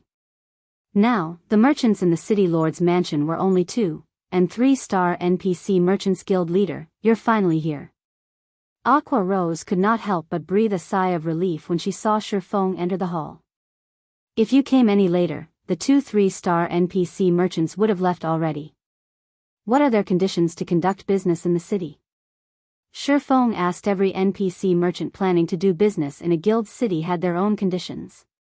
They would not set up their businesses in the city for nothing. Whether a guild could keep these NPC merchants or not would depend on a guild's capabilities to fulfill these NPCs' demands. One of them wants full tax exemption and their shop to be located on the same street as the City Lord's mansion. The other one has requested a large warehouse. This NPC has also asked for his shop to be located on the same street as the City Lord's mansion. Aqua Rose reported their asking price sure is ruthless. Feng could not help his frown. The City Lord's mansion was in the heart of the city. The amount of land available in the area was extremely limited. Meanwhile, NPC merchants' shops took up a lot of space, and the land sold to these merchants couldn't be reclaimed. This meant that he would have to give away 2 valuable plots of land for free, permanently. As for taxes, they were an important source of income for the city. NPC merchants needed to pay these fees to the guild every month, and the amount was based on the shop's rank. It was simply absurd to ask for full tax exemption. There was even less need to mention the warehouse. Constructing a small warehouse would already cost 3,000 gold. A large warehouse would cost at least 10,000 gold. However, the cost of construction was not the main issue. The crucial point was the amount of land the warehouse would take up. Moreover, the warehouse couldn't be constructed too far from the shop, which meant that the warehouse would also have to occupy the same area as the City Lord's mansion. He had to admit that the 2 3-star NPC merchants' asking prices were fraudulent. Is there no room for negotiation? Feng asked. In God's domain, NPCs with higher statuses would have higher intellects. Fortunately, it wasn't entirely impossible to convince NPC merchants to change their conditions. I've tried talking to them multiple times, but both NPCs are dead set on their requirements. Aqua Rose felt helpless about this situation. She had tried her best to negotiate for better conditions, but the NPC merchants were quite determined and had remained unfazed. Suddenly, Yulan asked, "Can you let me give it a try?" "You?" Aqua Rose glanced at the cloaked woman beside Feng. The woman had felt familiar, and upon closer inspection, she recognized Yulan. Curiously, she asked, "Aren't you the manager for Underworld's trading firms? Why are you here?" As far as she could remember, Yulan had always been a very capable woman. Not only had she managed Overwhelming Smiles trading firm until it nearly rivaled the Candlelight trading firm, but she also wielded considerable combat power. "I invited her here. Yulan is now a member of our guild," Feng explained. The corners of Aqua Rose's mouth twitched slightly as she turned to Feng with an incredulous gaze. Yulan had been close to becoming one of Underworld's upper echelons. Underworld, which was an extraordinary organization that had more strength and growth potential than most first-rate guilds. The organization also had ample funding. As long as the organization nurtured enough experts, it could definitely rival super first-rate guilds in the future. Yet, rather than remain as an upper echelon in a future super first-rate guild, Yulan had actually joined Zero Wing, which was currently besieged by numerous powerful enemies. Aqua Rose had no idea what method Feng had used to lure Yulan to Zero Wing, following which, Feng approved Yulan's suggestion. "All right, I'll leave this matter to you." In any case, there was no harm in trying. Currently, Zero Wing City's background was minimal. Attracting 2 3-star NPC merchants had been enough of a surprise already. It was only natural that these NPC merchants would have significant demands. "I'll try my best." Yulan nodded. She then turned to Aqua Rose and asked, "May I borrow the information you have on Zero Wing City?" Aqua Rose hesitated at Yulan's request. Zero Wing City's information was top secret in the guild. Others shouldn't so easily be given access. "It's fine, let her see it. In any case, she is already a core member of the guild. Also, this information can't be kept a secret forever," Feng said. Now that Zero Wing City was complete, it was only a matter of time before information leaked to the public.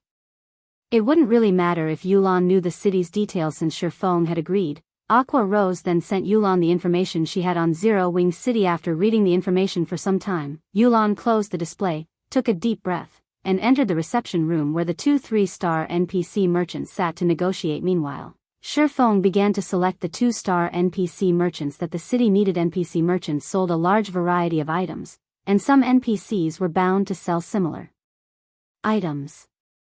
In that case, he had to choose the NPC merchant with the lower conditions and disregard the NPC merchants with higher conditions that sold the same items. After all, Zero Wing City had limited space. A large amount of land was still needed to build other advanced constructions. He could not waste too much land on these NPC merchants. After 10 minutes of reading through the list, Feng selected 63 2-star NPC merchants. Not only did these NPC merchants sell unique items with very few similarities, but their demands were also fairly reasonable. They were also willing to set their shops up in various parts of the city, which helped to alleviate the issue of too many crowds in a single area. After Feng and Aqua Rose decided the shop locations for every 2-star NPC merchant, Yulan emerged from the reception room. "Guild leader, here are the 2 NPCs' conditions," Yulan said. She then handed Feng 2 contracts. "What?" When Aqua Rose saw the new conditions on the contracts, she was astonished. She could not believe that the 2 stubborn NPCs, who had refused to budge no matter how she had tried to persuade them, had actually given in. Moreover, their conditions had loosened quite a bit.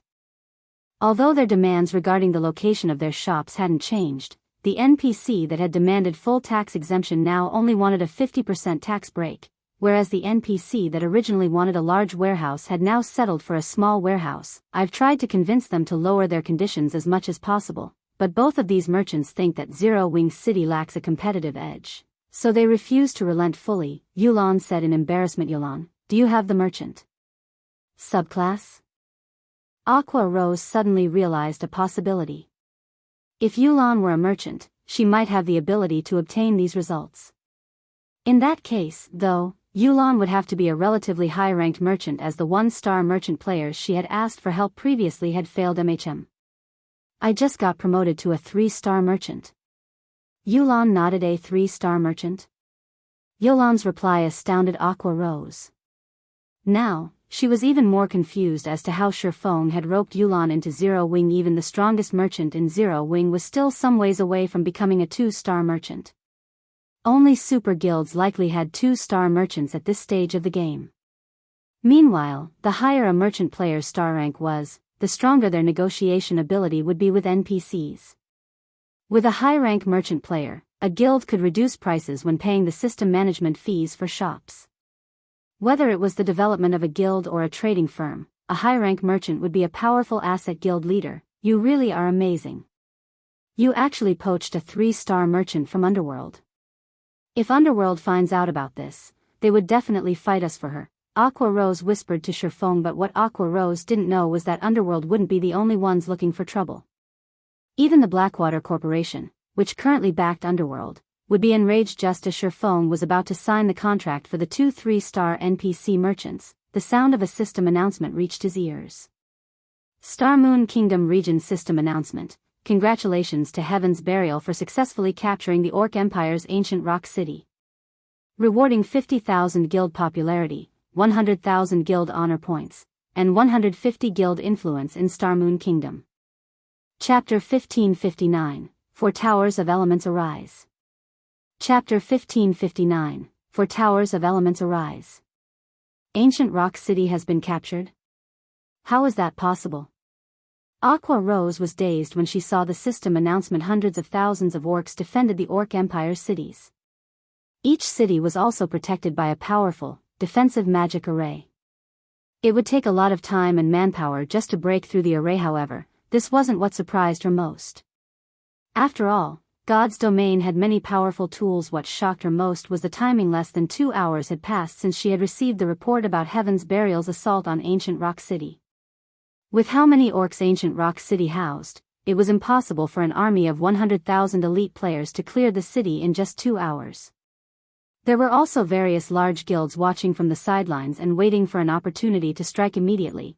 Aqua Rose began to contact her subordinates and had them look into the situation in Ancient Rock City. Capturing one of the Orc Empire's cities was no trivial matter nowadays. Many players from the neighboring kingdoms and empires gathered in the Orc Empire to grind and level. Unlike the 3 towns in the Orc Empire that had been captured thus far, Ancient Rock City was located in the Empire's inner region, rather than the outer area. If players wanted to earn contribution points, it was much easier to do so in the inner region due to the stronger monsters. Now that Ancient Rock City had been captured, a large number of players would swarm to the city, using it as a rest area. The money and resources one could make with the city would be frightening. With so much income and Heaven's Burial's background, the guild would develop rapidly. While Aqua Rose investigated the situation, Star Moon Kingdom's forums were in an uproar. Heaven's Burial trapped and killed over 200,000 guild elite players. The various large guilds declared their intent to wipe Heaven's Burial from the face of God's domain. Heaven's Burial controlled an evil beast army to siege Ancient Rock City. As these posts published on the forums, they quickly received a lot of attention and made it to the top of the list. What? Even something like this is possible? Crap. This is cheating. Heaven's Burial can actually control so many evil beasts? Who could possibly be a match for the guild now? It is impressive. But at the end of the day, evil beasts stand against the human race. If NPCs discover these evil beasts, they will mobilize to wipe them out. Moreover, the evil beast army Heaven's Burial controls has suffered significant damages. Didn't you guys see that over 80% of the evil beast army was wiped out in this battle? However, Heaven's Burial now controls Ancient Rock City and a town in the Orc Empire. Even without the threat of the evil beast army, which guild could possibly be a match for Heaven's Burial? I'm afraid that it won't be long before Heaven's Burial becomes the #1 guild in the several neighboring kingdoms. I wonder if Heaven's Burial is recruiting?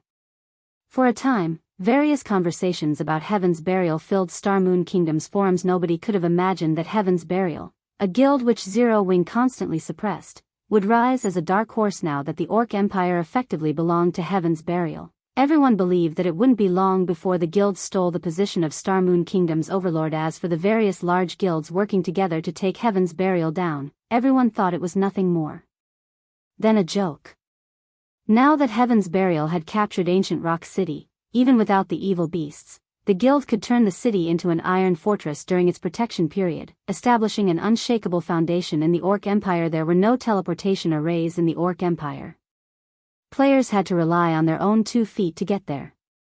If the various large guilds engaged in a war of attrition against Heaven's Burial inside the Empire, they'd be at an overwhelming disadvantage. After all, Heaven's Burial's members could resurrect in Ancient Rock City. At the same time, they could teleport to the city with guild transfer scrolls, providing swift reinforcements. The various large guilds could not afford to go to war with Heaven's Burial for some time. Meanwhile, inside Ancient Rock City, Heaven's Burial's members had already begun to reconstruct the city. They were prepared to turn the city into Heaven's Burial's main headquarters. Ha ha ha. Wonderful. This is just wonderful. It won't be long before we can open Ancient Rock City to the public. Guild Leader Singular, you and your guild have done magnificently. With this city as our base, we won't have to worry about a lack of funds or resources when developing elsewhere. We might even attract a few more major corporations to work with us. Lei Jingyang said. He could not help but laugh as he watched over Ancient Rock City from the city walls. Our success is all thanks to you, young Master Lei. If not for your Tier 4 domain scroll, we wouldn't have been able to defeat the Guardian boss so smoothly. Had we been any slower in the fight, the evil beast army might have been annihilated. Singular Burial sighed ruefully.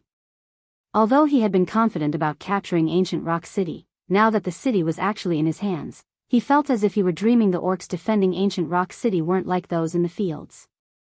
The city's magic array had buffed these defending orcs, and although they had a large number of evil beasts and evil demons, they had only held back the orcs temporarily, failing to annihilate them completely. While most of the orcs in the city had been distracted, they had used the 8 mythic-ranked evil earth dragons and mercenary NPCs to open a path towards the city's guardian boss.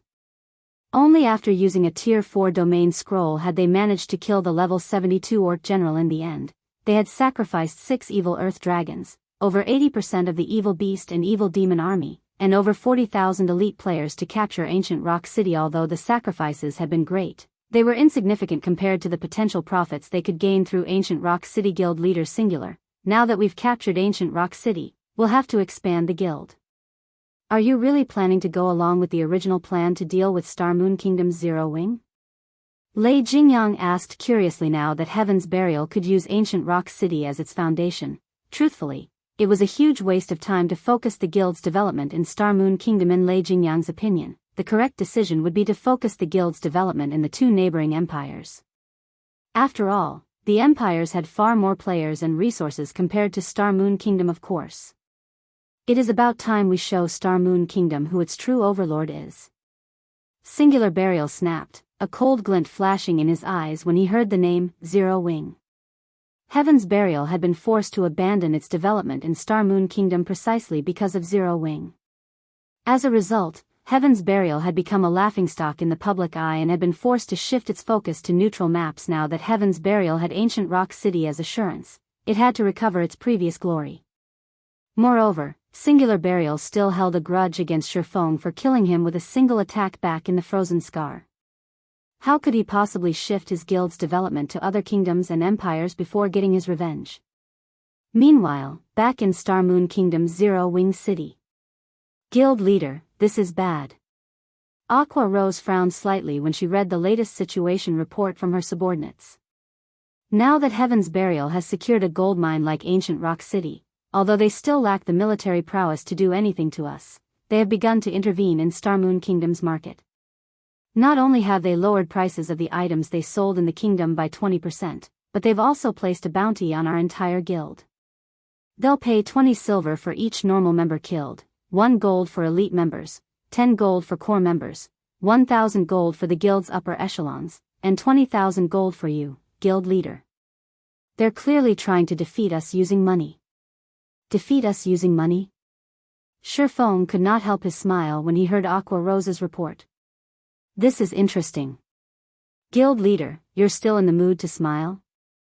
So far, many players on the forums have expressed interest in the bounty and have begun to plot against us, Aqua Rose said, flabbergasted by Feng's light-hearted response. How's the 4 Towers of Elements construction going?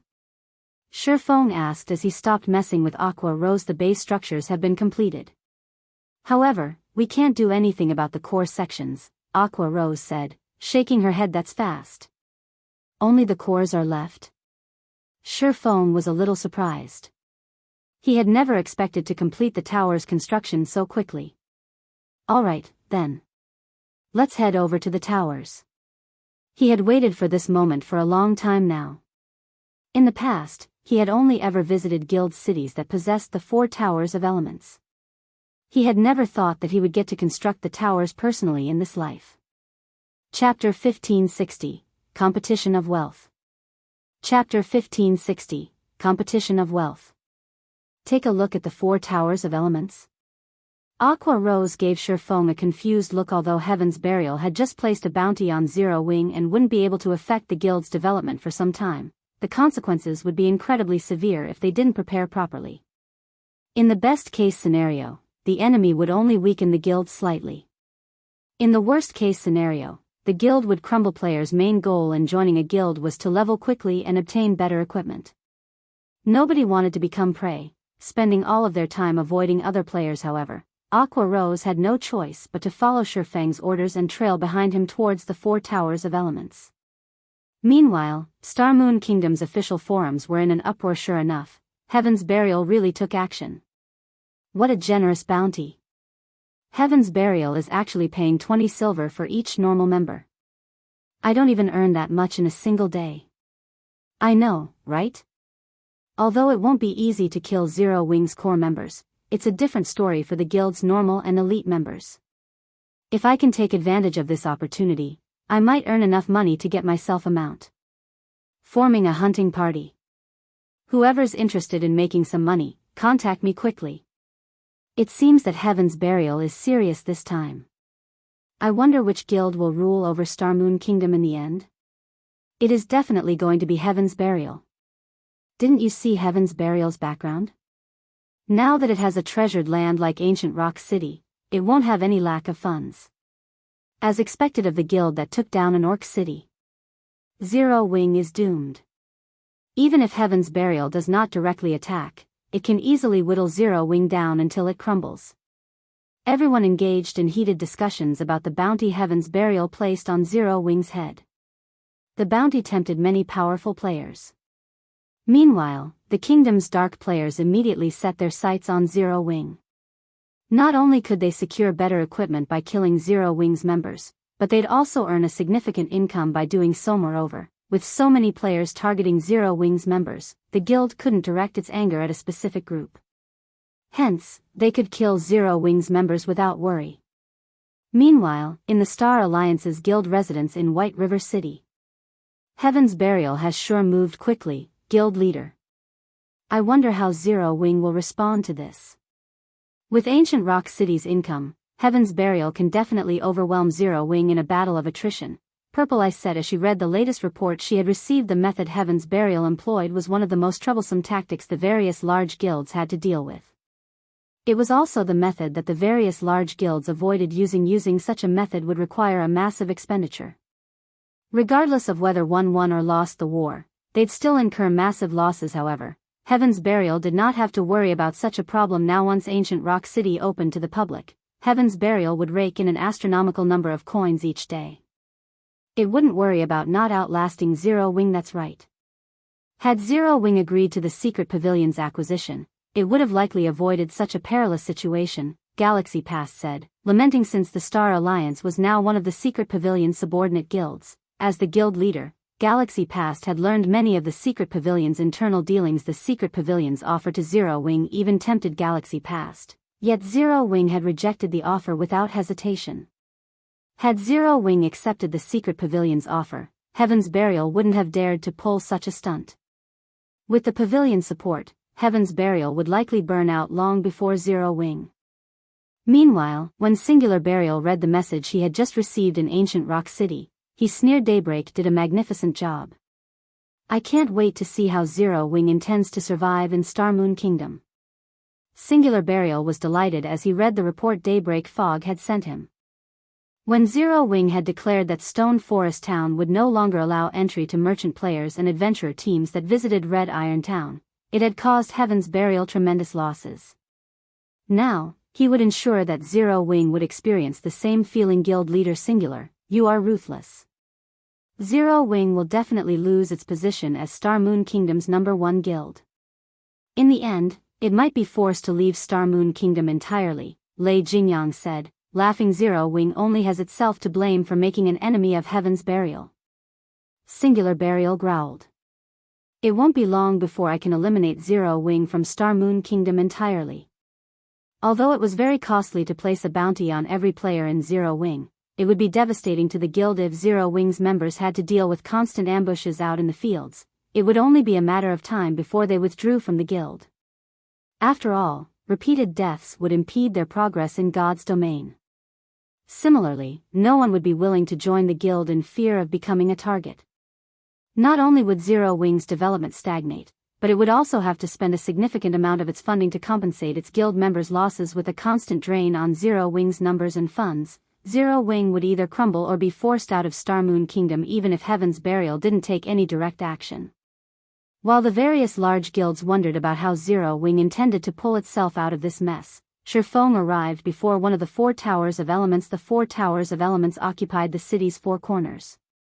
Each tower was 100 meters tall, looming like giants as they protected Zero Wing's city. Guild Leader, a report just came in. Players have begun to ambush many of our members. Based on our initial estimates, we've already suffered over 4,000 casualties. Aqua Rose frowned as she looked at the report. A subordinate had sent the guild would have to pay a lot of coins as compensation with so many casualties.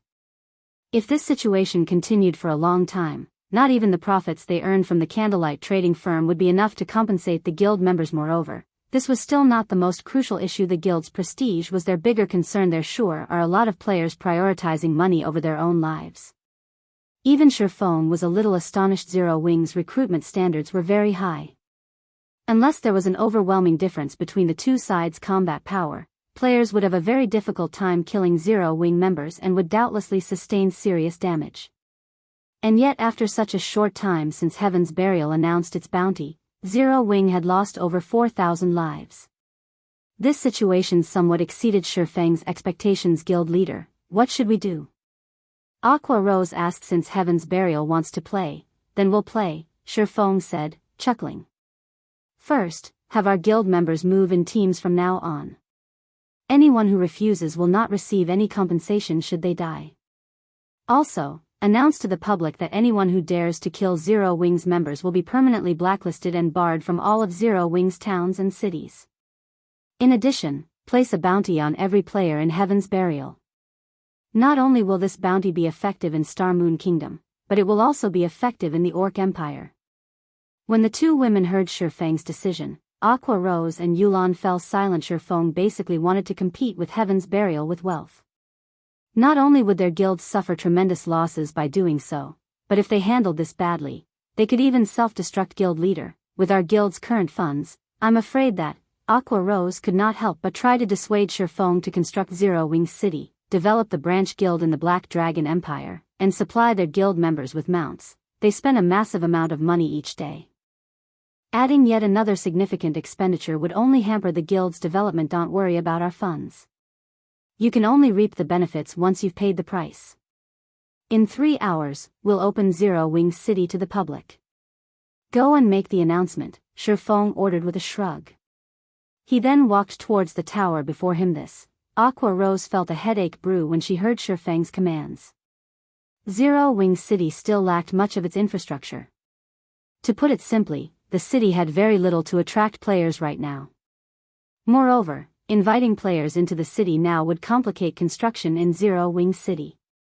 As far as she was concerned, opening the city to the public now wasn't wise. Unfortunately, since Feng had made his decision, she had no choice but to follow his orders immediately. Aqua Rose made the necessary arrangements and posted Feng's declaration on the official forums in Zero Wing's name.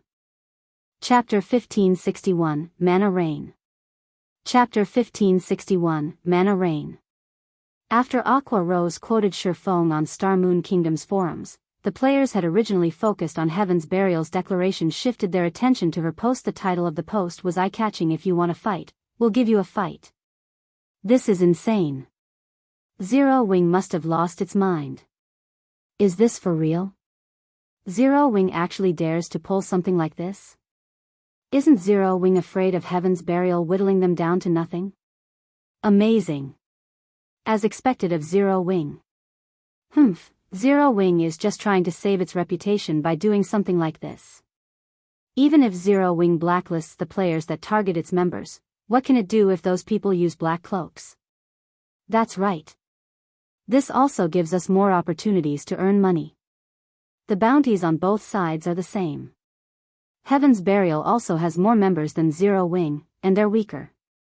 If you really want to earn money, killing Heaven's Burial's members is the way to go. Zero Wing's response to Heaven's Burial's provocations shocked the players on the forums. They were also delighted. After all, they just gained another source of income. Now they could target more than just Zero Wing's members. They could even head to the Orc Empire to level up and earn for contribution points while grinding for Heaven's Burial members. When the various major powers saw Zero Wing's reply, they laughed at Zero Wing's foolishness. Of all the things Zero Wing could have chosen to compete with Heaven's Burial in, the guild had chosen wealth. Zero Wing was overestimating itself and seeking self-destruction. Just what is Zero Wing trying to do?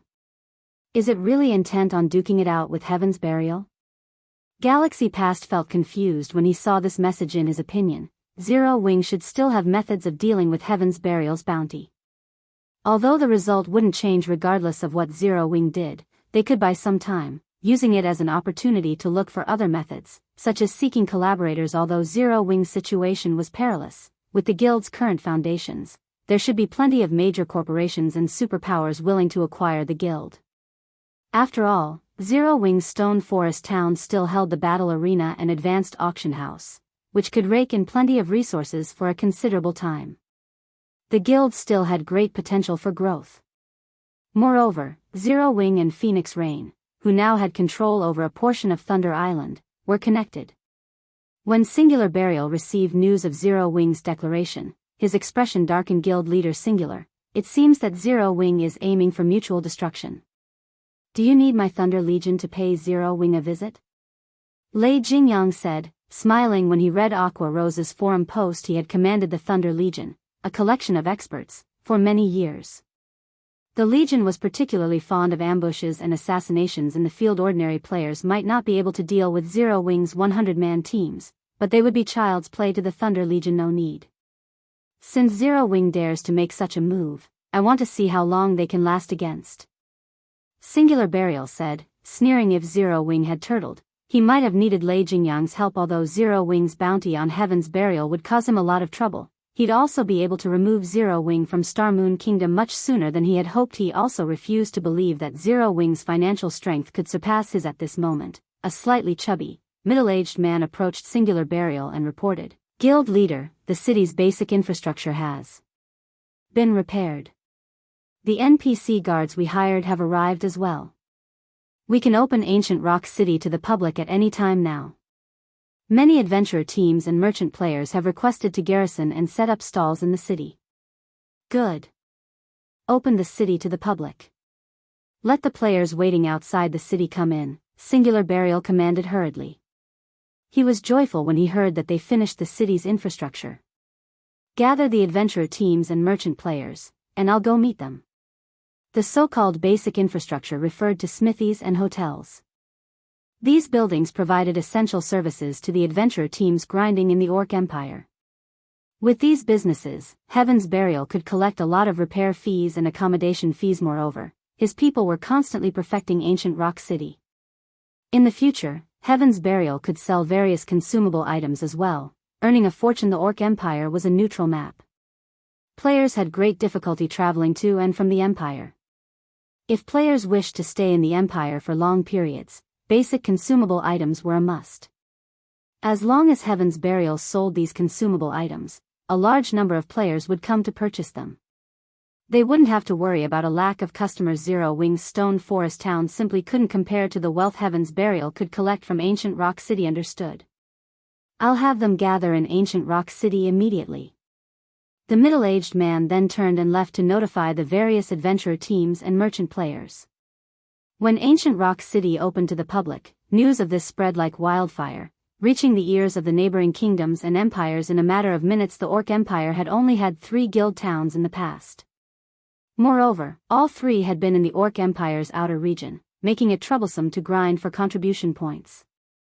Players had still needed to travel to the Empire's inner region due to the low number of monsters in the outer area. As a result, many players dismissed the idea of traveling to the Orc Empire entirely. However, now that a guild city occupied the Empire's inner region, not only would players save on travel time, but they could also accept quests more easily. After all, cities offered far more quests than towns. Moreover, the rewards of these quests were more abundant. Meanwhile, in the distant Zero Wing City, Aqua Rose frowned as she read through the reports her subordinates had sent. Ancient Rock City's popularity had far exceeded her expectations. Based on the latest reports, over 2 million players were moving into the Orc Empire. Needless to say, these players would visit Ancient Rock City when they needed to recuperate. Many more players from the neighboring countries were also preparing for their trip to the Orc Empire. With so many players, one could just imagine the wealth Ancient Rock City would generate. As Aqua Rose racked her brain for a solution, she felt the space around her suddenly tremble. Moreover, these tremors steadily intensified. It felt as if the space around her would shatter at any moment. This is. Aqua Rose lifted her head to look towards the 4 towers of elements. The 4 towers seemed to be the epicenters of these tremors. Suddenly, a 4-fold magic array appeared above each of the 4 towers of elements, radiating an aura so powerful that even an expert like Aqua Rose couldn't help but shudder in fear. A short moment later, a link formed between the 4 fourfold magic arrays hovering above Zero Wing City's 4 corners. A towering pillar of light then emerged from each of the arrays, rising endlessly into the sky. These 4 light pillars represented the 4 main elements: earth, water, wind, and fire. As the light pillars rose, a frightening amount of mana began to gather above Zero Wing City.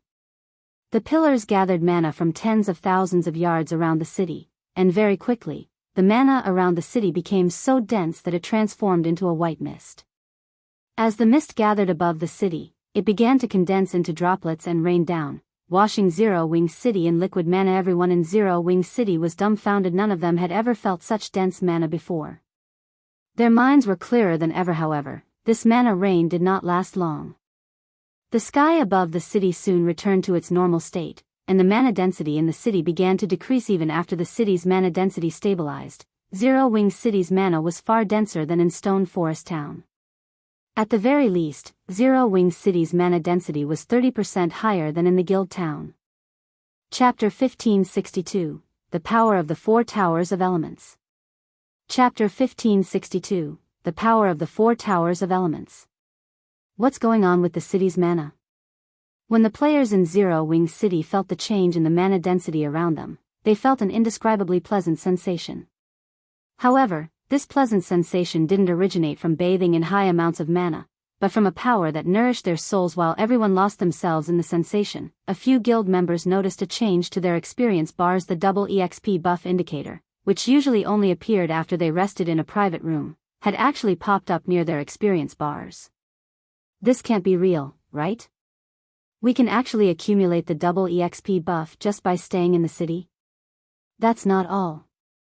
My stamina and concentration recovery rates are as high as when I recover in a hotel. Very quickly, more players inside the city discovered the peculiarities from bathing in the city's mana. So, this is the power of the 4 towers of elements. Aqua Rose could not help but grow ecstatic as she stared at one of the 4 towers of elements erected before her. She had been curious about Feng focusing on an advanced construction like the 4 towers of elements rather than setting up the city's basic infrastructure. He had even decided to open Zero Wing City to the public soon. Now, she finally understood his decisions. Although Zero Wing City still lacked many basic features a city ought to have, this special mana density was enough to secure Zero Wing's position in Star Moon Kingdom. No guild town could ever rival Zero Wing City with its advantages, whether it was in terms of guild development or the ability to attract players. Not only would Zero Wing City's incredibly high mana density be helpful to combat players, but it would also benefit lifestyle players.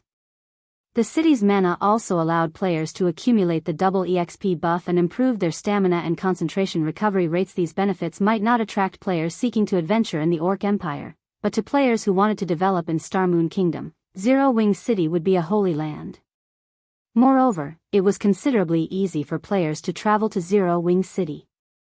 Zero Wing had already garrisoned in Evernight City, and they could open a teleportation channel between Evernight City and Zero Wing City at any time. Aqua, make a trip to Evernight City and set up the teleportation array linking Zero Wing City and Evernight City.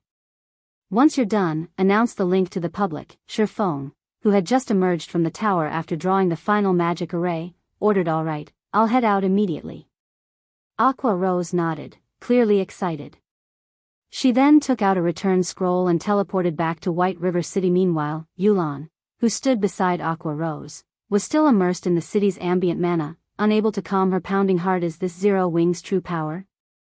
Yulan could not help but raise her head and look at Feng, indescribable shock filling her heart. She had to admit that Zero Wing was truly awe-inspiring. She finally understood why Feng didn't fear the Blackwater Corporation. In response to the surprised expression on Yulan's face, Feng merely chuckled. After all, this was only the beginning. Next, we'll need to build even more hotels and mana towers. Feng smiled at Zero Wing City's numerous empty plots of land. In reality, the 4 towers of elements effects weren't as simple as everyone assumed. It was an advanced construction that required 7 luminaries crystals. After all, not only would players enjoy double the recovery rates when resting in hotels, under the tower's influence, but the double EXP buff's accumulation rate would also double. With this, Zero Wing City's normal hotels were even more effective than 1-star private rooms in guild residences. Naturally, this improved the effect of guild residences' private rooms in Zero Wing City as well. This perk would make it far easier for players who strove to level up. Although players could only accumulate up to 1 level of the double EXP buff, that was extremely valuable. Just being able to accumulate the double EXP buff while resting was amazing. This was especially true for independent players, but this was only the tip of the iceberg. The 4 towers of elements' truly impressive aspect was their ability to increase the distance of teleportation. Although the teleportation distance to and from a city was determined on the city scale and mana density, the tower's minimum teleportation range was 3 million yards. At such a distance, one could easily cross 3 or more leveling maps. It covered even more distance than the 7 luminaries' ring space movement.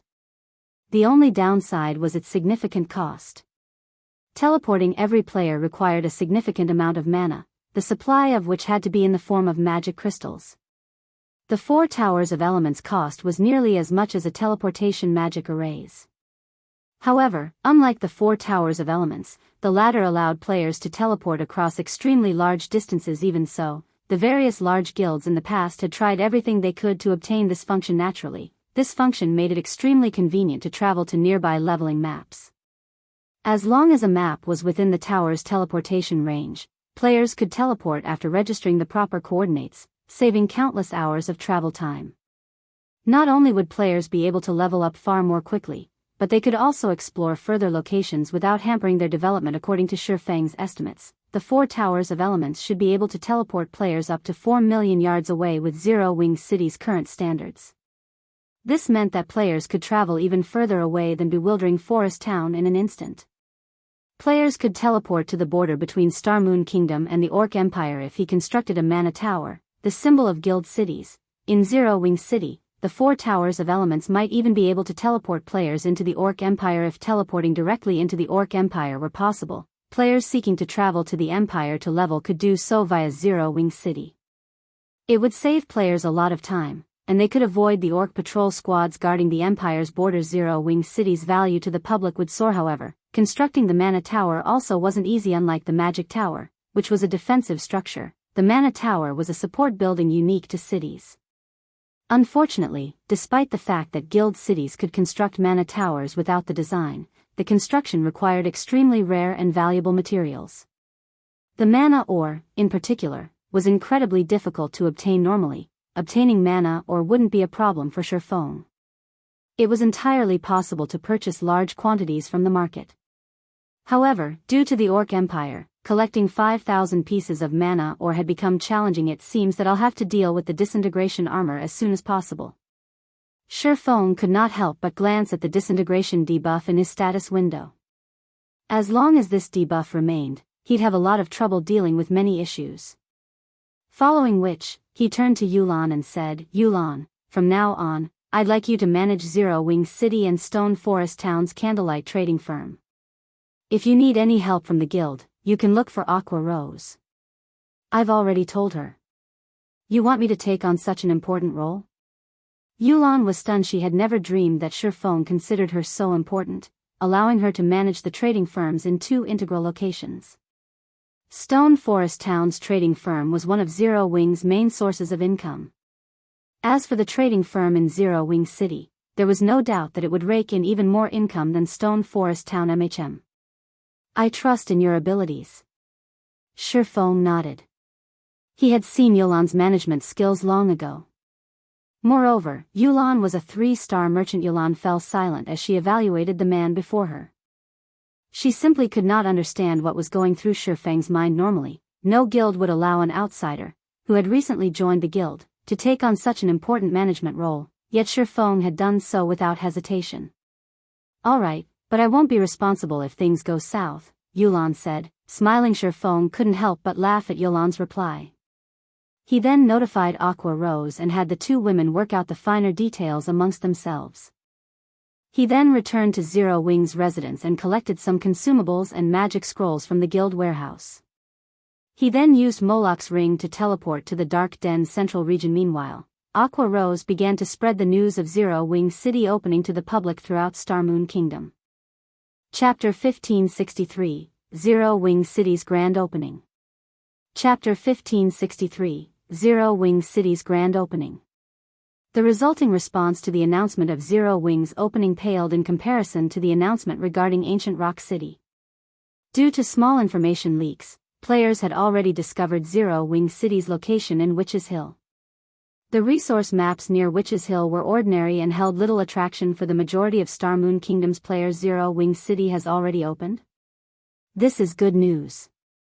Zero Wing must be trying to earn money to stand against Heaven's Burial. It's a pity that there's nothing valuable about the city's location. At most, the city has more space to accommodate players. It likely won't hold up to Stone Forest Town's performance. I'd rather go to Stone Forest Town instead. I've heard that you even have to pay a 30 copper entrance fee to get into Zero Wing City. That's insane. Not even Ancient Rock City charges an entrance fee. What's so special about Zero Wing City that warrants an entrance fee? That's right. If I were an expert, I wouldn't visit Zero Wing City either. Besides, there's a ton of experts in Stone Forest Town. If I want to improve via duels, Stone Forest Town is undoubtedly the better choice. Although news of Zero Wing City's opening had spread across Starmoon Kingdom, very few players were interested in the city. Instead, the majority of the kingdom's players focused on a way to travel to the Orc Empire so they could earn contribution points to purchase said equipment, and Mount Zero Wing City would likely only be useful after they reached level 50 or 60. Does Zero Wing really think it can contend with Heaven's Burial just by having a city in Starmoon Kingdom? Galaxy Past was confused as he read the latest report on Zero Wing. Do they really plan to fight to the bitter end? While a guild city could generate more income than a guild town, the necessary investments were much higher. Zero Wing had only recently completed Zero Wing City, and the city's infrastructure wasn't yet perfected. The city still lacked the benefits of Stone Forest Town, not to mention Ancient Rock City. Ancient Rock City was an orc city. It already had all of the essential facilities. The city only lacked a teleportation array. However, Ancient Rock City's location was absolutely perfect. Countless players in multiple kingdoms and 2 empires had already set their sights on the Orc Empire's inner region. Heaven's Burial could make a fortune just from the repair and accommodation fees, not to mention the daily consumable items it sold. Galaxy Past wasn't the only one with such thoughts. When Starmoon Kingdom's upper echelons heard the news, they, too, thought that Zero Wing was trying to buy time. Otherwise, the guild wouldn't push out a half-completed guild city. Big Sis Aqua, although we've already spread the news, everyone still seems more interested in Ancient Rock City. Thus far, only a few merchant players and adventurer teams have contacted us about garrisoning in Zero Wing City, a level 29 female summoner reported to Aqua rose helplessly. The female summoner wore a light purple dress with a 1-star merchant's insignia pinned above her left breast. Before the announcement of Ancient Rock City's opening, plenty of merchant players had contacted them about conducting business in Zero Wing City. Various well-known adventurer teams had also expressed their interest in purchasing private houses. Unfortunately, before they had prepared the necessary contracts, Heaven's Burial had opened Ancient Rock City to the public. In the end, these merchant players and adventurer teams had abandoned Zero Wing City, making their way toward the competing Ancient Rock City. It's fine. Catching everyone's attention is enough for now. We just need to wait. Aqua Rose had expected this situation, so she wasn't surprised in the least by the public's reactions. If the merchant players and adventurer teams contact us again, tell them that these are our conditions. The female summoner was momentarily speechless as she read the list of conditions Aqua Rose had given her. They'd be lucky enough if they found any merchant players interested in renting Zero Wing City shops. The new conditions Aqua Rose proposed were simply absurd initially. They had only planned to charge 120 gold per week for the shops in Zero Wing City's outer areas. This was already expensive compared to the rental prices in guild towns. The high-potential shops' rental had been set at 200 gold per week, and those in the city's core would have cost 300 gold per week. Very few merchant players could afford such a high price. Normally, only guilds' trading firms could afford these shops' rent. Without sufficient sales, merchants might not even earn back the cost of their items after taking into account the weekly rent. Yet, Aqua Rose had raised the fees. If the merchant players were to find out about this, they would most likely choke from anger. Now, each shop in the outer areas would cost 240 gold per week, while shops with high potential had risen to 400 to 500 gold per week. Shops in the city's core would cost 700 to 1,000 gold to rent per week. These prices were insane. They'd be seeking fools to rent Zero Wing City's shops, rather than merchant players. With 1,000 gold, one could purchase a relatively valuable shop in another guild's town. Yet in Zero Wing City, one could only rent a shop for a week. Only a fool would accept such a deal. Weary sticking with these conditions. Whether they want to rent the shops or not is up to them, Aqua Rose informed the hesitating female summoner. Seriously, I understand. The female summoner had no choice but to nod. Aqua Rose was the boss, not her. As news of Zero Wing City's grand opening spread, some curious players made their way towards the city. Once players had reached their levels, the 30 copper entrance fee wouldn't hamper their development too much. At worst, they'd only pay the city one visit. Evernight City, Teleportation Hall. As always, Evernight City's Teleportation Hall was crowded with players. Boss, are we really going to Zero Wing City? A level 42 male assassin asked the mighty-looking swordsman before him. Barely anyone is visiting the city right now. Didn't we come to Star Moon Kingdom to improve our techniques? What's the point of visiting an empty city? Are you dumb? Don't you know how popular Stone Forest Town is right now? If we go to Stone Forest Town, we'll have to wait for a long time before we can rent a combat room.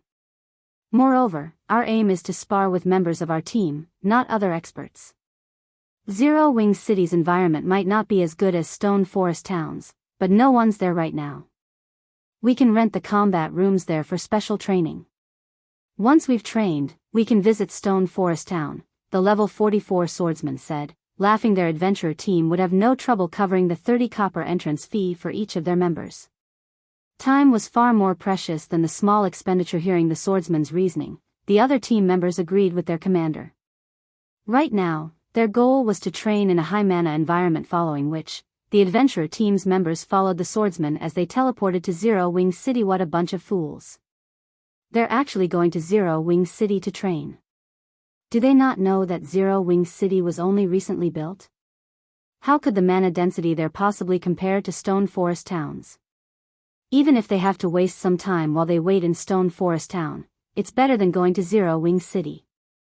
When some of the players in the teleportation hall saw the adventurer team teleport to Zero Wing City, they could not help but laugh. However, in Zero Wing City, even after non-Zero Wing players arrived, the spacious teleportation hall was eerily silent despite the 100+ players within.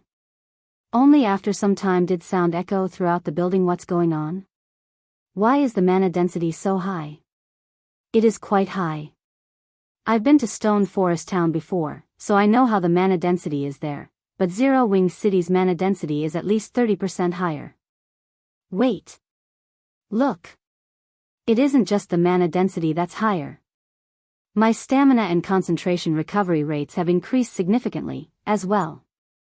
Huh. Guys, look at your experience bars. Mine actually shows the double EXP buff. This is amazing. I had only expected to rest and train here, but I can even accumulate the double EXP buff. The 30 copper coins were definitely well spent. The players that had just arrived in Zero Wing City quickly noticed the city's mana and its benefits, and they were ecstatic. 30 copper coins wasn't even a fraction of the cost of a hotel room in Stone Forest Town, yet after spending the few coins, they could constantly accumulate the double EXP buff regardless of where they were in Zero Wing City. They could also recover their stamina and concentration far faster. And these effects would last throughout their stay. They didn't even have to rent a room in a hotel. Chapter 1564, Popular Zero Wing City. Chapter 1564, Popular Zero Wing City. Following a brief moment of shock, the players visiting Zero Wing City for the first time left the teleportation hall. When these players left the building, they were shocked by what they saw. None of them had expected anything like this. The guild had only recently constructed Zero Wing City.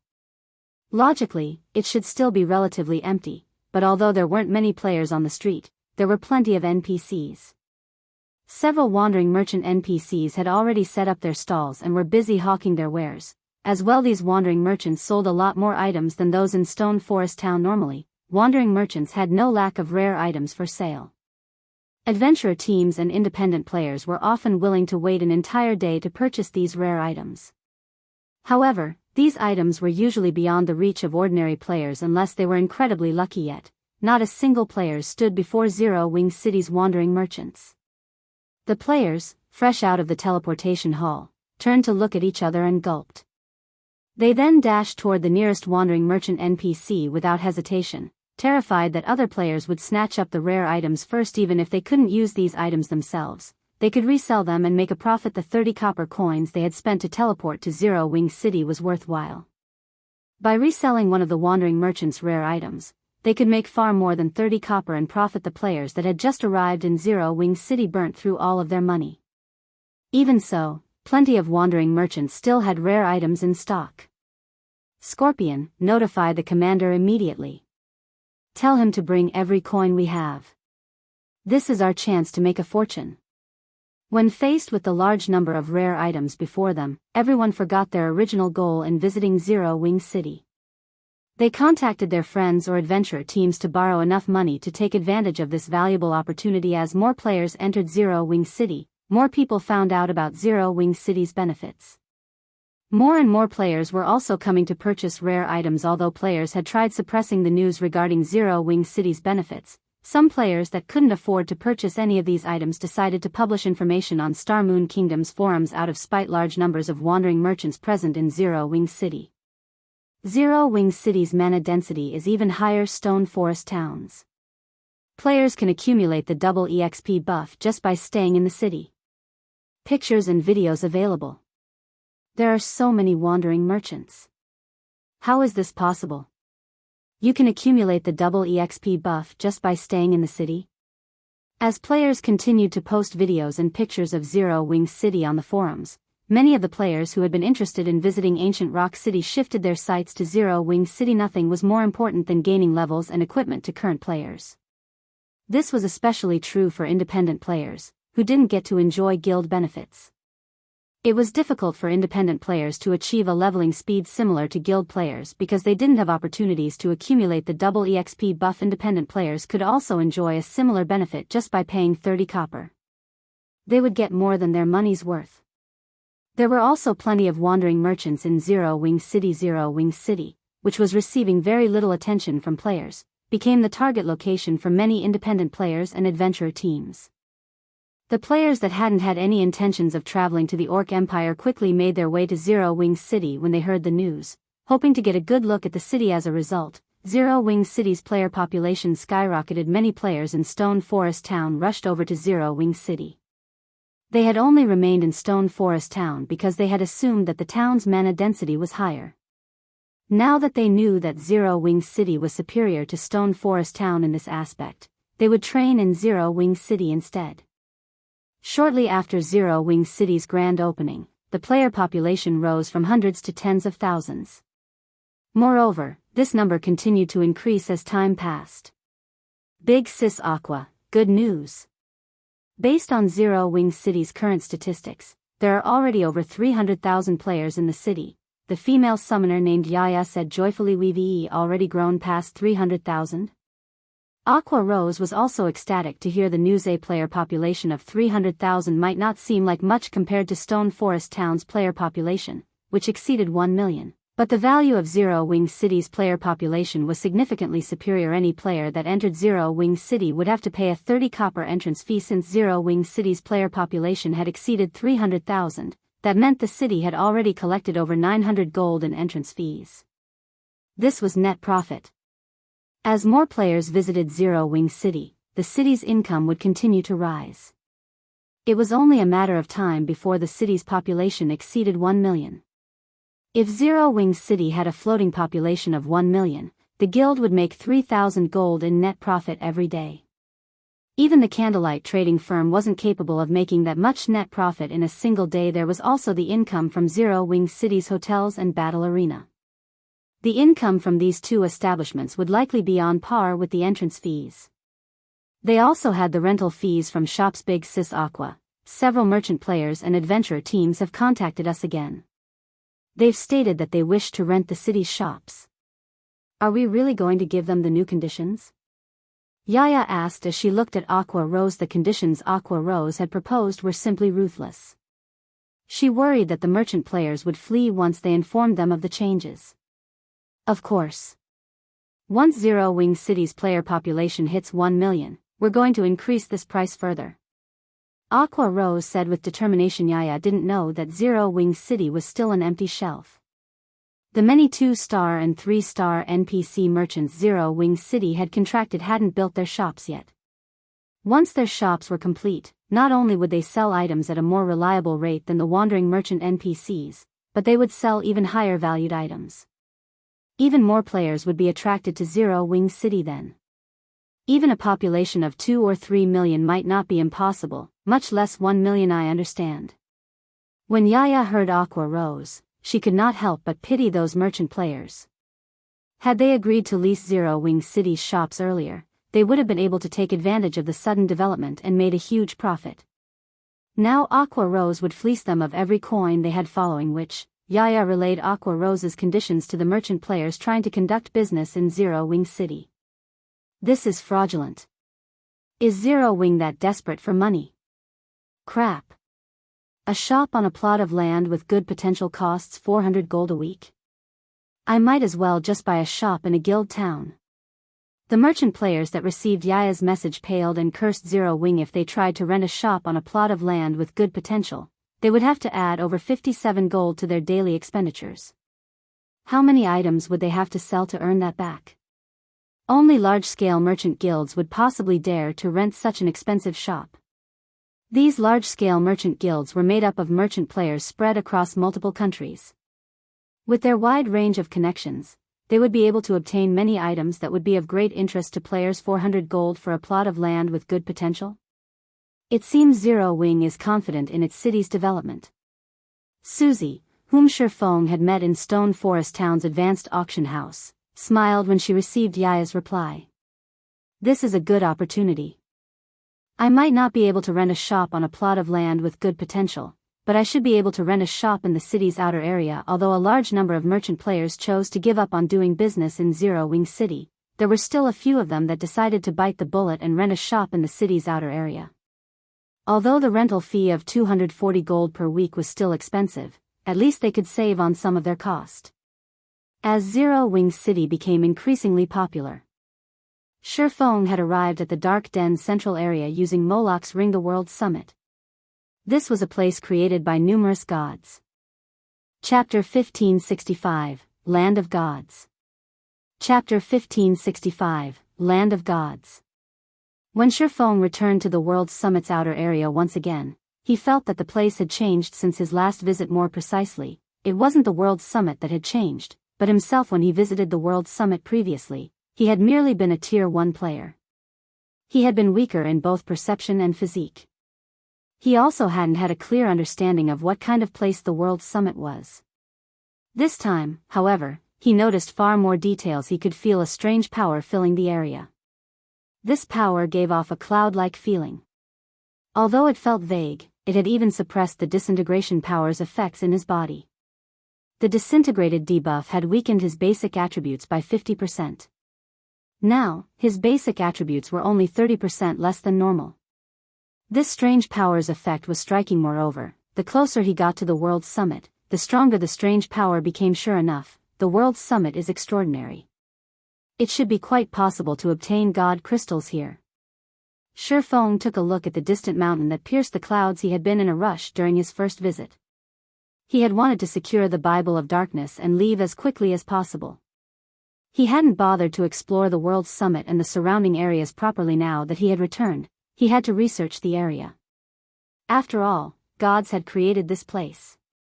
If he had obtained so much from the moon god's old residence, the harvest he could obtain from a gathering place for many gods would be extraordinary. His goal was to obtain God crystals. The more God crystals he obtained, the better, since he had so many uses for them. Aside from the disintegration armor, he needed God crystals to repair his equipment, such as the Nightwalker's cape and soul orb. He had to search for any possible locations to obtain God crystals, following which, Feng began to explore the World Summit. Time passed quickly. Before he realized it, he had already spent over 10 hours exploring. The World Summit's map was very large. It was like a large-scale leveling map. There were deserts, forests, and canyons around the World Summit. The map itself was like a miniature world. However, aside from the Golden Avenue, the other locations didn't house a single living creature. Don't tell me that I can only obtain treasures by entering the World Summit itself? Feng was speechless. While there were many treasures in the World Summit, there were quite a few problems he would have while inside. The amount of time a player could remain in the World Summit was based on the strength they displayed previously. He had fought desperately to gain barely enough time to secure the Bible of Darkness. Although he had grown a lot stronger since his previous visit, and he should be able to secure more time, he didn't think that he could gather enough God crystals to repair the disintegration armor after entering the World Summit. Although countless shrines dotted the mountain, activating each shrine would cost a corresponding amount of time. It was obvious that obtaining 1 or 2 God crystals wouldn't be sufficient to remove the mysterious power suppressing the disintegration armor, and no matter how he looked at it, he should only be able to find God crystals in the epic ranked and above shrines. In that case, according to his estimates, he'd be quite fortunate if he could activate 2 or 3 epic shrines. Just as Feng was about to give up on exploring the area and reached the Golden Avenue, he discovered something unbelievable. What's going on? Feng was dumbfounded as he looked at the Golden Avenue players. Other players had actually arrived in this special space. The most unbelievable part was the number of players. There were more than 20 players just within his vision range right now. These players didn't seem to belong to a single, large team. They moved in parties of 3 to 5 people, and they were clearly on high alert despite the fact that attacks weren't permitted on the Golden Avenue. Feng also sensed the power of darkness radiating from these players. To be more precise, it was the power of demons. These 20-plus players were all demon players. When the demon players noticed Feng, they weren't particularly surprised. They simply glanced at Feng before continuing to make their way toward the World Summit. Could there be another method of entering this place aside from Moloch's ring? After watching the group of players walk away, Feng quickly noticed several more demon players approach from behind them. It was obvious that there were quite a lot of demon players that had arrived in the World Summit. It was also clear that the demon players didn't arrive at this place using Moloch's ring. Instead, 2 players wearing black cloaks, 1 male and 1 female, approached Feng as he pondered. The man looked like a savage with his unkempt hair, while the woman was a beauty with an extraordinary body. A broken sword also hung from the woman's waist. Feng had met both these players before. One of them was Brute Spear, whom he had met on Demon Island, and the other one was Hidden Soul, the holder of a pride in the flower of 7 sins. He never thought that he would meet these 2 in the World Summit. Fellow friend, are you alone? How about partying up with us? Brute Spear asked Feng, who fully hid his appearance behind a black cloak. Smiling, he continued, I believe you should know that you'll need to have a lot of time if you want to take advantage of the World Summit. The amount of time allotted if you clear the entrance test by yourself is too limited. You won't be able to explore much with so little time. If you challenge the test as parties of 3 or 5, you'll be able to obtain much more time. How much time each person will get in the end will depend on your own abilities. Among the members of the Sin of Pride, only Hidden Soul and himself had arrived at the World Summit. Most of the other players that had arrived at the World Summit had formed their own parties. Even players that had arrived alone would opt to join 5-man parties rather than a 3-man party like theirs. The difficulty of the entrance test at the World Summit greatly differed depending on if you were challenging the test as an individual or as a party. In the case of parties, the difficulty was no different if you were in a party of 3 or 5. The total amount of time allotted to a party would also remain the same. Each player in a party of 5 would get less than a party of 3. However, a party of 5 would undoubtedly have greater survivability and overall strength, which would allow the party to challenge a test of greater difficulty and gain more total time. Now that they had encountered Feng, who looked to be alone, he naturally had to ask and see if he were interested. Otherwise, the two of them wouldn't be able to take the party test and would have to resort to the individual test. Challenging the test as a party gives more time. When Feng heard Brute Spear's words, he more or less understood the gist of the situation. He then nodded and said, all right, I'll join your party. Based on Brute Spear's words, he could tell that the man was relatively familiar with the World Summit previously. Feng had come as an individual, so he didn't notice that there was a party mode for the test. Judging by how experts like Brute Spear and Hidden Soul were willing to accept a stranger like himself into their party before even confirming his strength, he could tell that the party test was much more rewarding than the individual test. Otherwise, Brute Spear wouldn't bother inviting him at all. Experts on Brute Spear and Hidden Soul's caliber were relatively prideful. If they were capable of achieving their goal on their own, they wouldn't ask for help, especially not from a stranger. Ha ha ha. Wonderful. Brother, it seems you're quite a sensible person as well. If something can be done in a party of 3, there's naturally no need to do it in a party of 5. Let's hurry up and head for the test, then. Brute Spear laughed when Feng agreed to his invite. Hidden Soul merely glanced at Feng before continuing on her way toward the World Summit silently. It was clear that she held no interest in knowing a hanger-on like Feng. Brother, don't mind it. Our commander is always like this, Brute Spear explained awkwardly. That's understandable. Feng didn't say much about Hidden Soul's response. After all, his thoughts were exactly the same as Hidden Soul's. They were merely using each other for their own benefits and were far from being friends. There was naturally no need to act chummy with each other. Feng, Hidden Soul, and Brute Spear walked along the Golden Avenue and made their way towards the World Summit. Chapter 1566, Epic Party Test. Chapter 1566, Epic Party Test. After reaching the altar at the World Summit's foot, Feng discovered that there were easily over 100 players. The majority of these players wore black cloaks, but there were some that didn't hide their identities and levels. There sure are a lot of experts.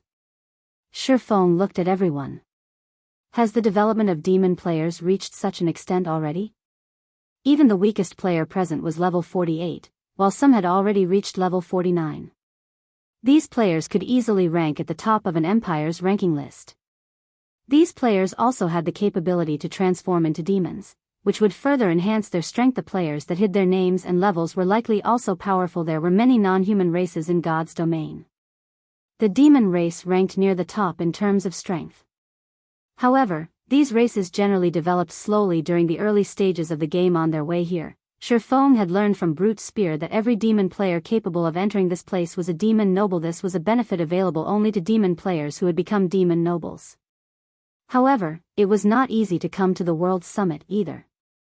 They not only had to pay 1,000 magic crystals, but they also had to complete many quests from a demon king. They would only gain one chance to enter the World Summit after they had accumulated sufficient contribution points. There was only one opportunity to enter the World Summit every 3 days in God's domain. It was extremely difficult for demon players to obtain a noble rank. There were over 100 demon nobles here now. One could already imagine how many ordinary demon players there were in God's domain. Meanwhile, even at the lowest demon noble rank. Tier 1 demon players would have their physique and basic attributes improved enough to rival ordinary Tier 2 players when they transformed into demons. The 100-plus demon players present could already be considered Tier 2 players. A party of 5 was just finishing their battle at the altar when Feng's group approached it. As the 5 players sat on the floor panting, expressions of excitement surfaced on their faces. What a powerful party. Although just barely, they actually cleared the Dark Gold test. They'll have a good time inside the World Summit. Not only would they gain the key to open Dark Gold shrines, but they can also visit a few fine gold shrines. It's a pity that they're a 5-man party. If they were a 3-man party instead, they'd have enough time to visit 2 Dark Gold shrines even if their test just barely made the mark for Dark Gold rank. If they hurry, they might even get to enter 3 Dark Gold shrines. Even so, it's already a good result. After all, the previous few parties have cleared the fine gold test. Envy and admiration filled the players below the altar as they looked at the party on it. There were also some that pitted the party. Based on everyone's reactions, it was clear that they were all familiar with the World Summit's entrance test. Even without the system's notifications, these players could guess the rank of the test the party of 5 undertook. No wonder they said that parties get more time.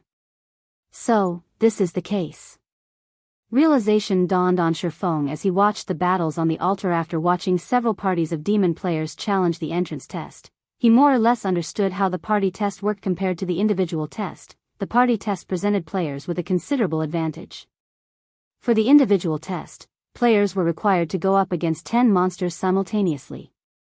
For the party test, regardless of its size, players would have to go up against only 20 monsters simultaneously. Of course, there were also downsides for challenging the party test. First, the monster's minimum standard one could challenge in the party test was different. For the individual test, the weakest monster available for players to choose from was a common monster, whereas the weakest monster available for the party test was a special elite second. It was far more difficult for parties to achieve the Dark Gold rank in their tests. For example, when Feng challenged the test, he was able to achieve the Dark Gold rank just by challenging 1 Lord and 9 Chieftains. Parties needed to challenge a minimum of 1 Great Lord, 5 High Lords, and 14 Chieftains. The difficulty for parties was considerably higher. Players were able to exhibit greater strength in a group than monsters though. If a party of 5 had a good class configuration, such as having 1 MT, 1 Healer, and 3 DPS, the party would have a good chance at clearing the Dark Gold party test. Moreover, the entrance test allowed external items. Only summoning scrolls and personal guards were barred. Hence, it wasn't impossible to clear a Dark Gold party test. Among the several parties Feng had watched clear the Dark Gold party test thus far, most of them had relied on magic scrolls and special tools. A party of 3 approached Feng's group while they were waiting for their turn. However, these 3 players didn't pay any attention whatsoever to Feng. Instead, their gazes focused on Hidden Soul. I didn't expect you to come here. I suggest that you give up on the quest this time. The Sin of Wrath will obtain that item. Or do you really think that you can clear the epic test even with a hanger-on in your party? A 2-meter-tall, cloaked man carrying a massive, pitch-black broken blade said, laughing as he looked at Hidden Soul. You are courageous to waste 2 slots by coming here. If not for your elder brother strongly recommending you, you'd never have obtained the position you have today. I believe that things would get interesting if your brother found out about this. Upon hearing the robust man's words, Hidden Soul's complexion darkened. Entering the World Summit wasn't an easy task. There were only a limited number of quests assigned by Demon Kings. As a result, it would be very difficult for players to enter the World Summit. Demon players would normally only use up their chance to enter the World Summit after gathering a party of 3 or 5. The matter this time was relatively urgent. If she didn't obtain that item, she wouldn't be able to achieve her following goals. Hence, she had no choice but to enter the World Summit with only one of her subordinates. Skyhawk, don't go thinking that you Wraths are amazing. We'll show you who's the truly strong one later on. Brute Spear said as he stood forward and looked at the man carrying the broken blade. I ascend it obvious who's the stronger party here? Brute Spear, I advise you to join the Sin of Wrath. You'll have a much better future here. Do you think you can achieve anything by following a new commander? The man named Skyhawk said, glancing at Brute Spear. It just so happens that it's our turn to take the test now. We'll let you take a close look at the difference in strength between us. Skyhawk and his two companions walked up to the altar and began their test as a three-man party. It would be difficult for them to clear the dark gold test. The trio had chosen to challenge the epic test instead anyway. 1 Grand Lord, 4 Great Lords, and 15 chieftains appeared above the altar. The instant these monsters appeared, a commotion erupted below the altar. Who are these three? Crap. That's a Grand Lord. Could those three be challenging the epic test? Everyone was dumbfounded by the difficulty of the test Skyhawk's party had challenged. Only a few of the parties that challenged the entrance test managed to clear the dark gold test. Most of these parties had only just barely managed to clear the test after using all sorts of tools. This was the first time they were seeing anyone challenging the epic test. The moment the battle began, the trio took a tier 3 magic scrolls from each of their bags, a defensive scroll, a large-scale destruction magic scroll, and a domain scroll. The monsters that appeared above the altar had much lower HP than ordinary monsters. They also possessed monotonous skills, making them relatively easy to kill. Before using the 3 magic scrolls, the trio simultaneously used their berserk skills. Then, they each took out and drank a potion. The mana surrounding them went berserk. The burning mana potion? Feng was slightly surprised when he saw the potion the trio consumed. The burning mana potion was a master-ranked potion. When consumed, the potion ignited one's mana and tripled the effectiveness of their skills and spells. The potion only had a short duration of 6 seconds. It was a very rare and powerful berserk potion. While Skyhawk's group prepared, the 20 combat puppets didn't idle around either. However, before the combat puppets could even get close to the three, they were stopped by a magic barrier. Not even the Grand Lord combat puppet could shake the magic barrier. A domain skill descended on the combat puppets, reducing the monster's basic attributes by 40% immediately after. An arc of golden lightning descended from the sky and bombarded the combat puppets, instantly killing all 15 chieftains. In the blink of an eye, only 1 Grand Lord and 4 Great Lords remained on the altar. Although the 5 remaining combat puppets only lost a small portion of their HPs, the large-scale destruction spell injured them badly, their combat power decreasing even further after the domain skill weakened them. The Guardian Knight standing on Skyhawk's right moved forward and used an AoE taunt, instantly securing the aggro of the 6 combat puppets. The Cleric standing on Skyhawk's left continuously cast healing spells on the Guardian Knight. Skyhawk controlled the 5 thorny vines summoned by his domain skill and continuously bombarded the combat puppets with attacks, each attack dealing tens of thousands of damage. Meanwhile, even the Grand Lord ranked combat puppet only had a maximum HP of 16,200,000 after being weakened after a few short minutes. The remaining 6 combat puppets collapsed to the ground. Skyhawk's party smoothly cleared the epic test. They were too strong. Who are these people? Everyone below the stage was dumbfounded. When the previous parties had challenged the entrance test, they had ended up dead tired by the time they had completed it, yet despite challenging an epic test, Skyhawk's party cleared it without breaking a sweat. Standing on the altar, Skyhawk sent Hidden Soul a provocative glance before laughing and stepping down from the stage to rest. It was as if he had said, "Can you do that? Damn it. When did they gather such a set of tier 3 magic scrolls?" Brute Spear growled in frustration as he looked at Skyhawk's party. Envy flashed in his eyes. Although Hidden Soul didn't comment, she didn't look pleased. It'll be our turn in a moment. I've already stated our goal. We aim for epic rank. If you wish to withdraw, you can do so now. I won't try to force the matter. You've already seen the difficulty of the epic test. If you wish to continue, I only have one request, although I don't know how powerful you are exactly, and that is to figure out a way to distract 1 Great Lord, Hidden Soul said as she turned to Feng. Truthfully, the epic test was far more difficult than she had expected. Although she had prepared, she wasn't confident of clearing the test. Players only had one opportunity to challenge the entrance test during each visit to the World Summit. If they failed, they would have to wait until they returned. There are no problems on my side. Feng nodded. Epic rank had been his goal all along, Commander, you see? I knew I picked the right person.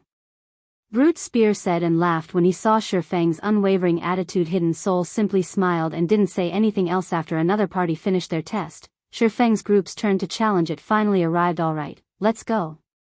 Hidden Soul started walking towards the altar.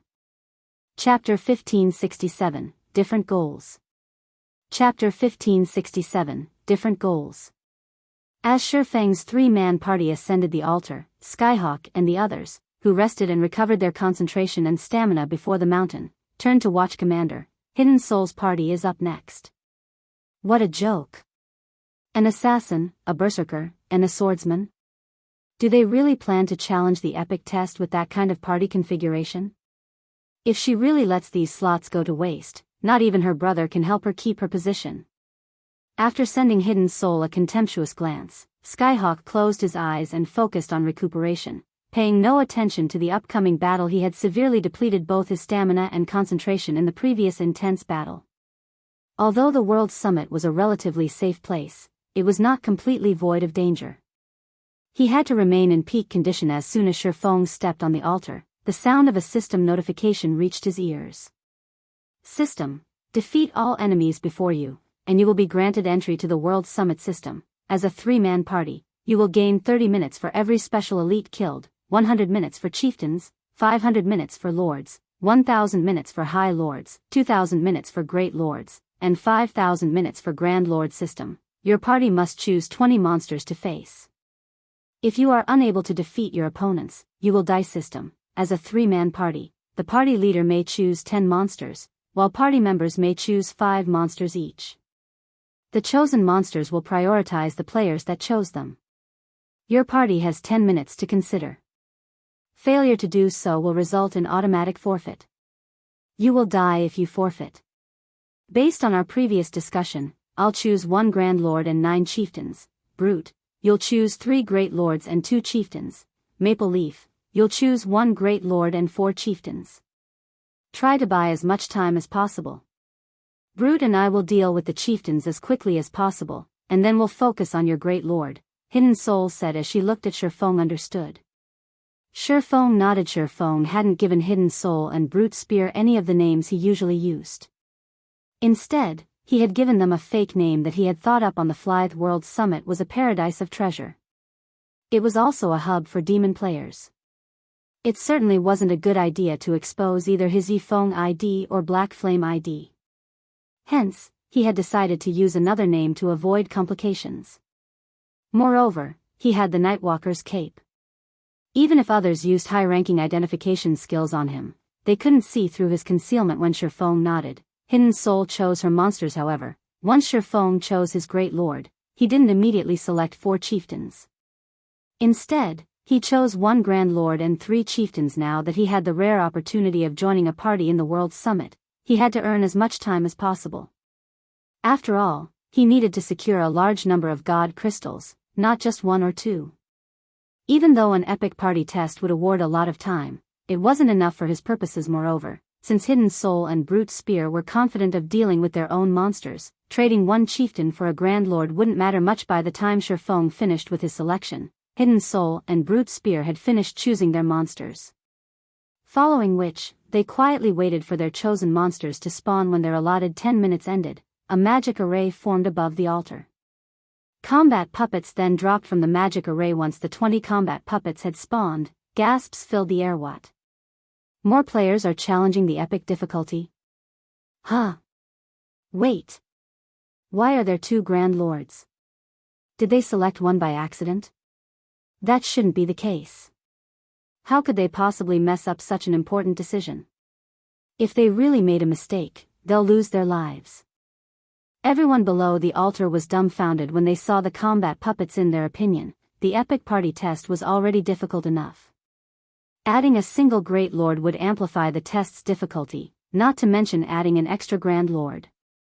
Although Skyhawk's party seemed to have cleared the epic test relatively easily, it had been the result of precise calculation. The Guardian Knight had only tanked 1 Purgatory puppet and 4 Magisteel puppets due to the domain skill Suppression. However, had there been 1 more Magisteel puppet, the Guardian Knight would not have been able to maintain his HP above a safe margin. In that case, Skyhawk's party would have likely died before the combat puppets. The players weren't the only ones who were stupefied. The sudden arrival of 2 Grand Lords on the altar stunned Hidden Soul and Brute Spear. Purgatory puppet, Grand Lord. Level 49. HP 27-000-000/27-000-000.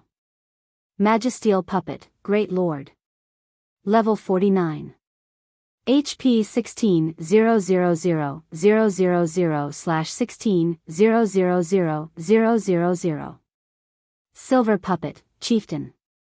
Level 49. HP 1-400-000/1-400-000. It seems that I guessed correctly. Feng could not help but breathe a sigh of relief when he saw the combat puppet's levels. He was currently level 60. To current players, this was an absurdly high level, and he wanted to keep this from others. However, the World Summit's entrance test decided the trial monster's levels based on the highest level player in the party. Hence, Feng had utilized the growth system and temporarily lowered his level to the next highest level player in the party.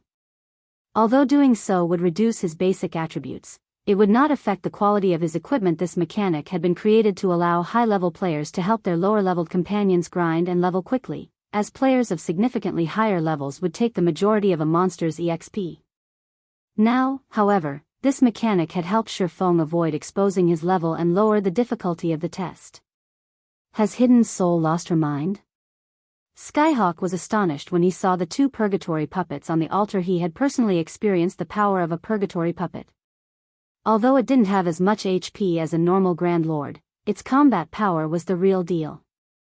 If not for the Tier 3 domain skill suppressing and attacking the purgatory puppet, his party wouldn't have defeated the Grand Lord. Based on his information, the Sin of Pride shouldn't have any Tier 3 domain scrolls. Even if Hidden Soul had one, how could a berserker like Brute Spear possibly hold two Grand Lords on his own? Hidden Soul's party didn't even have a healer. Everyone was flabbergasted. But what they didn't know was that Hidden Soul was more confused than any of them. However, once the combat puppets appeared, they didn't give Hidden Soul much time to consider the surprising development. Immediately, the 20 combat puppets charged at the 3 players before them. Commander, what should we do? Brute Spear panicked. We don't have any other choice. We'll use our berserk skills and the 2 mana soul crystals. Then we'll use Tier 3 magic scrolls to kill the chieftains. Kill as many as you can. Hidden Soul gritted her teeth as she took a crystal shard from her bag that radiated a dark purple glow and threw it on the ground reluctantly. Brute Spear retrieved a similar crystal shard and did the same. When the 2 mana soul crystals shattered, the space around the party grew stagnant. As a result, the approaching combat puppets' movements stiffened slightly.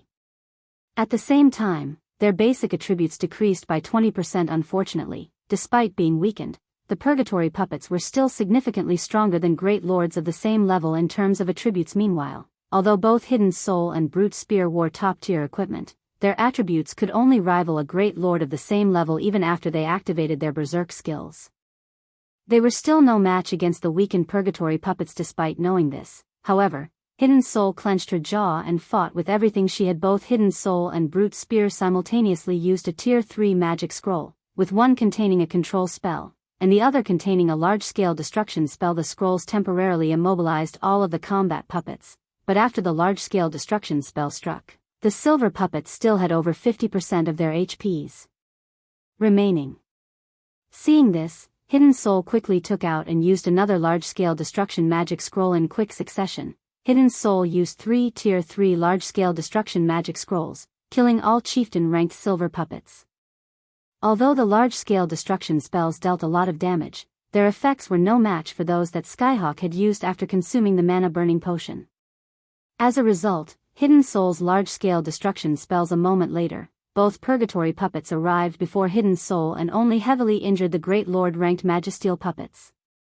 As for the Grand Lord-ranked purgatory puppets, they had only lost some HP. Their bodies were still intact, brandishing their one-handed sabers against the female assassin. Each of the purgatory puppets had 2 pairs of arms, so Hidden Soul had to face 8 sabers simultaneously. As the purgatory puppets attacked, they sealed off all paths of retreat. Seeing this, Hidden Soul had no choice but to activate Wind Steps and utilize the brief period of invulnerability the skill granted to block the incoming attacks and retreat. She planned to kite the Grand Lords, since fighting them head-on would be suicidal. Unfortunately, before she could get 10 yards away from the monsters, both purgatory puppets caught up with her. One purgatory puppet appeared beside her and sent an energy slash to cut off her path, while the other attacked from behind so fast. Realizing that she couldn't advance, Hidden Soul spun around and met the purgatory puppet behind her. Hidden Soul gracefully avoided half of the purgatory puppet's dozen or so attacks. She deflected the remaining strikes with her daggers and used the force to push her away from both puppets. At the same time, she also used the force of the attacks to push herself away from both purgatory puppets. As a result of deflecting several of the purgatory puppets' attacks, Hidden Soul lost over 8,000 HP. After activating her Berserk skill, Hidden Soul only had slightly more than 90,000 HP in total. Hence, she couldn't ignore such high damage yet. Seconds after Hidden Soul escaped from the pincer attack, the other purgatory puppet leaped powerfully and arrived before her, launching yet another pincer attack. And here I thought Hidden Soul was strong enough to actually challenge two purgatory puppets. She's definitely going to die. Her party wouldn't be able to hold its ground against one purgatory puppet. They don't even have a healer. The suppression they're using against the puppets isn't strong enough. Even if they used regeneration potions to recover their HPs, they wouldn't last long. In the end, no matter what they do, they'll still die. That's right. She has overestimated herself. Does she think she can do anything just because she has high combat standards? The Guardian Knight and Cleric in Skyhawk's party quietly ridiculed Hidden Soul as they watched the female assassin desperately flee from the two purgatory puppets.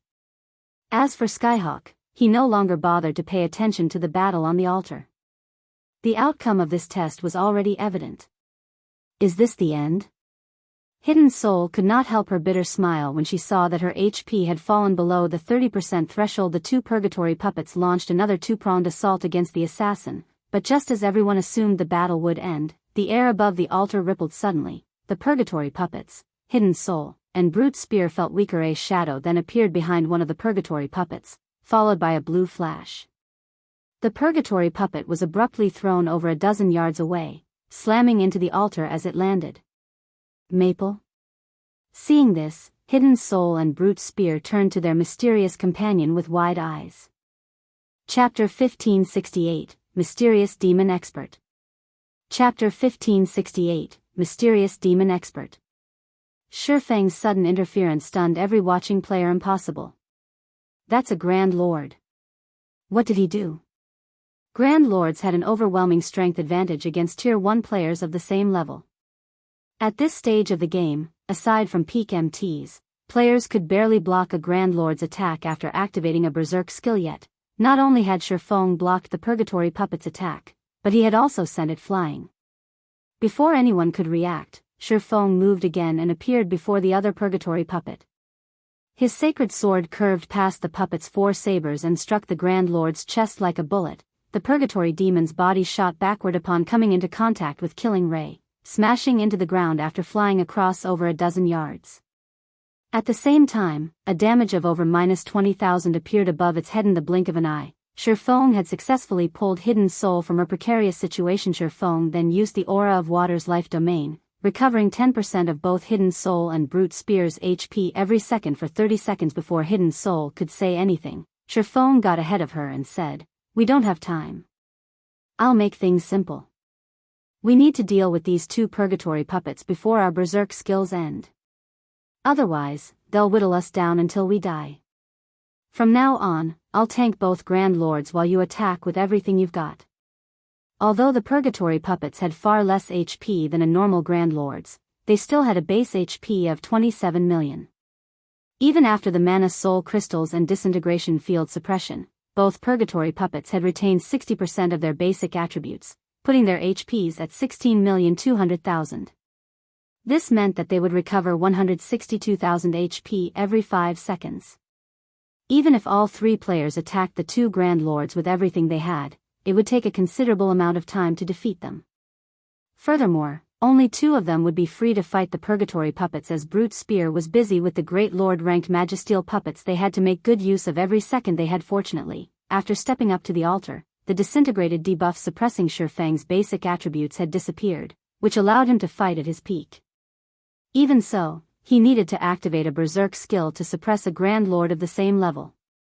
Once his Berserk skill's duration ended, fighting the purgatory puppets would become far more troublesome. Hearing this, Hidden Soul realized the severity of the situation. She nodded and mentally pushed away the questions plaguing her mind. By this time, the two purgatory puppets had recovered from Feng's attacks, staring at the swordsman with emotionless, crimson eyes. The Grand Lords then released out an angry bellow, their sabers flashing as they emitted scorching, emerald flames. This move was none other than the purgatory puppets' trademark move, Purgatory Blade.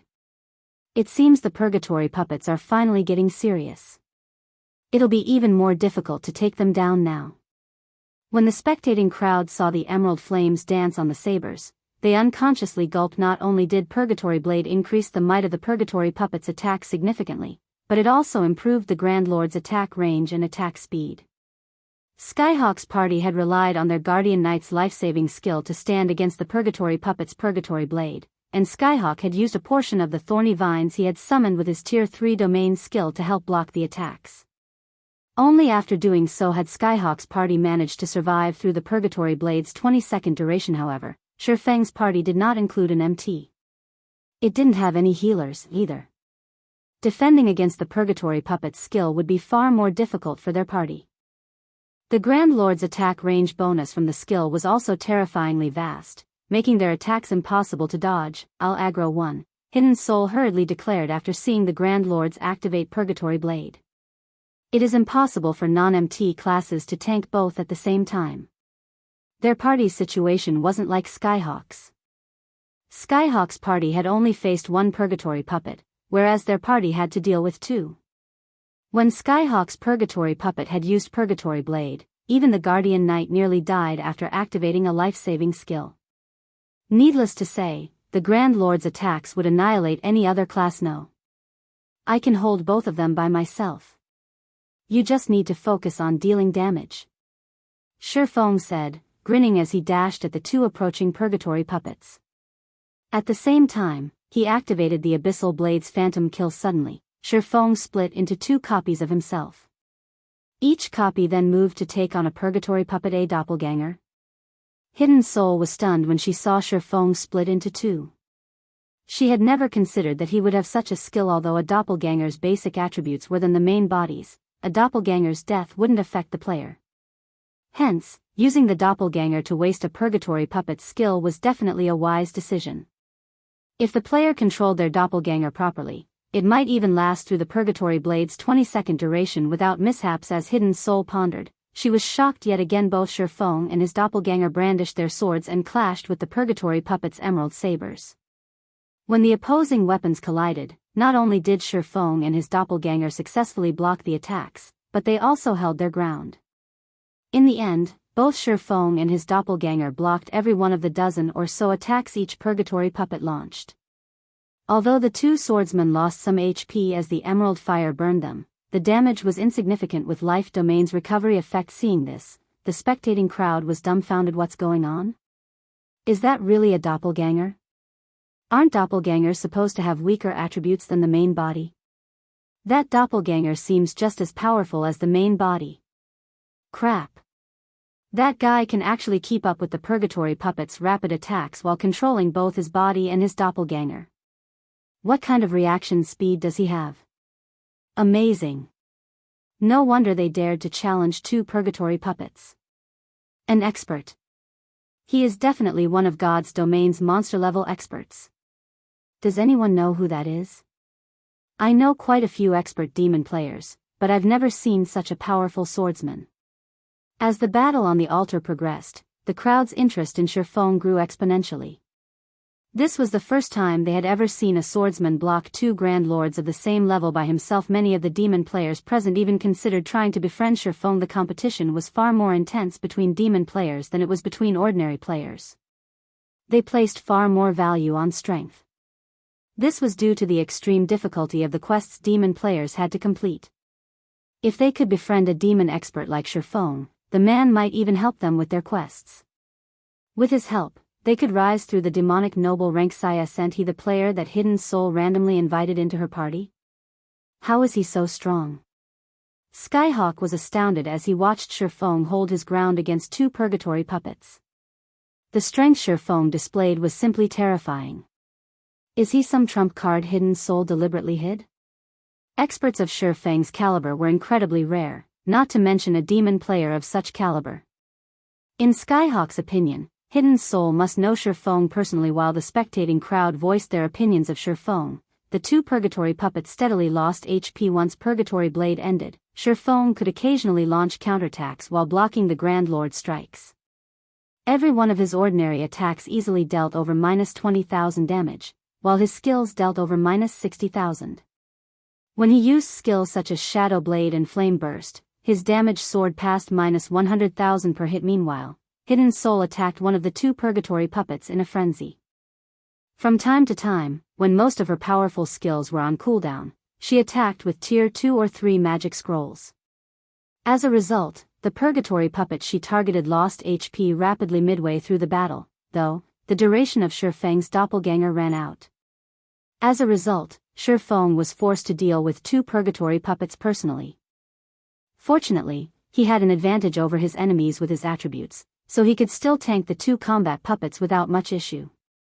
Only, his DPS suffered as a result. Fortunately, under Hidden Soul's full-powered assault, the duo defeated one of the Purgatory puppets after 5 minutes of continuous fighting. Defeating one also alleviated the pressure on Feng. Since he used the power of darkness, the attribute enhancement remained intact even after fighting for so long. In contrast, Hidden Soul's berserk skill had long since ended, and she had no choice but to transform into her demon form to increase her combat power. When Phantom Kill's cooldown ended, Feng summoned his doppelganger once more, significantly increasing their total DPS in the end. Feng still had 1 minute with Power of Darkness by the time the final Purgatory puppet collapsed. As for the remaining Great Lord-ranked Magisteel puppets, Feng's basic attributes were far superior even without a berserk skill. Furthermore, his berserk skill was still active, following which, Feng easily pushed around the Magisteel puppets. When the final Magisteel puppet died, the crowd below the altar fell silent. These players only recovered from their daze after a few seconds. Feng and his two companions heard the sound of a system notification. Chapter 1569, Inferior Legendary Rank. Chapter 1569, Inferior Legendary Rank. As the final Magisteel puppet's HP reached 0, both Hidden Soul and Brute Spear breathed a sigh of relief. Commander, we succeeded. Brute Spear excitedly announced they had merely intended on giving the entrance test a try. After all, they already knew how difficult the epic party test was. Moreover, their party's configuration wasn't particularly favorable, which only lowered their success rate. They never thought that they would actually defeat the two Purgatory puppets and pass the entrance test. That's right, we succeeded. Even Hidden Soul, who had maintained a solemn expression, could not help but reveal a joyful smile. She then shifted her gaze to Feng, the questions she had previously suppressed resurfacing in her mind. Now that she thought about it, she hadn't chosen two Purgatory puppets accidentally. It was also unlikely that the system had made an error. Moreover, Feng had been calm when he faced the two Grand Lords, as if he had expected the situation. This proved that the swordsman had chosen the extra Purgatory puppet. Moreover, Feng should have no information about her or Brute Spear's strengths, yet he had made such a decision. This proved that Feng was confident in his own capabilities to take down two Purgatory puppets. Not only was Feng such a powerful swordsman, but he was also capable of reaching the world summit. Based on what she knew, God's domain didn't have an expert like this man. Someone so powerful wouldn't be able to hide their identity from everyone. Meanwhile, Skyhawk's party stared at Feng and Hidden Soul in astonishment. How is this possible? They actually did it. Commander, what should we do now? They killed one more Purgatory puppet than we did. They definitely have more time than us. The Guardian Knight and Cleric in Skyhawk's party panicked when Hidden Soul's party cleared the test. Time was everything in the World Summit. Players with more time would find more opportunities to grow stronger, and this was especially true as players tried to reach the epic shrines. Gaining an additional 5,000 minutes would give a team enough time to enter at least 4 more additional epic shrines. Although I don't know where that woman found such a powerful team member, more time won't help them find that item. Skyhawk wore a twisted, ugly expression. Immediately, he commanded, "All right, we've rested enough. Let's enter the World Summit." Saying so, Skyhawk approached the World Summit's entrance. Hee hee. Commander, look. It seems that Skyhawk can't sit still any longer. He's in such a rush to leave, Brute Spear said, laughing in delight as he watched Skyhawk's party depart. However, unlike Brute Spear, Hidden Soul had lost interest in Skyhawk's party as questions about Feng's identity filled her mind. As she was about to move forward and thank Feng, the sound of a system notification reached her ears. System, you have completed the SS rank difficulty test. Rewarding Inferior Legendary Shrine Key. Time awarded increased by 40%. You have received 8,480 minutes. An Inferior Legendary Shrine Key and 8,148 minutes? Hidden Soul was stunned. Immediately, she looked at the system notification window to confirm that the announcement hadn't been a hallucination. She had never expected such a bountiful reward based on her calculations. The best performing party could only learn around 7,000 minutes after completing an epic party test, yet despite her party's average performance, she had earned over 8,000 minutes. Most importantly, the shrine key was inferior legendary rank. This was the first time she had ever heard of such a key. One could only open a shrine of equal or lower rank with a high-rank shrine key in the World Summit. Without a key of corresponding or higher rank, players wouldn't be able to unlock the doors to the shrine. Even Feng was ecstatic. His performance had been the best in the party, and thus, he had received more time than his companions. In total, he had earned 13,580 minutes, 6 times the amount he had earned during his first visit. He would have ample time to search for God crystals in the World Summit. Brother Maple, we really have to thank you for your help. We'll be able to proceed with our quest far more smoothly. If you run into any trouble in the future, feel free to contact me. If you want to deal with someone, my commander and I can deal with most of God's domain's experts. Brute Spear said, grinning as he walked up to Feng. Hidden Soul nodded and expressed her agreement with Brute Spear's offer. She admitted that Feng was quite strong in a head-on confrontation. However, she was a professional with assassination and ambushing. She doubted that she'd lose out to Feng when focusing on a single target. All right. If I need anyone killed, I'll make sure to give you a call, Feng said, nodding. He did not try to reject Brute Spear's goodwill. Although the Flower of Seven Sins wasn't yet fully developed in God's domain, it wasn't an organization that ordinary superpowers had any hope against. Moreover, there wasn't any enmity between him and the organization. Most of the encounters he had had with the Flower of Seven Sins thus far had been due to other players hiring its services. Such dealings were very normal for an assassin organization. It was unlikely that the Flower of Seven Sins had a grudge against him. Feng added both Hidden Soul and Brute Spear as friends, but due to his demon mask, his name registered as Maple Leaf in their friends list now. If he really had to deal with someone in the future, he could ask Hidden Soul for help. Once the entrance test was over, Hidden Soul and Brute Spear decided to rest before entering the World Summit. The previous fight had taken a huge toll on their stamina and concentration. Feng, however, had no intention of resting. Instead, he parted ways with Hidden Soul and Brute Spear before entering the World Summit on his own. Feng hadn't wanted to avoid resting, but he didn't want others to discover his intentions. After some light conversation, Feng made his way towards the World Summit's main entrance.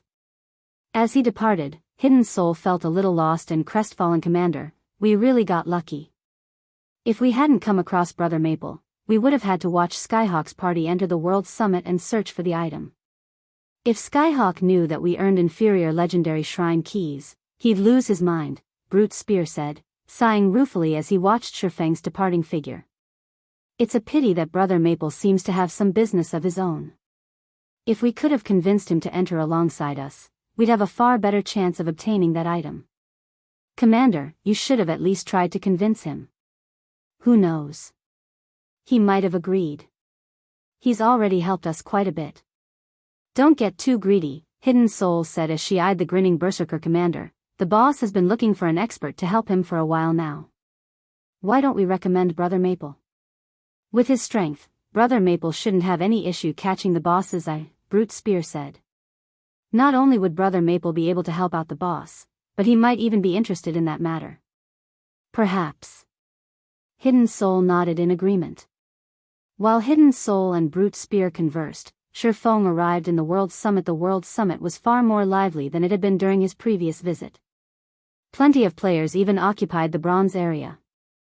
Some players were even fighting over shrines, but Feng had no intention of staying in the bronze area, and he charged towards the top of the mountain. Although he had acquired a lot of time, he could still fail to find enough god crystals to remove the mysterious power suppressing the disintegration armor. He couldn't afford to waste a second on low-quality shrines. Without any hesitation, he dashed towards the epic shrines. However, as Feng was about to climb the staircase to the next area, an enchanting beauty with 3 pairs of pitch-black wings appeared before him. As the woman hovered in the air, she radiated an aura that suggested that she could triumph over all beings. This woman was none other than the fallen angel Serena. Interesting. Someone has finally obtained the inferior legendary shrine key after so long. Serena smiled as she gazed down at Feng. Chapter 1570, Life Rating. Chapter 1570, Life Rating. Serena's appearance immediately attracted the attention of every player in the World Summit. In truth, it was difficult not to notice her. Serena was a Tier 5 fallen angel. When she wasn't deliberately trying to suppress her aura, she could immobilize Tier 1 players with that alone. Even Feng was afraid of Serena despite standing so far away from her. The fallen angel's presence dominated the area as if she owned it. Since someone has obtained the inferior legendary shrine key, activate the divine staircase. Serena's voice echoed throughout the World Summit. Every player in the World Summit could hear her clearly. If you wish to obtain power, perform exploits that even the gods will acknowledge. When Serena fell silent, the World Summit began to tremble. One pitch-black shrine after another rose from the ground. They hovered in the air and were connected by pitch-black staircases. This spiral chain of shrines extended to the World Summit's peak. The formation of these spiraling shrines had lasted several minutes, and throughout the process, not a single player had moved from where they stood as they watched these shrines form in awe. Why did an NPC suddenly show up? What is this NPC trying to do? Could this be an event? What's the divine staircase? When the spiraling shrines were complete, a grounded, pitch-black shrine manifested among the many bronze shrines. The various players launched into a heated discussion about what this could be. Everyone was curious about the divine staircase Serena had mentioned. Shortly after, quite a few players approached the first black shrine, an inferior legendary shrine key. Is Hidden Soul's party responsible for triggering this divine staircase? Skyhawk, who was already relatively high up the mountain, looked at the new pitch-black shrines with shock and envy. Not only had Hidden Soul earned a large amount of time, but she had also obtained an inferior legendary shrine key. Thinking up to this point, he immediately commanded his companions, "Let's go. We have to take a look at the new shrine." At this point, he could do nothing about the inferior legendary shrine key. After all, it was a bound item. But he could get a clear idea of the divine staircase's function. When players reached the grounded shrine, they examined the rules on the stone monument beside it. These players instantly revealed excited expressions. God! This divine staircase is amazing. Damn it. If I knew something like this would happen, I would have waited to come to the World Summit. These players gazed at the stone monument as if they were looking at a peerless treasure. How generous. Feng was just as surprised when he read the divine staircase's rules. Unlike the shrines around the World Summit, the divine staircase's shrines didn't require corresponding keys or time to unlock. Rather, players had to rely on their own power to ascend to the next shrine. Since it didn't cost time to climb the divine staircase, players could explore its shrines as long as they had time remaining. However, the number of times they could climb the divine staircase depended on the type of shrine key the players carried. Players could only climb the divine staircase once if they had a bronze shrine key, while mysterious iron keys would allow players to climb the staircase twice. Secret silver keys granted players 3 entries, fine gold keys granted 4, dark gold keys granted 5 entries, epic keys would allow players to climb 7 times, and inferior legendary keys allowed players access to the divine staircase 10 times. However, once players exhausted their entries, they'd be forced out of the World Summit regardless of how much time they had remaining. Meanwhile, each time players cleared a pitch-black shrine, they would earn a corresponding number of shrine points. They could then use these shrine points to purchase various items available in the World Summit. Players didn't need any specific qualifications to purchase these items. As long as they had the required number of points, they could buy any item they wanted. Feng wouldn't have been overly surprised if the items available were merely top-tier weapons and equipment, even epic weapons and equipment. The World Summit had plenty of epic shrines, and as long as players cleared the epic ranked entrance test, they could easily obtain epic items from the appropriately ranked shrines. What surprised Feng was the fact that players could use these SPs to improve their life rating. It was common knowledge in God's domain that improving one's life rating was extremely difficult. Improving one's life rating wasn't just a matter of a stronger physique. Rather, it was a life transition. For example, if one compared an archaic species to a normal human being, the archaic species' basic attributes would be several times higher than a human's of the same level. This was the difference of a higher life rating. This was also why archaic species became more difficult to deal with as they rose in level. Although players could improve their life ratings by upgrading their tiers, the improvement was minuscule. For example, an ordinary Tier 5 player's life rating was only slightly higher than an ordinary Tier 1 player's. This was also the reason that Tier 5 players were significantly weaker than Tier 5 monsters. The attribute difference wasn't much during the early levels, and players could easily close the gap with top-tier weapons and equipment. However, as players rose in levels, particularly after passing level 100, the advantage of a higher life rating would become apparent and would only become more evident as players progressed in the game, at which point, players might be able to kill other players of higher tiers, but they'd be dreaming if they thought they could take out monsters of higher tiers. Only after reaching Tier 6 would players truly transition. Tier 6 players' life rating was worlds apart from ordinary Tier 5 players. At Tier 6, players would also qualify to challenge Tier 6 gods. Meanwhile, players could actually improve their life ratings with the shrine points from the Divine Staircase. Why wouldn't Feng be shocked? Based on his knowledge, the players that had managed to improve their life ratings by other means than upgrading tiers had been exceedingly rare even after 10 years in God's domain. Even if players found some way to do so, it would be incredibly difficult, and they'd have to rely on luck and strength. In the past, God's domain's various superpowers had fought frequently over such opportunities. By securing such an opportunity, they could give their players a better chance of reaching Tier 6. In fact, the benefits of improving one's life rating were even more valuable than ordinary legendary items. Feng had never thought that the Divine Staircase before him would be such an opportunity. However, when he saw the price of improving one's life rating, he was speechless. Even the cheapest Bloodline required 100,000 shrine points, and one exploit passing the first pitch black shrine only awarded 10 SPs. Although the others would award more, one still had to pass a considerable number of shrines to accumulate enough SPs to purchase the Bloodline. Furthermore, Feng had no idea of how to perform an exploit, and the rules didn't mention anything about it. Even if he collected 100,000 SPs, without an exploit, he wouldn't be able to purchase a Bloodline to improve his life rating. Meanwhile, players could purchase various other items, such as potions, designs, recipes, mounts, siege weapons, god crystals, and other precious items.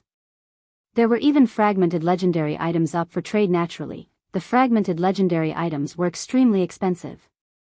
Even the cheapest cost 70,000 SPs, while the more expensive items could cost up to 240,000 SPs and 3 exploits. Moreover, players had to spend the SPs they earned with each visit, as their counter would reset to 0 when they returned. Fortunately, exploits were permanent and would only disappear when players spent them or deliberately deleted them. In other words, if players had a certain item in mind, they had to earn enough SPs in one visit to purchase it. Even so, the crowd before the first black shrine drooled over the prospects of treasure. After all, fragmented legendary items were practically illusory to current players.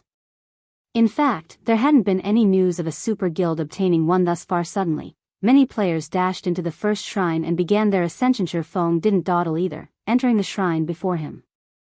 This was a rare opportunity to secure a Bloodline for himself, and he had plenty of time. It'd be a huge waste if he didn't attempt it. Chapter 1571, Realm Lord. Chapter 1571, Realm Lord. As soon as Feng set foot in the pitch-black shrine, his environment transformed. It felt as if he had just stepped through a teleportation gate and arrived in an entirely different space. A dark forest loomed before him, and the howling of wolves occasionally echoed in his ears. In the darkness of night, he faintly saw pairs of crimson eyes flicker in the treetops. This is a survival battle? Feng wondered as he observed his surroundings. Although it was night here, his vision was unaffected. He could see around him as clearly as if the sun hung above him. Feng spotted over a dozen werewolves armed with crossbows and in excellent equipment standing in the trees around him. In addition, he spotted another dozen or so werewolves with spears and greatswords beneath the tree's cover, radiating an intense killing intent. All of these werewolves were level 55 or above, with the highest at level 58. They ranged between elites and special elites. If an ordinary player attempted to take all of these monsters on by themselves, they'd definitely be torn apart. As Feng observed these werewolves, the sound of a system notification reached his ears. System, clear this divine shrine to obtain a reward. When the system notification ended, a system map appeared in the corner of Feng's vision.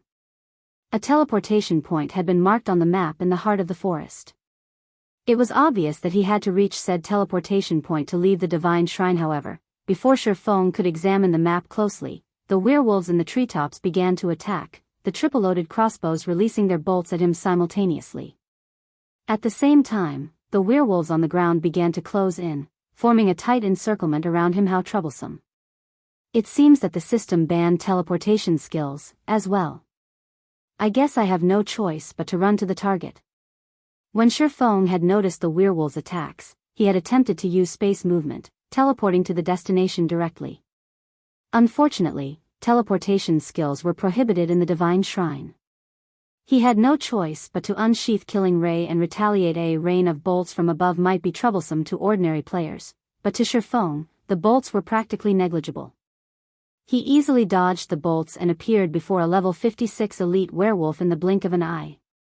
He lightly swung Killing Ray at the melee-focused werewolf's shadow blade. Numerous streaks of shadows cut past the elite werewolf, each hit dealing several tens of thousands of damage. Like a cannonball, the 2-meter-tall werewolf's body shot backward and slammed into the werewolves behind it. The monster only returned to the ground after flying over 20 yards. By the time it landed, however, its HP had reached 0. Its body turned to ash and disappeared, leaving several copper coins in its place. These monsters actually drop loot? Feng was slightly confused to see the copper coins on the ground. He had assumed that he'd be striving for nothing here. This was a kind of test, and tests normally didn't provide loot. However, Feng did not bother to kill the other werewolves. Instead, he swiftly maneuvered out of the circle of werewolves, heading straight for the teleportation array in the forest's heart. Combat players like Feng were no stranger to survival battles in God's domain. These situations were common in dungeons.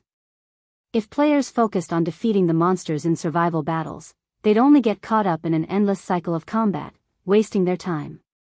Feng, of course, didn't have a lot of time to waste, and even if he could kill these monsters easily, he'd still consume stamina. If he ran out of stamina midway through a battle, he'd become a sheep for the slaughter. No matter how powerful he was. As he headed deeper into the forest, the werewolves went into a frenzy, chasing after him. However, Feng was simply too fast, and even the special elite-ranked werewolves could only watch as the distance between them and their target grew until the swordsman eventually left their sight. After a few more minutes of running, Feng reached the teleportation array in the heart of the forest. However, before he could approach the array, he felt a chill crawl down his spine. The cause of this creeping sensation was none other than a one-eyed werewolf with a massive greatsword that guarded the teleportation array. Realm Lord? Feng stared at the one-eyed werewolf in shock. This one-eyed werewolf was over 3 meters tall, and although it was only a level 58 special elite, the mana circling it was extraordinary. It felt like this land's protected child. Spectre Werewolf, Realm Lord, Humanoid Creature, Special Elite, Level 58 HP 4, 200 000/4, 200 000. In God's domain, the title of Realm Lord did not represent a monster's rank or bloodline. Rather, it was a buff that greatly enhanced the monster's skills and spells. Monsters with this title also had strengthened physiques and HPs. Basically, they were boss-like existences among monsters of the same level and rank. Realm Lords were not particularly rare in God's domain, but they were usually only found in level 50+, resource-rich maps.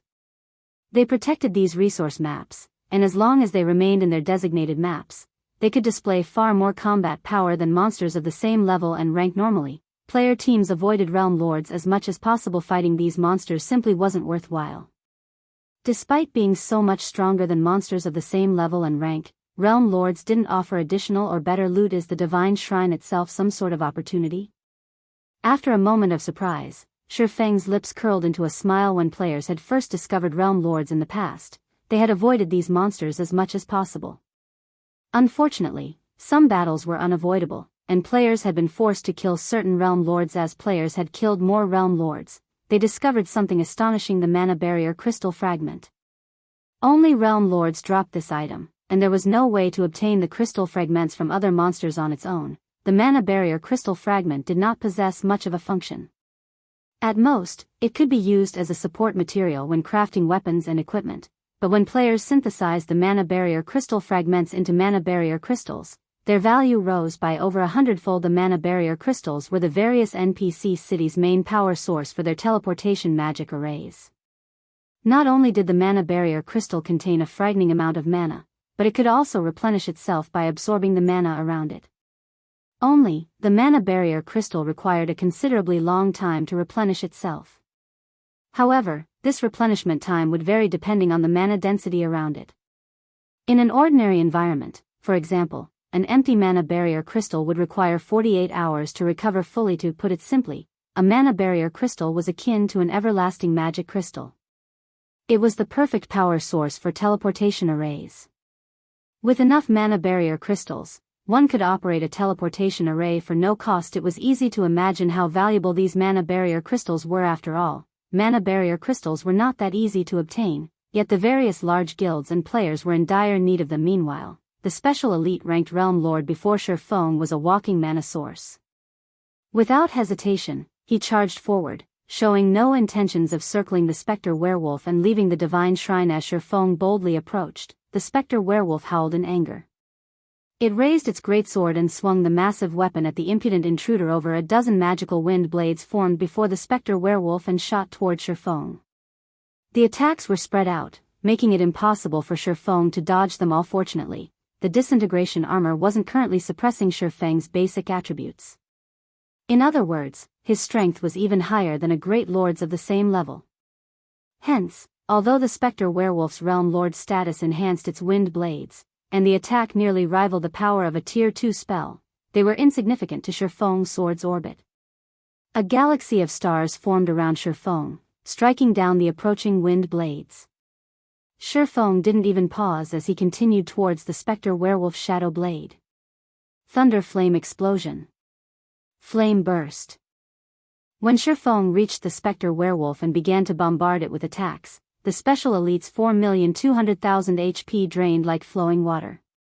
Despite the specter werewolf's struggles to fight back, it was powerless to change its fate. In the end, Feng's swords devoured its HP. It then collapsed, transforming into a dark mist and scattering in the wind. The berserk mana, which had surrounded the specter werewolf, calmed as a result. At the same time, a pair of level 50 bronze plate armor boots, a dark crystal shard, and several dozen copper coins appeared on the ground. Although the loot was not particularly impressive, Feng's eyes glowed when he saw the dark crystal shard. This shard was none other than the mana barrier crystal fragment. Chapter 1572, Blackwater Visits. Chapter 1572, Blackwater Visits. Sure enough, the divine shrine's tests are also opportunities. Feng smiled as he collected the mana barrier crystal fragment. Mana barrier crystal fragment, consumable, can be used to increase mana. A support tool for crafting items. Obtaining mana barrier crystal fragments wasn't easy, and although the item had a high drop rate, it didn't drop from every realm lord. Meanwhile, realm lords were even rarer than field bosses.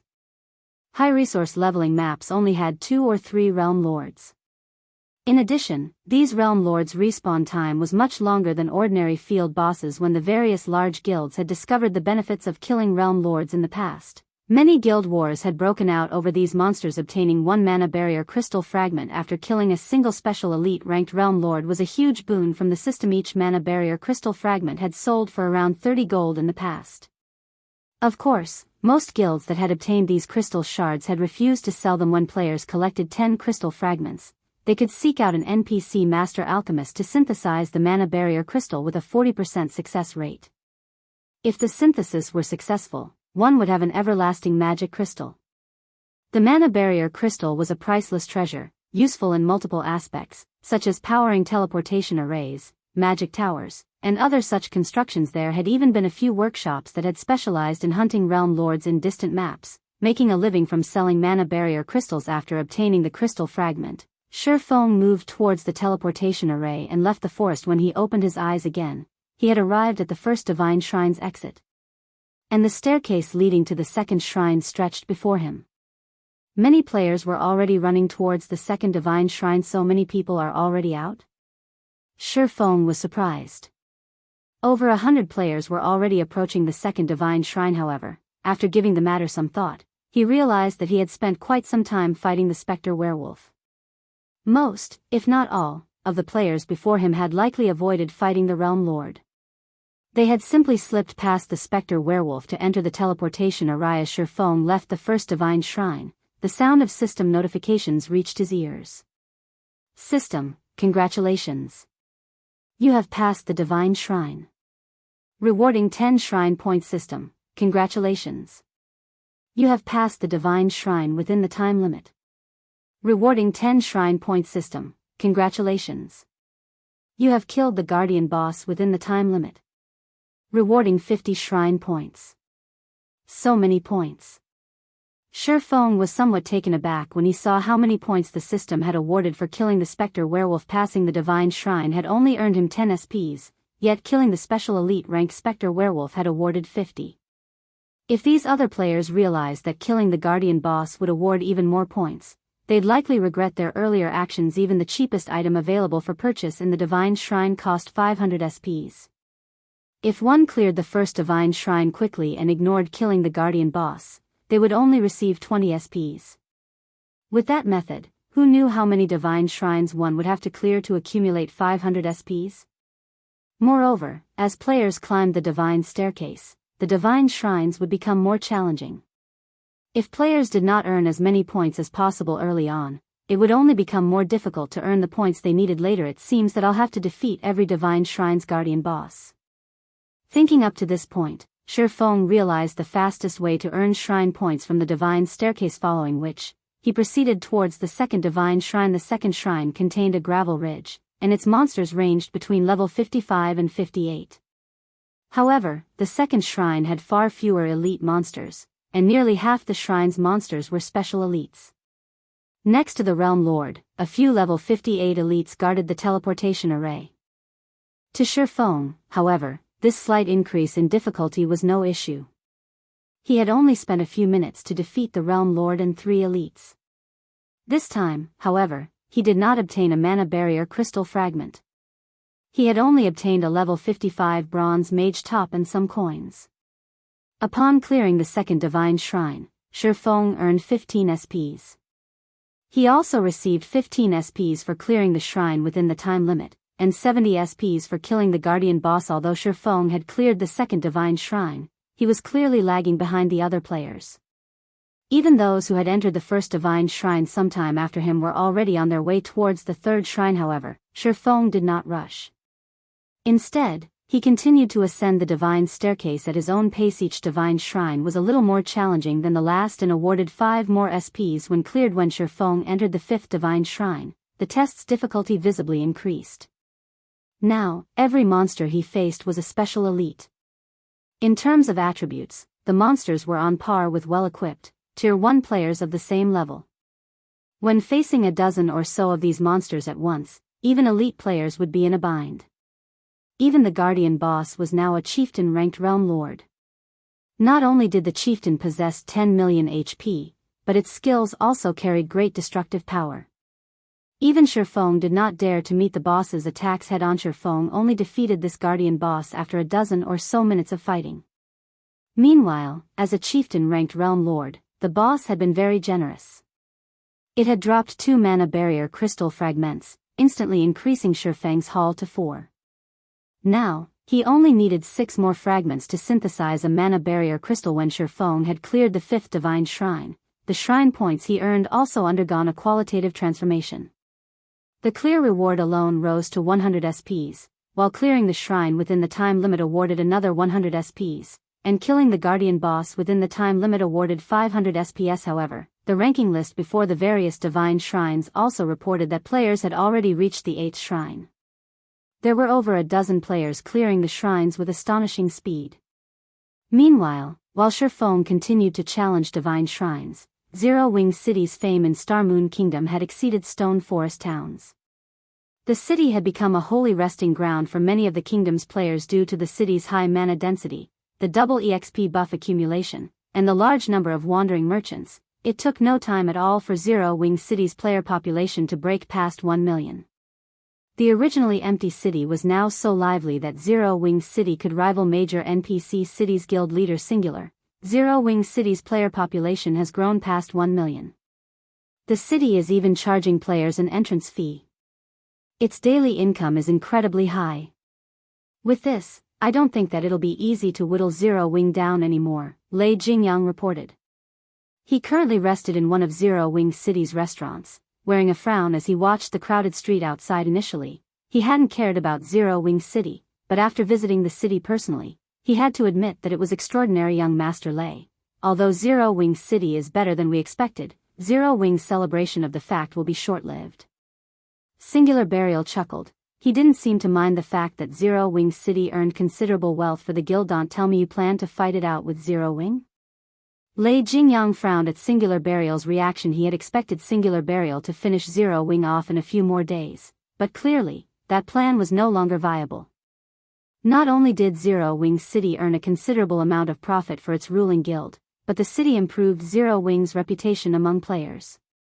At this rate, Heaven's Burial could never destroy Zero-Wing in a short 3 to 5 days. Of course not, Singular Burial said, shaking his head. Although Zero-Wing has achieved great success, at the end of the day, its foundations are shaky. The nail that sticks out gets hammered down. Representatives from the Blackwater Corporation contacted me not long ago, informing me that they are willing to help us against Zero-Wing. The Blackwater Corporation? Lei Jingyang was visibly moved when he heard this. Why are they suddenly interested in Zero-Wing? The Blackwater Guild had changed drastically. It now had stronger forces under its command and ample funding. Just some time ago, it had even established a guild town in a resource-rich, neutral map. Even super guilds avoided any conflict with the guild. I don't know why, either, but this doesn't change our plans to take down Zero-Wing, Singular Burial said, chuckling. Taking a look at the time, he continued, Blackwater's representatives should have arrived in Star Moon City by now. I should return to meet with them. Suddenly, Aqua Rose, who was currently busy managing Zero-Wing City, received a message from Yaya, stating, Big Sis Aqua, a few people claiming to be representatives from the Blackwater Corporation have requested a meeting with our guild's upper echelons. Should I have them wait in the guild residence? Chapter 1573, Domineering. Aqua Rose. Blackwater? Why are they here? Aqua Rose grew curious as she read Yaya's message. It had been quite some time since Zero-Wing had dealt with the Blackwater Corporation. According to her information, Abandoned Wave's actions had only been the Blackwater Corporation's attempt to test God's domain's waters. Afterward, the events with Zero-Wing, Blackwater quickly gave up on Abandoned Wave, and the man had vanished without a trace. Blackwater then focused its development in the distant Iron Empire, taking control of the Empire after forcing several superpowers out of the competition. Logically, Blackwater should have no reason to leave the safety of the Iron Empire and travel all the way to Star Moon Kingdom to seek out Zero-Wing. Hence, Aqua Rose found the situation strange. However, Aqua Rose decided to send Yaya to entertain Blackwater's representatives while they waited in one of the guild residence's reception rooms. She then dropped what she was doing and made her way to meet these individuals. A man and a woman waited in one of the elegant guild residence reception rooms in Zero-Wing City. Zero-Wing's elite members, who had been sent to wait on these two, stood quietly in the corner of the room, clearly tense. These elite members weren't tense just because of the two visitors' extraordinary identities, but because of the chilling aura they radiated. They could not help but feel like they stood before a pair of lions as they involuntarily shuddered. Moreover, both representatives were very high-leveled. The man was a level 49 elementalist, and the woman was a level 48 shield warrior. Even the most inferior piece of equipment these two wore was level 45 dark gold rank. The male elementalist even wore 3 pieces of epic equipment, appearing as if he were wrapped in a constant layer of fire. In fact, due to this man's presence, the reception room's temperature had risen quite a bit when Aqua Rose and Yaya entered the room. The man's aura flared with even greater intensity. It was clear he wanted to intimidate Aqua Rose. Unfortunately for him, his biting cold aura had no effect on the Zero Wing Vice Guild leader. Hello, I am Aqua Rose, one of Zero Wing's Vice Guild leaders. May I know what business Blackwater has with our guild? Aqua Rose asked, smiling at the male elementalist with the intimidating aura as expected of Zero Wing's Vice Guild leader. Your guild's reputation is well deserved, the male elementalist praised when he saw the lack of hesitation in Aqua Rose's response to his intimidation. I had thought that our guild leader's decision to send us as representatives was unnecessary. However, it seems that Zero Wing indeed qualifies for such a move. Thank you for the praise.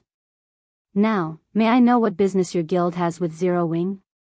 Aqua Rose calmly repeated, paying the male elementalist's arrogance no heed. Moreover, the man before her earned his arrogance. Aside from the fact that this man was backed by the Blackwater Corporation, he radiated an aura that felt dangerous to Aqua Rose. After her promotion to Tier 2, she rarely felt such a feeling from other players, and any player who felt this way was a peak expert, capable of holding important positions in super guilds. My name is Falling Fire, the vice commander of Blackwater's third main force. I have come here with a message for Zero Wing from our guild leader. Hand over Yulan and her companions, which you have chosen to shelter, and half of Zero Wing City's profits. Do that, and we can ignore the previous events. Otherwise, deal with the consequences at your risk, the man named Falling Fire informed Aqua Rose. Smiling, he continued, although your guild has performed well in a few major wars thus far, your strength is only effective against small guilds. We'll give you 1 day to consider our offer. I'll be waiting for your reply. Hand over Yulan and the others? As Aqua Rose listened to Falling Fire's message, she came to understand the gist of the situation. When she realized what Feng had done, she was flabbergasted. It was no wonder why Yulan had seemed so worried. It turned out that she was wanted by Blackwater. That's right. You only have 1 day to consider. As for Zero Wing City's profits, I'll send specialists to keep an eye on your city. Falling Fire nodded in his opinion. Blackwater had no reason to go out of its way to warn Zero Wing. With the guild's strength, it could easily flatten this small, upstart guild. While Zero Wing's past performance had been astonishing, that only held true for first-rate guilds and smaller. To superpowers like Blackwater, Zero Wing was insignificant. Furthermore, Zero Wing was currently preoccupied with its war against Heaven's Burial. 1 day to consider handing over Yolan's group and half of Zero Wing City's profits? Aqua Rose could not help but laugh when she heard Falling Fire's words. I see. I understand now. Since that is the case, you too may return to your guild. What do you mean by that? Falling Fire's expression darkened when he saw the woman's smile. What do I mean? Have I not made myself clear enough? You can return, and tell that guild leader of yours that he can forget obtaining 50% of Zero Wing City's profits. As for Yolan's group, they have already joined Zero Wing. You're even less likely to take them from us. If Blackwater is looking for an opponent, although Zero Wing is very weak, we are more than willing to keep you company. Aqua Rose said straightforwardly. Watch your step on your way out. I won't be sending you off. When Aqua Rose finished speaking, the reception room was deathly silent. Falling Fire stared at Aqua Rose in shock. He even wondered if he had heard her wrong. Zero Wing was in the middle of a war of attrition with Heaven's Burial.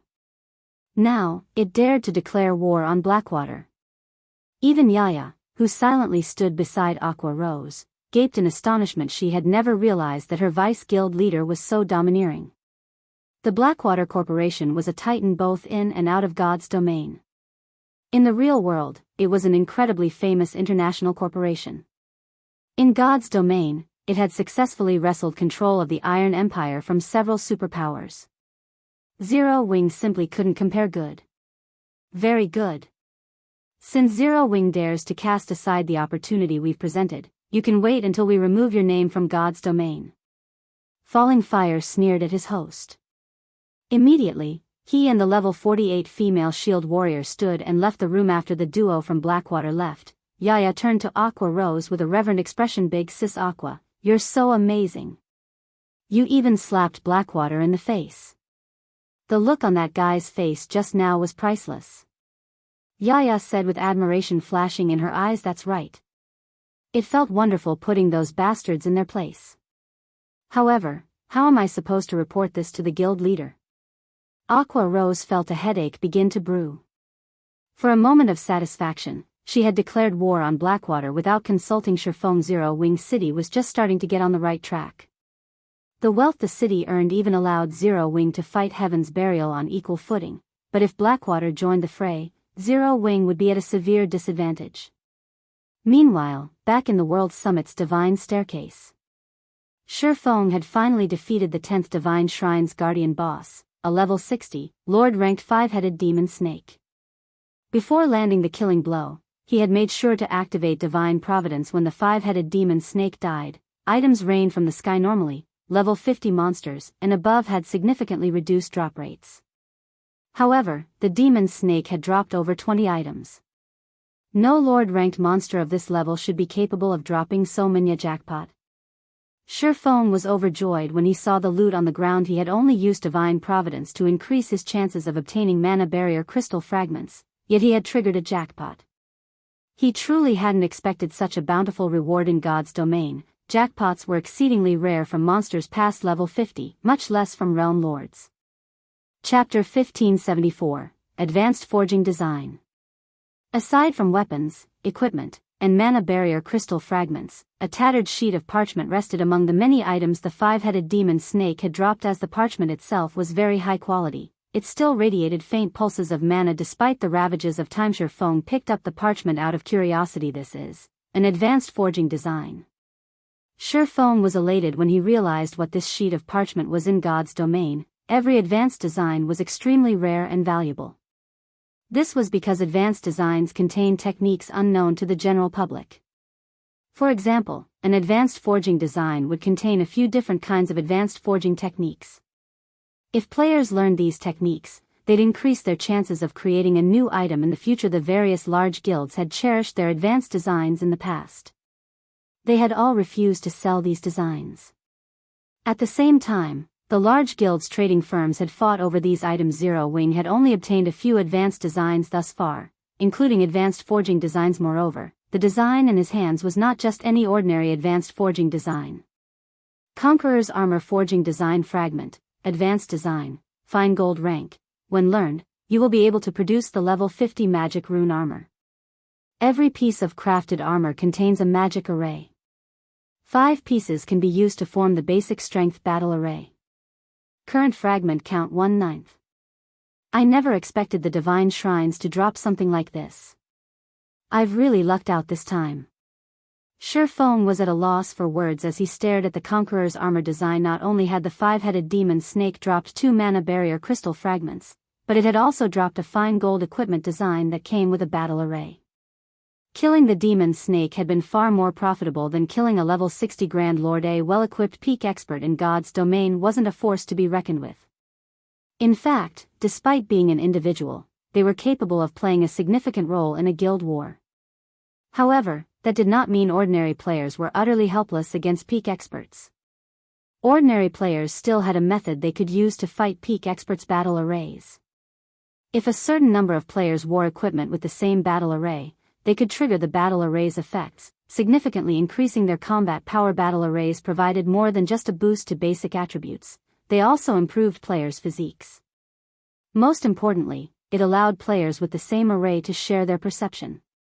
This helped players remove defensive blind spots, visibly improving their combat standards. Although a basic battle array only allowed players to share a limited degree of their perception, it still elevated players' combat standards to a whole new level. Many of God's domain's small guilds in the past had survived and thrived, even after 10 years, precisely because of battle arrays. Even without peak experts, guilds with powerful battle arrays could take down a peak expert with just a few players or a dozen or so working together. Some small guilds had even stood toe-to-toe with large guilds by relying on these arrays. Of course, battle arrays were not without weaknesses. In exchange for the huge boost in strength, players' stamina and concentration consumption increased massively. When players activated a battle array, their stamina and concentration would deplete several times faster than normal. This limited the amount of time that players had when using battle arrays. However, despite such a glaring flaw, battle arrays had been highly sought after by many guilds. Equipment with battle arrays was extremely rare, and usually only dropped from super large-scale team dungeons. Monsters in the fields had no chance of dropping such items. Moreover, the higher quality a piece of battle array equipment was, the more valuable it was. A piece of battle array equipment could easily sell for several times more than a piece of equipment of the same rank. Although he had only obtained a fragment of a level 50 fine gold battle array equipment design, it was still quite valuable. If he completed the design, its value would be immeasurable. Since the Divine Shrine's guardian boss dropped a fragment, the other shrines' bosses should have a chance of dropping them as well. As Feng examined the Conqueror's armor design, he inwardly swore to complete it no matter what. Immediately, he moved towards the teleportation array and proceeded to the next Divine Shrine. By the time Feng appeared on the staircase leading to the 11th Divine Shrine, players had already reached the 15th. He was far behind. System, congratulations. You have passed the Divine Shrine. Rewarding 300 Shrine Point System, congratulations. You have passed the Divine Shrine within the time limit. Rewarding 300 Shrine Point System, congratulations. You have killed the Guardian Boss within the time limit. Rewarding 2,000 Shrine Points. However, although other players progressed faster than he did, Feng contained the most SPs of any player in the World Summit. Currently, Feng had already accumulated 8,960 SPs. If players ascended the Divine Staircase without defeating the Guardian Bosses, even after reaching the 15th Divine Shrine, they would not have even half of Feng's points. Time passed quickly, and the Divine Shrines became more difficult as Feng climbed the Divine Staircase. By the time Feng reached the 15th Divine Shrine, he had to face a Lord-ranked Realm Lord with a special bloodline.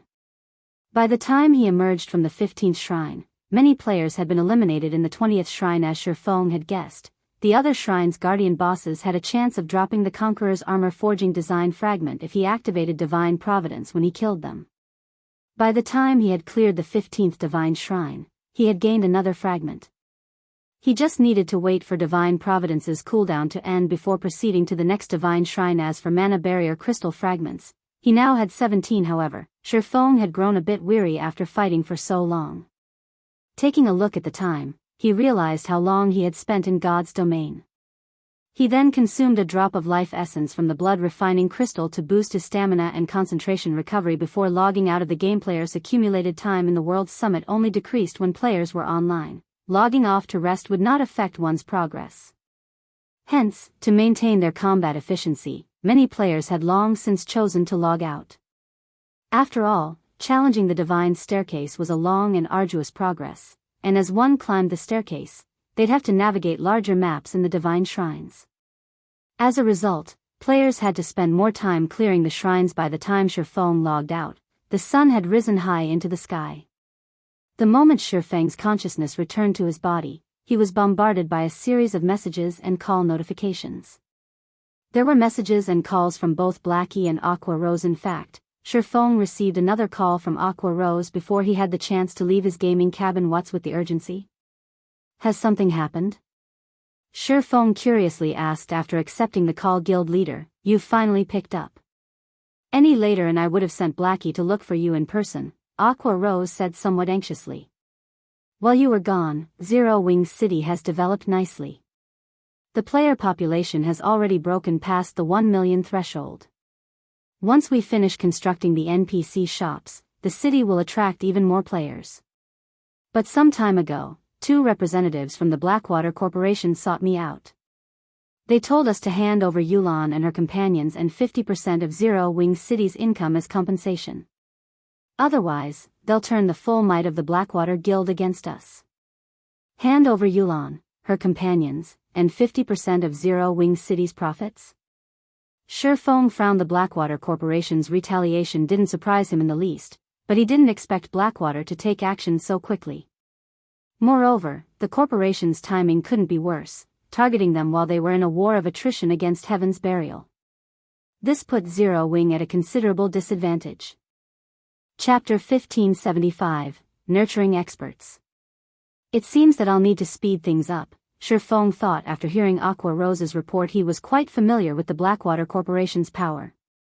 He had witnessed its rise in God's domain in the past. Despite joining God's domain so late, Blackwater had still developed into a super guild quite quickly in the past. One could just imagine how frightening Blackwater's potential was. Furthermore, the Blackwater Corporation had invested in God's domain much earlier in this life. Blackwater's experts had already caught up with God's domain's mainstream players. Otherwise, it wouldn't have stood a chance against the other superpowers vying for the Iron Empire. Of course, Zero Wing didn't have much to be afraid of if the Blackwater Corporation focused on its development in the Iron Empire. Based on what he heard from Yulan, the guild had only recently taken control of the empire. The guild was just starting to expand. Although Blackwater possessed plenty of experts and funding, it lacked the power to spread its influence across multiple kingdoms and empires as the various super first-rate and super guilds had. While the organization might be able to deal with small guilds right now, it couldn't touch Zero Wing. Unfortunately, that was only true if Blackwater worked alone. If it worked with Heaven's Burial, Zero Wing's situation would take a turn for the worse. Blackwater could leave the reconnaissance to Heaven's Burial while it supplied the guild with a large number of experts. Currently, players who wanted to grind and level up had to travel to distant maps, and most of the high-level maps weren't concentrated in a single area. Even if Feng used the 7 Luminaries ring space movement, it would take a considerable amount of time to travel from one high-level map to another. How much time have they given us to consider? Feng asked one day, but I let my anger get the best of me, and I rejected their offer instantly. Aqua Rose said in a subdued voice. You rejected them?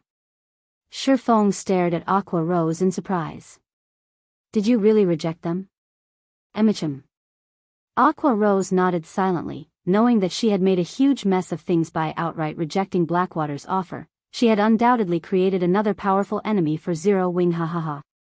Good. Well done. Feng could not help but laugh when he saw Aqua Rose's guilty expression. Although Zero Wing is not very strong, we're never afraid of a challenge. If they want to come, let them. We'll fight it out. Guild leader, Aqua Rose felt guilty and slightly touched by Feng's words. Not only didn't he blame her in the slightest, but he also actively encouraged her. All right, don't worry about it. This isn't the first time we've fought a superpower, Feng said, shrugging. But be careful this time. Keep an eye on their movement at all times. Also, we need to push our guild members to complete their Tier 2 promotions. Every bit of help is useful. Have our guild's internal members focus on leveling quickly, so they can add to the guild's combat power. Emichim. I'll prepare some top-tier equipment, magic scrolls, and advanced potions for our guild members to challenge their promotion quests. As for the guild's internal members, I'll help them level up with Summer, Aqua Rose said, nodding, following which, Feng mentioned a few good grinding locations for Aqua Rose to use as she helped power level Zero Wing's internal members. The guild's internal members already had solid combat standards, they only lacked levels. Once they were brought up to speed, Zero Wing would have another batch of expert players to help defend it. When Feng finished his call with Aqua Rose, he proceeded to train with the guild's internal members. To help them improve faster, Feng even provided specific guidance to a few talented members. He even went so far as to use the 10 additional black cards he had acquired from the secret pavilion to train Yuzipping and a few others in such a way. Feng trained Yuzipping and the other internal members during the day. When the sun set, he'd log back into God's domain and grind through the divine staircase. The greatest problem other players in the World Summit faced was the drain on their stamina and concentration, but Feng could rely on his life essence to boost his recovery rate, having no issues in this regard. The only real problem was the divine shrine's increasing difficulty. As a result, Feng had to take more time to clear each shrine. Initially, he had only spent 30 minutes on each divine shrine, though he spent most of that time waiting for Divine Providence's 30-minute cooldown to end.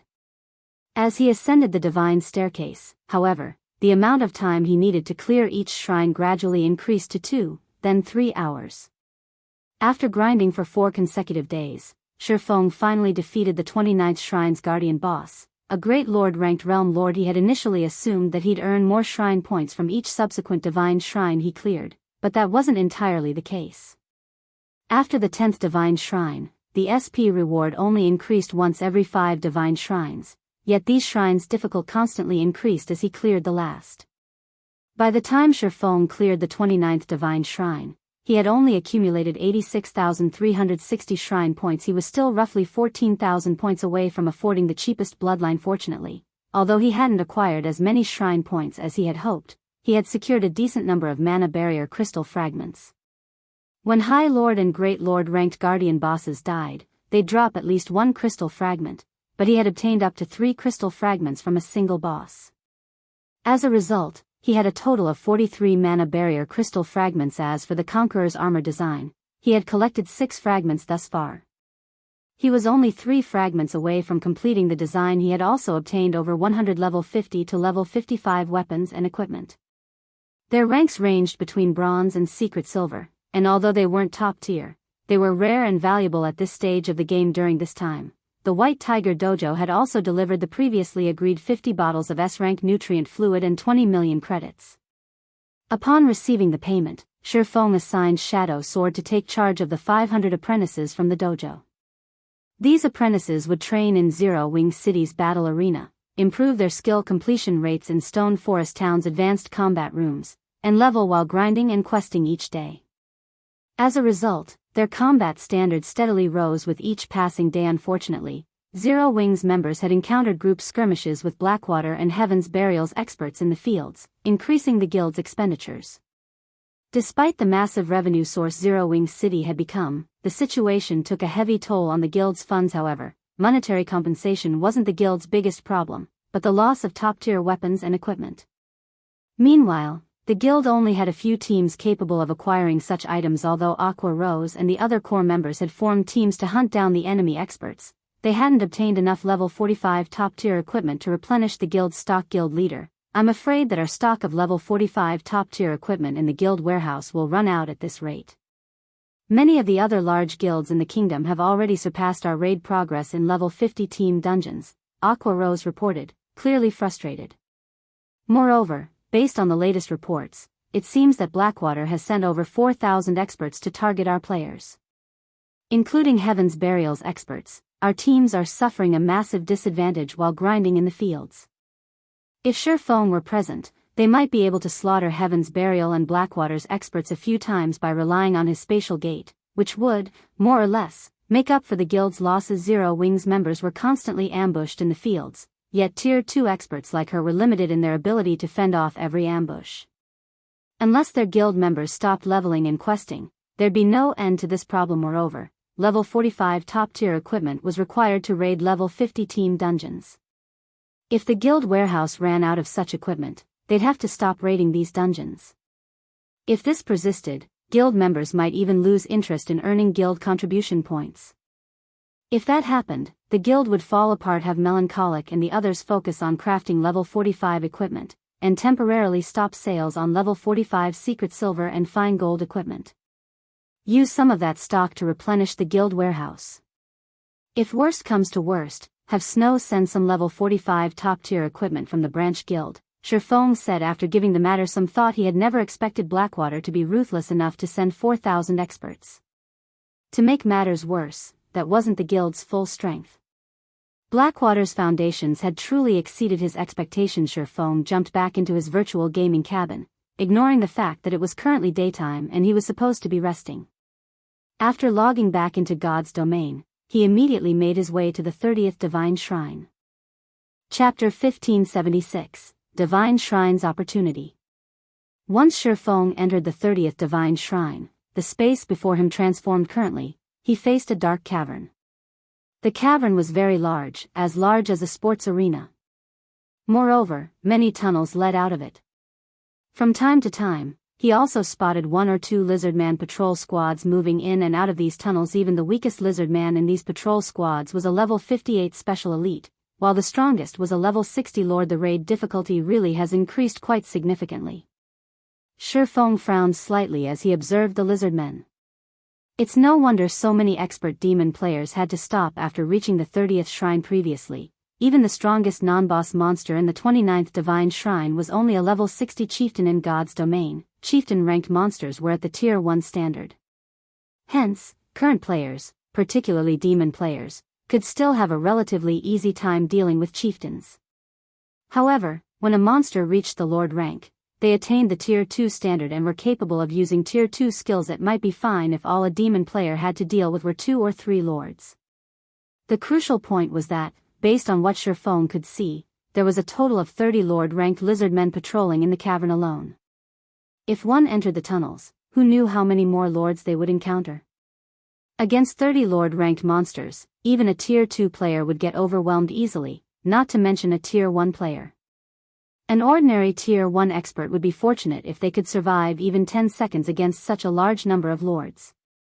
It was no wonder many experts in the World Summit had their progress climbing the Divine Staircase halted at the 30th Divine Shrine currently. Based on the ranking list Feng saw before he entered the 30th Divine Shrine, only 5 players had successfully passed the 30th Divine Shrine after observing the patrol routes of the lizard men. Feng activated the 7 luminaries' rings aura of wind and dashed towards the tunnel that the system map indicated provided access to the heart of the cave system. The patrol squads in the cavern moved in fixed patterns. From observation, Feng found out that there would not always be 30 patrol squads moving inside the cavern but only around 4 to 10 patrol squads most of the time, as long as he used the opportunity when only 4 patrol squads were present to enter the tunnel leading to the core area. He would attract the attention of only 2 lizardman patrol squads at most. In the next moment, Feng transformed into an afterimage as he dashed past one lizardman patrol squad. By the time the patrol squad reacted, Feng was already several yards beyond it. Very quickly, he zipped by the second patrol squad as well and entered the core tunnel. However, the moment Feng set foot in the core tunnel, he felt the threat of death traps. As soon as Feng entered the tunnel, dozens of small magic arrays appeared along the tunnel walls. In the next moment, these magic arrays launched magical bolts of various elements. Although these magical bolts did not seem very powerful, each one contained enough power to rival a Tier 3 spell. Even a Tier 1 player geared in top-tier equipment would be killed instantly if struck by these bolts. In addition to these attacks, there were also 2 patrol squads of lizardmen chasing after him. Sure enough, the difficulty is very high. Upon seeing the dozens of magical bolts flying at him, Feng immediately understood the reason why so few demon players had made it through the 30th Divine Shrine. He quickly executed Sword's Orbit, striking down the bolts one after another as he continued advancing down the tunnel. Fortunately, the activated traps were effective not just against players but the lizardmen as well. When the lizardmen entered the tunnel, they were promptly bombarded by magical bolts from the traps Feng triggered, and sent flying back out of the tunnel. As the lizardmen had relatively high HP, they managed to survive even after being struck by what was effectively a Tier 3 spell.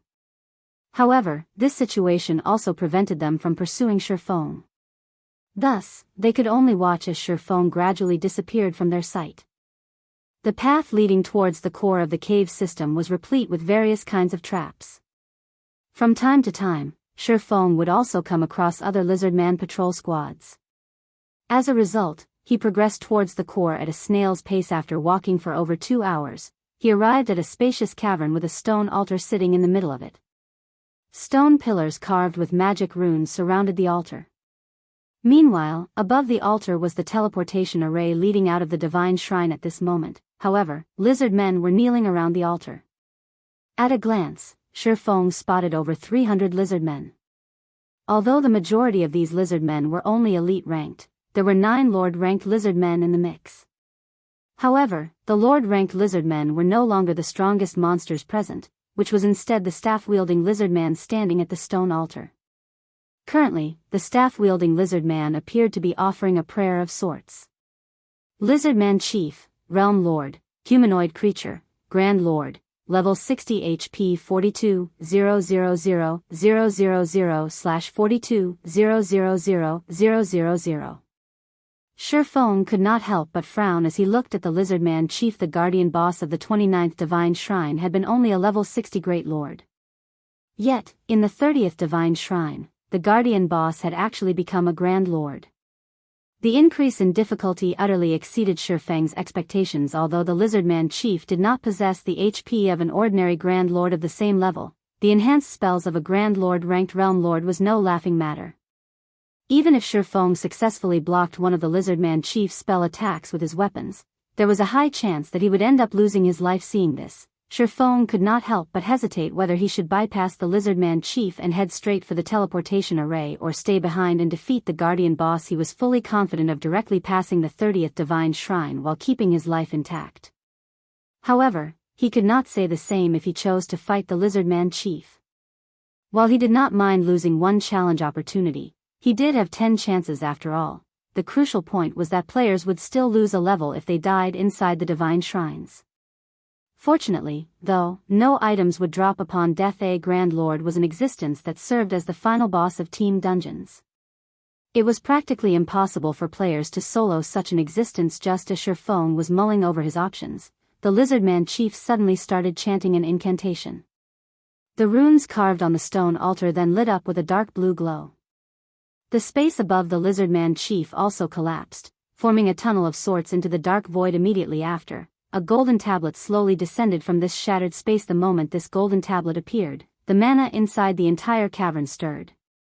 The tablet itself also released a powerful divine might that put immense pressure on the living creatures around it. This is a legacy tablet? Feng's eyes focused on the golden tablet. For a moment, he even thought they were playing tricks on him. He had acquired quite a few legacy tablets thus far. Meanwhile, every tablet was a treasure that allowed players to learn combat techniques. However, the tablets he possessed were just bronze and silver ranked. Thus far, he had only seen one gold tablet before. Moreover, the said tablet had even been stolen by a mysterious Tier 5 NPC. One could just imagine the value of a gold-ranked secret technique tablet. Just as Feng was feeling surprised at the appearance of the gold tablet, the Lizardman Chief extended his hands and received the tablet. He then started chanting another incantation. This time, the Lizardman Chief caused an even greater commotion. The mana inside the entire cavern gathered at the stone altar and became so dense that it started transforming into white mist. At the same time, a threefold magic array also formed on the ground the stone altar sat on. This is a space-time teleportation magic array? What is he trying to do? Could he be trying to send the gold tablet to another location? Feng was very familiar with the threefold magic array that formed beneath the stone altar. However, he did not believe that the Lizardman Chief was going to leave the Divine Shrine. Hence, there was only one other possibility why the Lizardman Chief would need a teleportation array: to send something away. Since the Lizardman Chief had summoned the teleportation array immediately after receiving the gold tablet, it was highly likely that the Realm Lord was planning on sending the gold tablet away. This won't do. I can't let him send the gold tablet away. Feng steeled his heart and started sneaking his way over to the Lizardman Chief. A gold tablet was incomparably valuable. It was not something that bronze and silver tablets could compare to. Just a silver tablet was already enough to prompt the various superpowers to bloody one another's noses, all the more a gold tablet. If he missed out on this opportunity, who knew how long it would take before he came across another gold tablet? In fact, he might never come across another gold tablet again. Moreover, the divine staircase became increasingly difficult the higher one ascended. If he could not defeat the Lizardman Chief, then it was even less likely that he could defeat the guardian bosses of the subsequent divine shrines. Just as the Lizardman Chief was about to send the gold tablet out of the cavern, at the critical moment, Feng activated the aura of Time's forbidden domain. Please work. Seeing that the spacetime teleportation magic array was about to activate, Feng could not help but pray for his forbidden domain to succeed in stopping it. Chapter 1577, Threefold Suppression. When Feng activated Forbidden Domain, a layer of black mist enveloped the entire cavern, the mist freezing the flow of all the mana inside the cavern. Meanwhile, due to the stoppage in the flow of mana, the spacetime teleportation magic array, which was still in the process of activating, failed. The mana the teleportation array had gathered then began to leak out and scatter into the surroundings, which also caused the spatial tear above the stone altar to close. Good. Feng inwardly grew ecstatic when he saw the teleportation array disappearing. The spacetime teleportation magic array, which was activated using the stone altar, was frighteningly powerful. Although Forbidden Domain could suppress mana, if a source of mana had an insuppressible amount of power, then Forbidden Domain naturally would be of no avail. Fortunately, the enhanced spacetime teleportation magic array had yet to reach a realm where Forbidden Domain was ineffective. Meanwhile, the disappearance of the teleportation array had riled up every lizard man inside the entire cavern. Immediately, they all turned to look in Feng's direction. Intruder. You dare interrupt this sacred ritual? Pay for your crime with your life. The lizardman chief bellowed at Feng, a wrathful expression on his face as he thumped his tail furiously on the ground. Every lizardman present inside the cavern promptly charged at Feng. As for the lizardman chief, he gathered mana in his staff to destroy Feng's forbidden domain. Among the 300+ lizardmen charging at Feng were 9 lords and 1 high lord. In the face of such a force, even an ordinary Tier 2 expert would shudder in fear. However, rather than feeling fearful, Feng smiled as he switched the aura of time to the aura of fire. He then unfurled a crimson Tier 3 magic scroll in his hands. Meanwhile, contained within this magic scroll was none other than the Tier 3 large-scale destruction spell Flame Prison. Suddenly, fiery pillars shot up from the ground, trapping all the oncoming lizardmen in a prison of flames. Any lizardman that came into contact with the scorching flames received devastating amounts of damage, losing over 1 million HP every second. The spell's activation instantly killed the elite-ranked lizardman. Meanwhile, before Flame Prison's duration was anywhere close to ending, Feng took out an aqua blue Tier 3 magic scroll ice torrent. A torrent of water crashed down from the cavern's ceiling and impacted the ground heavily. Any living creature that came into contact with the water turned into an ice sculpture on the spot. The chieftain-ranked lizardmen, who had received critical damage from the initial wave of attacks from Flame Prison, had their remaining HPs thoroughly consumed, their frozen bodies shattering into tiny frost particles. Loot then scattered all over the cavern's submerged floor. After just a brief moment, only the 9 lords and 1 high lord remained of the lizardman army. How tough! Seeing that the lord-ranked lizardmen were already at critical HP, Feng followed up with Flame Domain. Although Flame Domain was not as powerful as a Tier 3 large-scale destruction spell, it was more than enough to deal with the lord-ranked lizardmen. After the 3 large-scale destruction spells descended, only the high lord-ranked lizardman captain remained of the 300+ lizardmen that charged at Feng. At this moment, though, the high lord had less than half of his HP left. Even so, Feng had no intentions of showing mercy, immediately advancing towards the lizardman captain. If it were during normal times, Feng would pay no attention whatsoever to a high lord-ranked monster. However, he currently had to deal with the Grand Lord-ranked lizardman chief. If he left the lizardman captain alone now, he might very well come to regret it later on. Currently, the lizardman chief was much more powerful than the Grand Lord-ranked purgatory puppets Feng had fought during the entrance test. The Realm Lord also possessed much greater HP. Moreover, Feng was alone right now, and the system disallowed the use of summoning scrolls. Hence, it would be extremely difficult for him to kill the lizardman chief, and he definitely could not afford even the slightest bit of carelessness. However, just when Feng arrived before the lizardman captain and was about to use Flame Burst to finish off the High Lord, numerous flame spears suddenly shot at him. Upon seeing this, Feng retreated in surprise. Boom! Boom! Boom! When the flame spears impacted the ground, large craters immediately formed. What power! So, this is a Tier 3 spell cast by a Realm Lord? Feng was inwardly astonished as he looked at the flaming craters. It was self-evident that the Lizardman Chief had removed the effects of Forbidden Domain. Although the Lizardman Chief had cast only a Tier 3 spell, its power was already at the Tier 4 standard. If Feng tried blocking such a spell, he might very well lose his life in an instant. Meanwhile, as soon as Feng dodged the flame spears, flames started raining down from midair. At the same time, chains made of flames emerged from the ground and shot at him, giving him no chance to catch a breather. Whether it was the rain of flames or the flaming chains, both were spells capable of killing Feng upon contact. Right now, damn it. Gritting his teeth, Feng activated Heavenly Dragon's power. He then executed the Tier 2 instant strike at the Lizardman Captain. In the blink of an eye, Feng's body disappeared from the trajectories of the Lizardman Chief's attacks and appeared before the heavily injured Lizardman Captain. Phantom kill. 9 Dragons Slash. Feng held nothing back as he launched one powerful attack after another at the Lizardman Captain, who only had around 4 million HP remaining due to Heavenly Dragon's power's effect. Feng's strength attribute increased by 150%. His strength was now superior to even a Grand Lord's of the same level. There was also instant strikes effects, which increased his attack speed by 500% and damage dealt by 400%. In the next moment, damages exceeding -100,000 appeared above the Lizardman Captain's head one after another. Sometimes, a critical hit dealing over -300,000 damage would also occur. As Feng and his doppelganger hacked and slashed at the Lizardman captain, they also activated Defensive Blade to block the spell attacks coming from the Lizardman chief. The fight with the Lizardman captain lasted only a matter of seconds. During this period, the High Lord had very little chance to counterattack. By the time the Lizardman captain was dead, Feng and his doppelganger had mostly exhausted the block counts of their defensive blade. Although only the Lizardman chief remained now, Feng did not dare to be careless.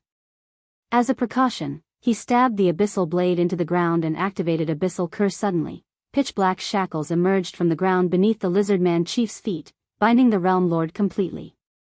The Realm Lord's basic attributes then began decreasing rapidly. However, the Lizardman chief was not an easy opponent to defeat. With a shout, he shattered the restraints on his body and stopped his basic attributes from decreasing any further. In the end, the Realm Lord still retained 80% of his basic attributes, remaining a nightmarish existence to current players. However, Feng had long since expected such an outcome. He then activated Disintegration Field, causing the Lizardman chief's basic attributes to plummet once more. Eventually, the Lizardman chief's basic attributes fell to only 60% of their original values. However, Feng was still not satisfied with this result. He took out the Ring of Gospel and spent 5,000 magic crystals, activating World Projection Threefold Suppression. If players in the outside world were to see this scene, their eyes would most likely fall out of their sockets. Feng had actually suppressed a Realm Lord grade Grand Lord to the point where the boss possessed only 45% of his original basic attributes. Now, the Lizardman chief was no different from a Great Lord of the same level. However, the Lizardman chief was thoroughly enraged under Feng's threefold suppression. Waving his staff, he cast the most powerful spell in his arsenal, Hell Pythons. Suddenly, the Lizardman chief's staff transformed into a bundle of flames, which then expanded and became 9 massive, flaming pythons that were fully under the Lizardman chief's control. He still had such a trump card to play? Feng's complexion darkened when he saw the flaming pythons striking at him. Although he had yet to clash with these flaming pythons, he could already tell that they were not something a Tier 2 player like himself could hope to stop. Just when the 9 flaming pythons were about to come into contact with Feng, the latter suddenly split into 10 identical copies of himself. This move was none other than Divine Steps. Even if he left the 9 pythons alone, the latter would be able to attack only 9 targets at most at any time.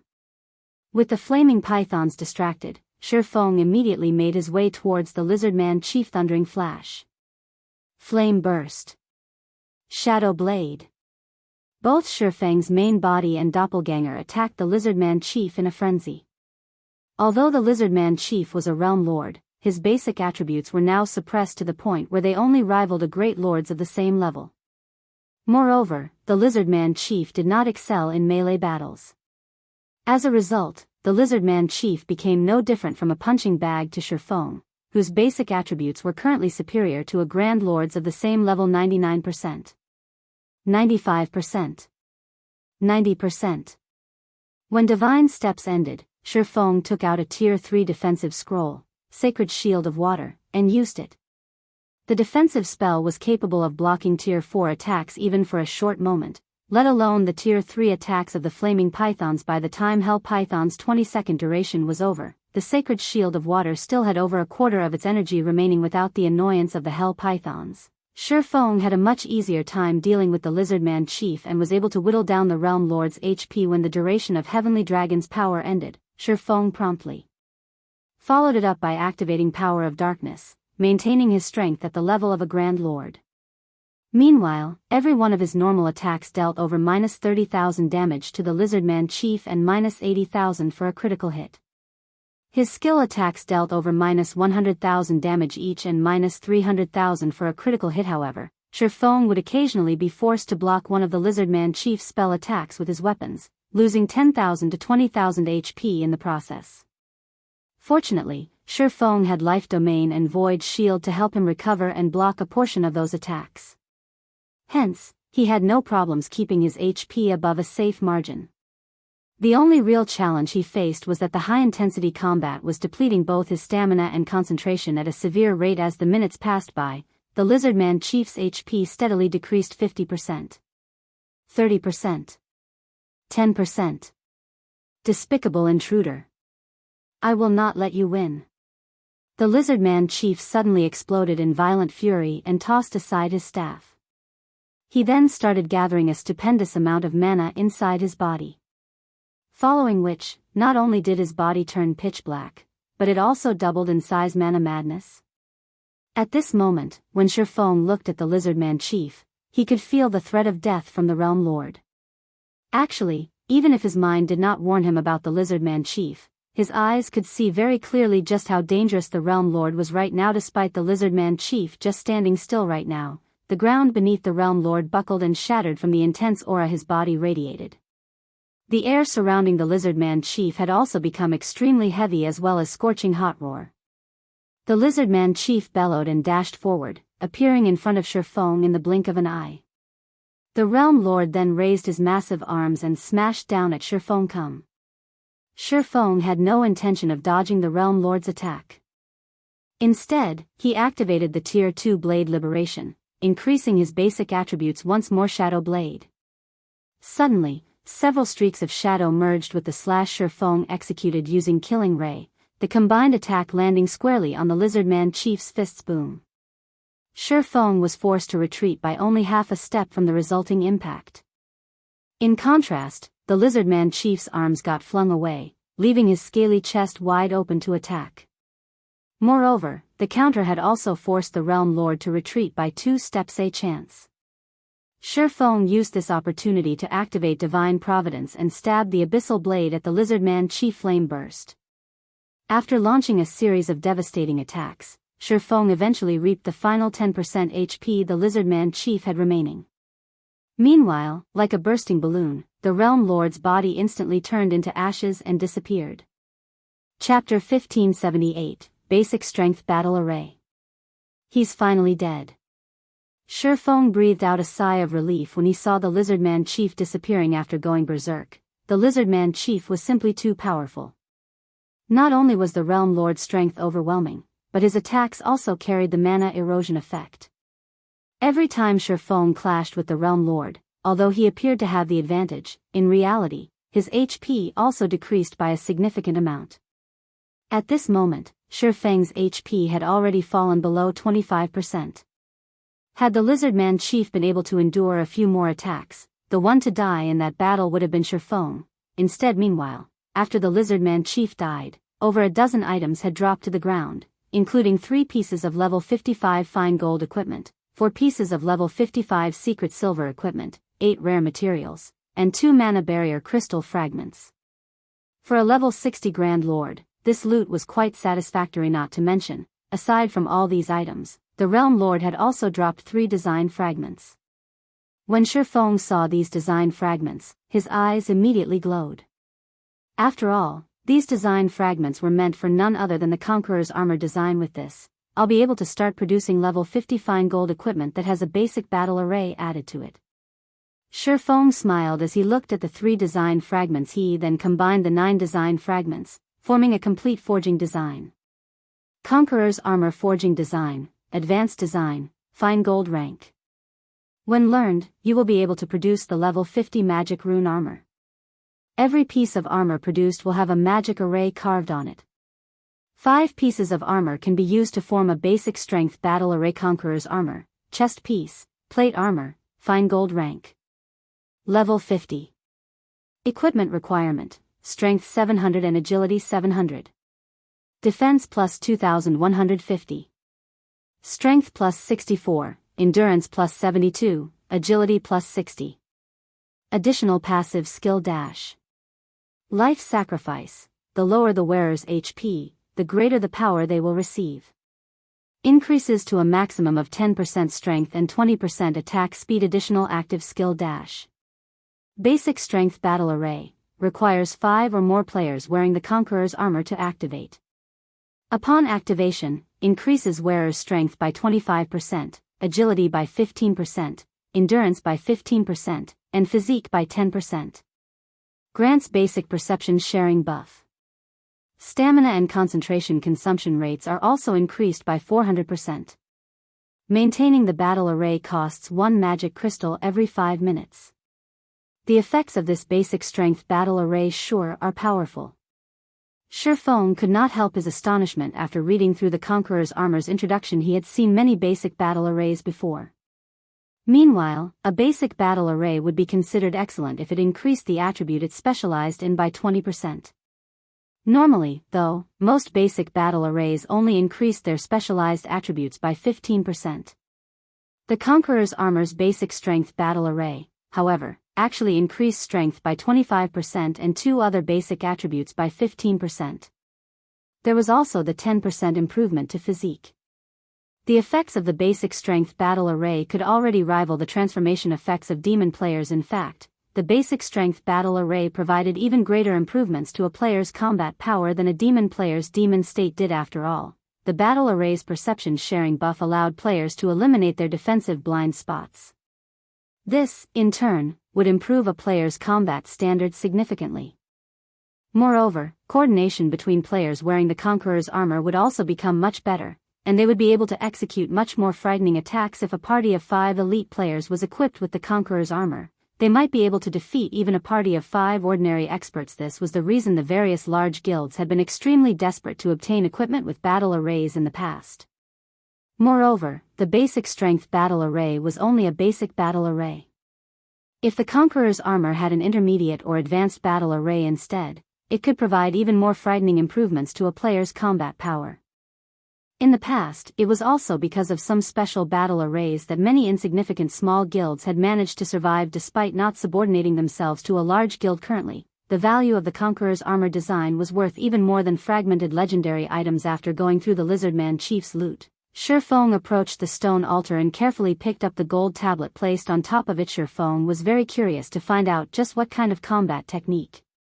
The tablet recorded to all players. Secret technique tablets were precious treasures that they could use to learn combat techniques from. Moreover, the higher the rank of a secret technique tablet, the more powerful the combat technique one could learn from it. In fact, in order to obtain a gold tablet, an NPC had gone as far as to commit robbery in the middle of Blackwing City. After suppressing the excitement in his heart, Feng clicked to inspect the gold tablet. Secret body technique. The pattern engraved on this tablet is too vague and incomplete, and no information can be deciphered. However, some kind of divine power hides within this pattern. If one gathers all of the stone tablets, this vague and incomplete pattern can be restored. Current tablet count, 1/3. A secret body technique? Feng's eyes glowed as he looked at the gold tablet. It was common knowledge that among the various combat techniques available in God's domain, combat techniques focused on the physical body were the most valuable. Moreover, just like void steps, such techniques were suitable for both physically and magically oriented classes. Even if one failed to grasp the combat technique completely, they would still be able to improve their control over their own bodies. After he finished inspecting the gold tablet, before he could even store it away, a golden light suddenly shone down on him. A pleasant feeling filled Feng's body as he was enveloped in this golden light. He also fully recovered all the stamina and concentration he had exhausted previously. System, congratulations. You have exceeded your own limits and achieved an exploit acknowledged by the God system. Congratulations. You are the first player to have achieved an exploit on the Divine Staircase. Rewarding 15,000 shrine points. So, this is an exploit? Feng could not help but feel joyous when he saw the proof of having achieved an exploit appearing in his status window. Also, 15,000 shrine points. The system sure is generous. Unlike shrine points, one's accumulated exploits would not reset upon leaving the World Summit. They would remain until players spent them or deleted them deliberately. Meanwhile, the more valuable items available at the Divine Staircase, such as bloodlines and fragmented legendary items, all required exploits to exchange for. Otherwise, even if one had the necessary shrine points, they would only be able to stare at their desired items, helpless to do anything. Moreover, due to the system reward this time, Feng's accumulated shrine points had finally broken past the 100,000 point threshold. He was now qualified to exchange for the cheapest bloodline. After thinking up to this point, Feng could not help but quickly leave the 30th Divine Shrine. When he appeared back on the Divine Staircase, a series of system notifications entered his ears. System, congratulations. You have passed the Divine Shrine. Rewarding 1,500 shrine points. System, congratulations. You have passed the Divine Shrine within the time limit. Rewarding 1,500 Shrine Point System, congratulations. You have killed the Guardian Boss within the time limit. Rewarding 4,000 Shrine Points. After including these rewards, Feng's total Shrine Points reached 109,360. However, he still had no intention of ending his challenge. After getting sufficient rest, he immediately proceeded to the next Divine Shrine. Although he currently no longer had enough magic crystals to use world projection for the subsequent Guardian Bosses, even if he could not beat the Guardian Bosses, he was more than capable of maneuvering past them. In any case, he was not required to defeat the Guardian Bosses in order to clear the Divine Shrines and ascend the Divine Staircase. Hence, while avoiding battle with the Guardian Bosses, Feng cleared one Divine Shrine after another. Meanwhile, as he was rapidly accumulating more Shrine Points, some players out on the World Summit had also started to notice something odd. Previously, the highest record on the ranking list displayed before the various Divine Shrines was only at the 33rd Divine Shrine. Now, however, someone had already reached the 35th Divine Shrine. Moreover, this person showed no signs of slowing down as they sped through the 35th Divine Shrine and entered the 36th. Who is this person? Skyhawk, who had just exited the 33rd Divine Shrine, revealed a surprised expression as he looked at the Divine Shrine ranking list. As one reached further Divine Shrines, not only would they face much more difficult bosses, but the traps set up inside the Divine Shrines also became increasingly powerful. In fact, Skyhawk had spent 2 of his 7 attempts on clearing the 33rd Divine Shrine. Furthermore, he had already planned on giving up trying to pass the 34th Divine Shrine altogether. As for the 35th Divine Shrine, he did not even dare think about clearing it. After all, the Divine Staircase's difficulty increased substantially every 5 levels. Despite that, there was actually someone who had successfully done so already and was challenging the 36th. Chapter 1579, Redeeming a Bloodline. After Feng entered the 36th Divine Shrine, the monsters he came across were mostly chieftains. Meanwhile, the monster patrol squads he encountered were mainly led by level 60 lords, with a few led by high lords. Even an expert player would not dare to pick a fight if they came across such monster patrol squads. Their only option would be to run away. In addition, the traps found inside the Divine Shrine had increased in both quantity and quality. Now, every trap was more than capable of killing a player instantly. If players lacked the strength to cope with the traps and patrol squads simultaneously, it was basically game over for them to Feng. However, these monster patrol squads were no problem whatsoever. Only, having to deal with both the traps and monsters at the same time consumed a lot of his time and stamina. Fortunately, he had life essences to help replenish his stamina.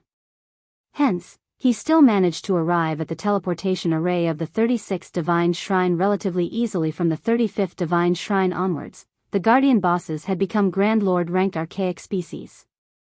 Even if Feng had enough magic crystals to execute threefold suppression, he was not confident of defeating such a foe. A casual hit from a Grand Lord ranked archaic species could heavily injure Feng even if he succeeded in blocking the attack. If he failed, needless to say, he would be killed instantly. As a result, Feng had to resort to Heavenly Dragon's power and life domain to keep himself alive. He then used the doppelganger summoned through Phantom Kill to activate the teleportation array.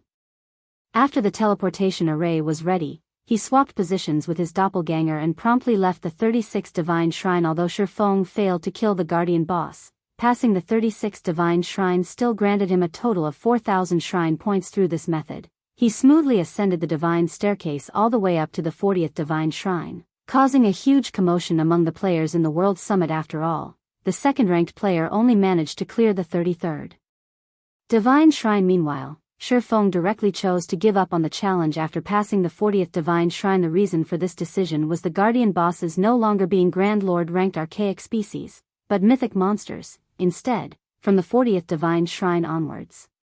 Whether it was in terms of strength, speed, or combat standards, a mythic monster surpassed a Grand Lord ranked archaic species by a wide margin. Against a mythic monster, skills such as Abyssal Curse and Disintegration Field had minimal effect. Even after Feng had used Heavenly Dragon's power, the Guardian Boss of the 40th Divine Shrine still managed to overwhelm him. Had Feng made even the slightest mistake during the fight, he would have definitely been killed instantly. In the end, he was left with no choice but to resort to twofold berserk. However, even after he did so, against an unsuppressed mythic monster, it had taken him everything he had just to keep his life. Fortunately, he was able to hold out long enough for his doppelganger to activate the teleportation array, and he succeeded in leaving the 40th Divine Shrine. However, after activating Twofold Berserk, he had also entered a weakened state, which had a very long duration as this method of clearing the Divine Shrines was simply too time-consuming. Feng decided that it was better to give up and use his remaining time to explore the other shrines on the World Summit. After Feng chose to leave the Divine Staircase, he arrived back at the Divine Hall located at the bottom of the World Summit. There are so many people. Upon arriving at the Divine Hall, he discovered that most of the demon players he encountered at the World Summit's main entrance were currently present in the Divine Hall buying demon potions, 150 gold per bottle. Willing to use level 45 top-tier weapons and equipment to exchange as well.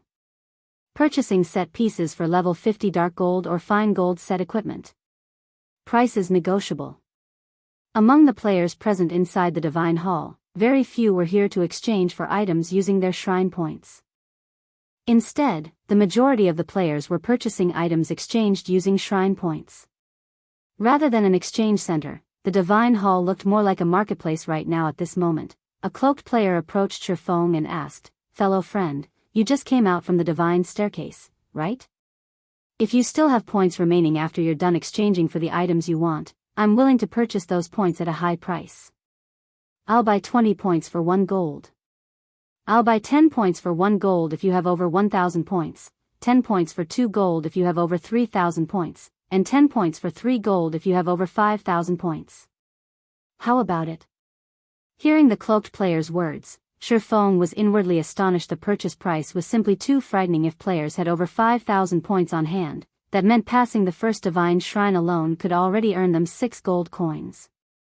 If they defeated the Guardian boss as well, they could make a total of 21 gold from clearing the first Divine Shrine. "Sorry, but I don't have that many points to spare," Feng replied, shaking his head. He then headed straight for the exchange counter, showing no intention of trading away his points for coins. After all, he did not have a lot of shrine points on hand. Currently, he had accumulated a total of only 146,360 points. Given Feng's lack of interest, the cloaked player had no choice but to search for willing sellers. When Feng arrived before the exchange counter, a female demon NPC smiled at him and asked, "Hello, sir, may I know what item you wish to exchange for?" "Bloodlines." Feng replied, "Bloodlines?" The demon NPC revealed a shocked expression when she heard Feng's answer. Very quickly, however, she nodded and said, "All right. Here is a list of bloodlines available for exchange." Although Feng and the female demon NPC did not speak loudly, everyone present in the Divine Hall was an expert. They also possessed considerably good physiques. Moreover, they were very familiar with the high-ranking items available for exchange at the Divine Hall.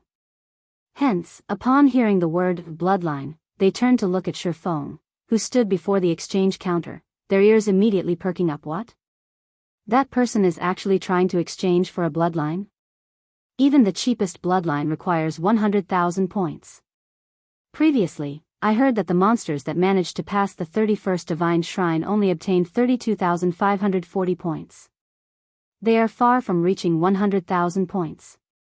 That guy should just be taking a look at the available bloodlines." No, that might not be the case. I checked the ranking list just now and saw that someone has already cleared the 40th Divine Shrine. He might be that person. Still, even if he cleared the 40th Divine Shrine, it shouldn't be possible for him to accumulate so many points. At this moment, everyone looked at Feng with eyes filled with curiosity. After all, to them, 100,000 shrine points was an astronomical amount. It seems nobody else has discovered it yet. From the hushed discussions Feng overheard, he couldn't help but pity these expert demon players. In order to save time, these players had chosen the fastest method to clear the Divine Shrines and missed out on the opportunity to obtain the points for killing the Guardian bosses. However, he also wasn't so kind-hearted as to announce this fact. Following which, he focused his gaze on the list of bloodlines the NPC provided him. There was a total of 33 different bloodlines available for exchange. Among them, 23 were basic bloodlines, 8 were advanced bloodlines, and 2 were peak bloodlines. In his 2 lives playing God's Domain, this was the first time Feng saw so many bloodlines gathered in one place. Meanwhile, any single one of these bloodlines could cause any expert in the past to go crazy over it. Even apex experts would have been willing to pay any price to acquire one of these bloodlines. Chapter 1580, Hidden Benefit. Sure enough, they are all amazing. It's no wonder so many experts were so crazy about bloodlines back then. Feng felt slightly emotional when he saw the list of bloodlines in the past. Even superpowers had an extremely tough time getting their hands on bloodlines. Information on bloodlines was also heavily restricted. Even though Feng had been the guild leader of a second-rate guild, he had not possessed any detailed information on bloodlines. All he knew was that bloodlines improved a player's life rating and that they were of great help when players got promoted to higher tiers. Meanwhile, although the list of bloodlines the demon NPC gave him did not reveal a lot of information, what he could see was already more than enough to thrill him. Even the most ordinary bloodline would allow players to undergo a qualitative transformation. Take the Frost bloodline, for example. It increased the owner's compatibility with ice-type skills and spells, improving their skill and spell completion rates and base power. In addition, players with bloodlines would gain some extra basic attribute points every time they leveled up. In the case of the Frost bloodline, its primary focus was intelligence, while strength, agility, endurance, and vitality were secondary. Moreover, the bonus basic attributes gained through leveling up would further increase with each tier promotion. Eventually, as players rose in levels, the gap in basic attributes between players with bloodlines and players without bloodlines would also grow increasingly wider, to the point where the disparity could instill despair. However, looking at the cost of the various bloodlines listed, Feng could not help but frown. Of the two peak bloodlines available, one needed 340,000 SPs, while the other needed 360,000 SPs. In addition, both of them required 3 exploits each. These peak bloodlines were even more expensive than the top-tier fragmented legendary items. As for the 8 advanced bloodlines, they, too, were far beyond Feng's reach, as even the cheapest among them cost 200,000 SPs and 2 exploits, while the most expensive one cost 260,000 SPs and 2 exploits. Even if he managed to kill the mythic-ranked guardian boss in the 40th Divine Shrine, accumulating 200,000 SPs was unlikely. It seems I can exchange for only a basic bloodline. Feng could not help but sigh. Revealing a bitter smile, he set his eyes on the 23 basic bloodlines. Even the cheap basic bloodline, which was named Boulder Bloodline, cost 100,000 SPs and 1 exploit. The Boulder bloodline improved a player's defense, and the main basic attribute it increased was endurance. It was a bloodline more suited for MTs rather than swordsmen. In the end, Feng narrowed his choices to 3 bloodlines. Hurricane bloodline. Increases compatibility with wind-type skills and spells. Mainly improves agility, followed by endurance, strength, vitality, and intelligence. Requires 115,000 shrine points and 1 exploit to exchange. Scorching flame bloodline. Increases compatibility with fire-type skills and spells. Mainly improves endurance, followed by strength, agility, vitality, and intelligence. Requires 122,000 shrine points and 1 exploit to exchange. Earth Dragon bloodline. Increases magic resistance. Mainly improves strength, followed by endurance, agility, vitality, and intelligence. Requires 125,000 shrine points and 1 exploit to exchange. These 3 bloodlines were more suitable for a melee physical class like the swordsman class. Whether they were wind-type or fire-type skills, the swordsman class had a little of both. Hence, the Hurricane and Scorching Flame bloodlines would provide significant improvements to a swordsman's DPS. As for the Earth Dragon bloodline, it was suitable for practically every class in the game. As players reached higher levels, the maps available for them to grind in would have increasingly poor environments. In the past, many players would even prepare multiple sets of equipment to cope with different environments.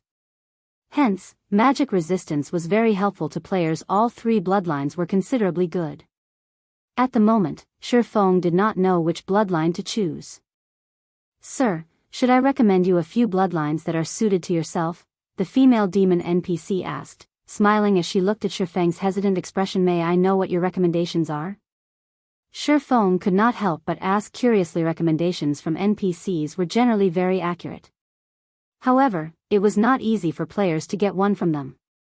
Usually, a player had to be lucky or have sufficiently high favorability with an NPC for such a situation to occur. As you are the heavens blessed that has progressed the furthest up the divine staircase, you get to enjoy a 10% discount on all exchanges. Hence, I recommend either the Thunderblade Advanced Bloodline or the Dark Iron Basic Bloodline, the female demon replied as she called out two displays showing the details of the bloodlines. She mentioned Yuri, saying the number 1 ranking player in the divine staircase gets a 10% discount. Feng was slightly surprised to hear this. He never thought that the Divine Staircase's ranking list also provided such a hidden benefit. The Thunderblade bloodline the female demon mentioned was an advanced bloodline. It improved not only a player's compatibility with lightning-type skills and spells but also their attack speed. As for basic attributes, the advanced bloodline mainly improved strength and agility, followed by intelligence, endurance, and vitality. However, since it was a powerful bloodline, its cost was also frighteningly high. It needed a whopping 230,000 shrine points and 2 exploits. Even with the 10% discount, he couldn't afford this bloodline. As for the Dark Iron bloodline, it increased a player's compatibility with melee skills.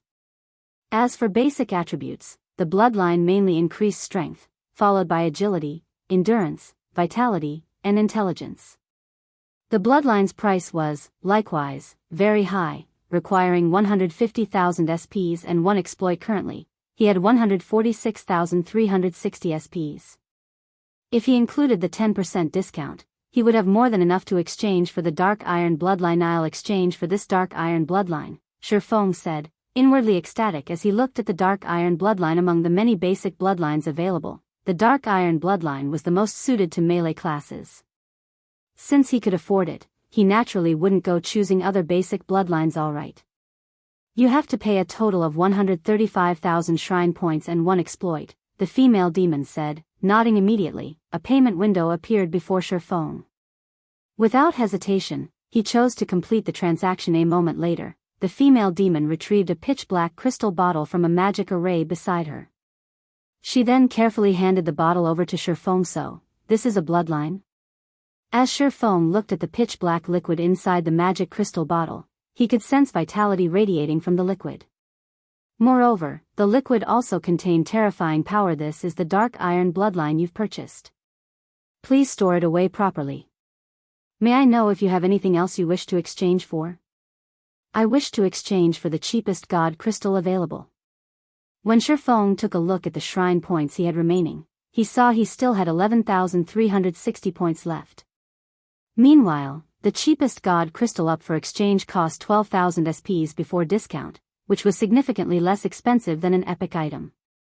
Not to mention, compared to an epic item, a god crystal was much more useful to him. Following which, the female demon inserted her hand into the magic array beside her again and retrieved a god crystal. Every god crystal carried the remnant divine might of a god.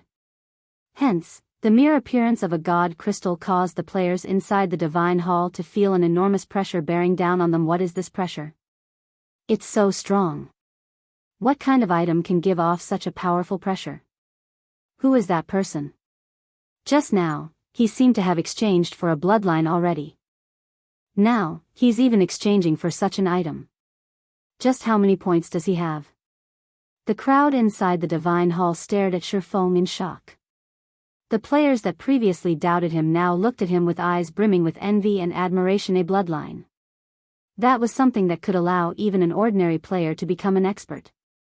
If demon experts like themselves could obtain a bloodline, they would definitely become one of the apex existences in God's domain in the future. Hence, how could they not envy Feng? Meanwhile, after Feng obtained the Dark Iron bloodline and God crystal, he no longer had any reason to remain in the divine hall. He immediately turned around and headed towards the exit. However, before Feng could leave the divine hall, a man suddenly stood in his way. Smiling, the man said, "Fellow friend, your performance at the divine staircase is amazing. May I know if you can hand over that bloodline you have to the Flower of Seven Sins? Rest assured, the Flower of Seven Sins definitely will not mistreat you and will reward you amply." With a look, Feng identified the man before him as none other than Skyhawk of the Flower of Seven Sins.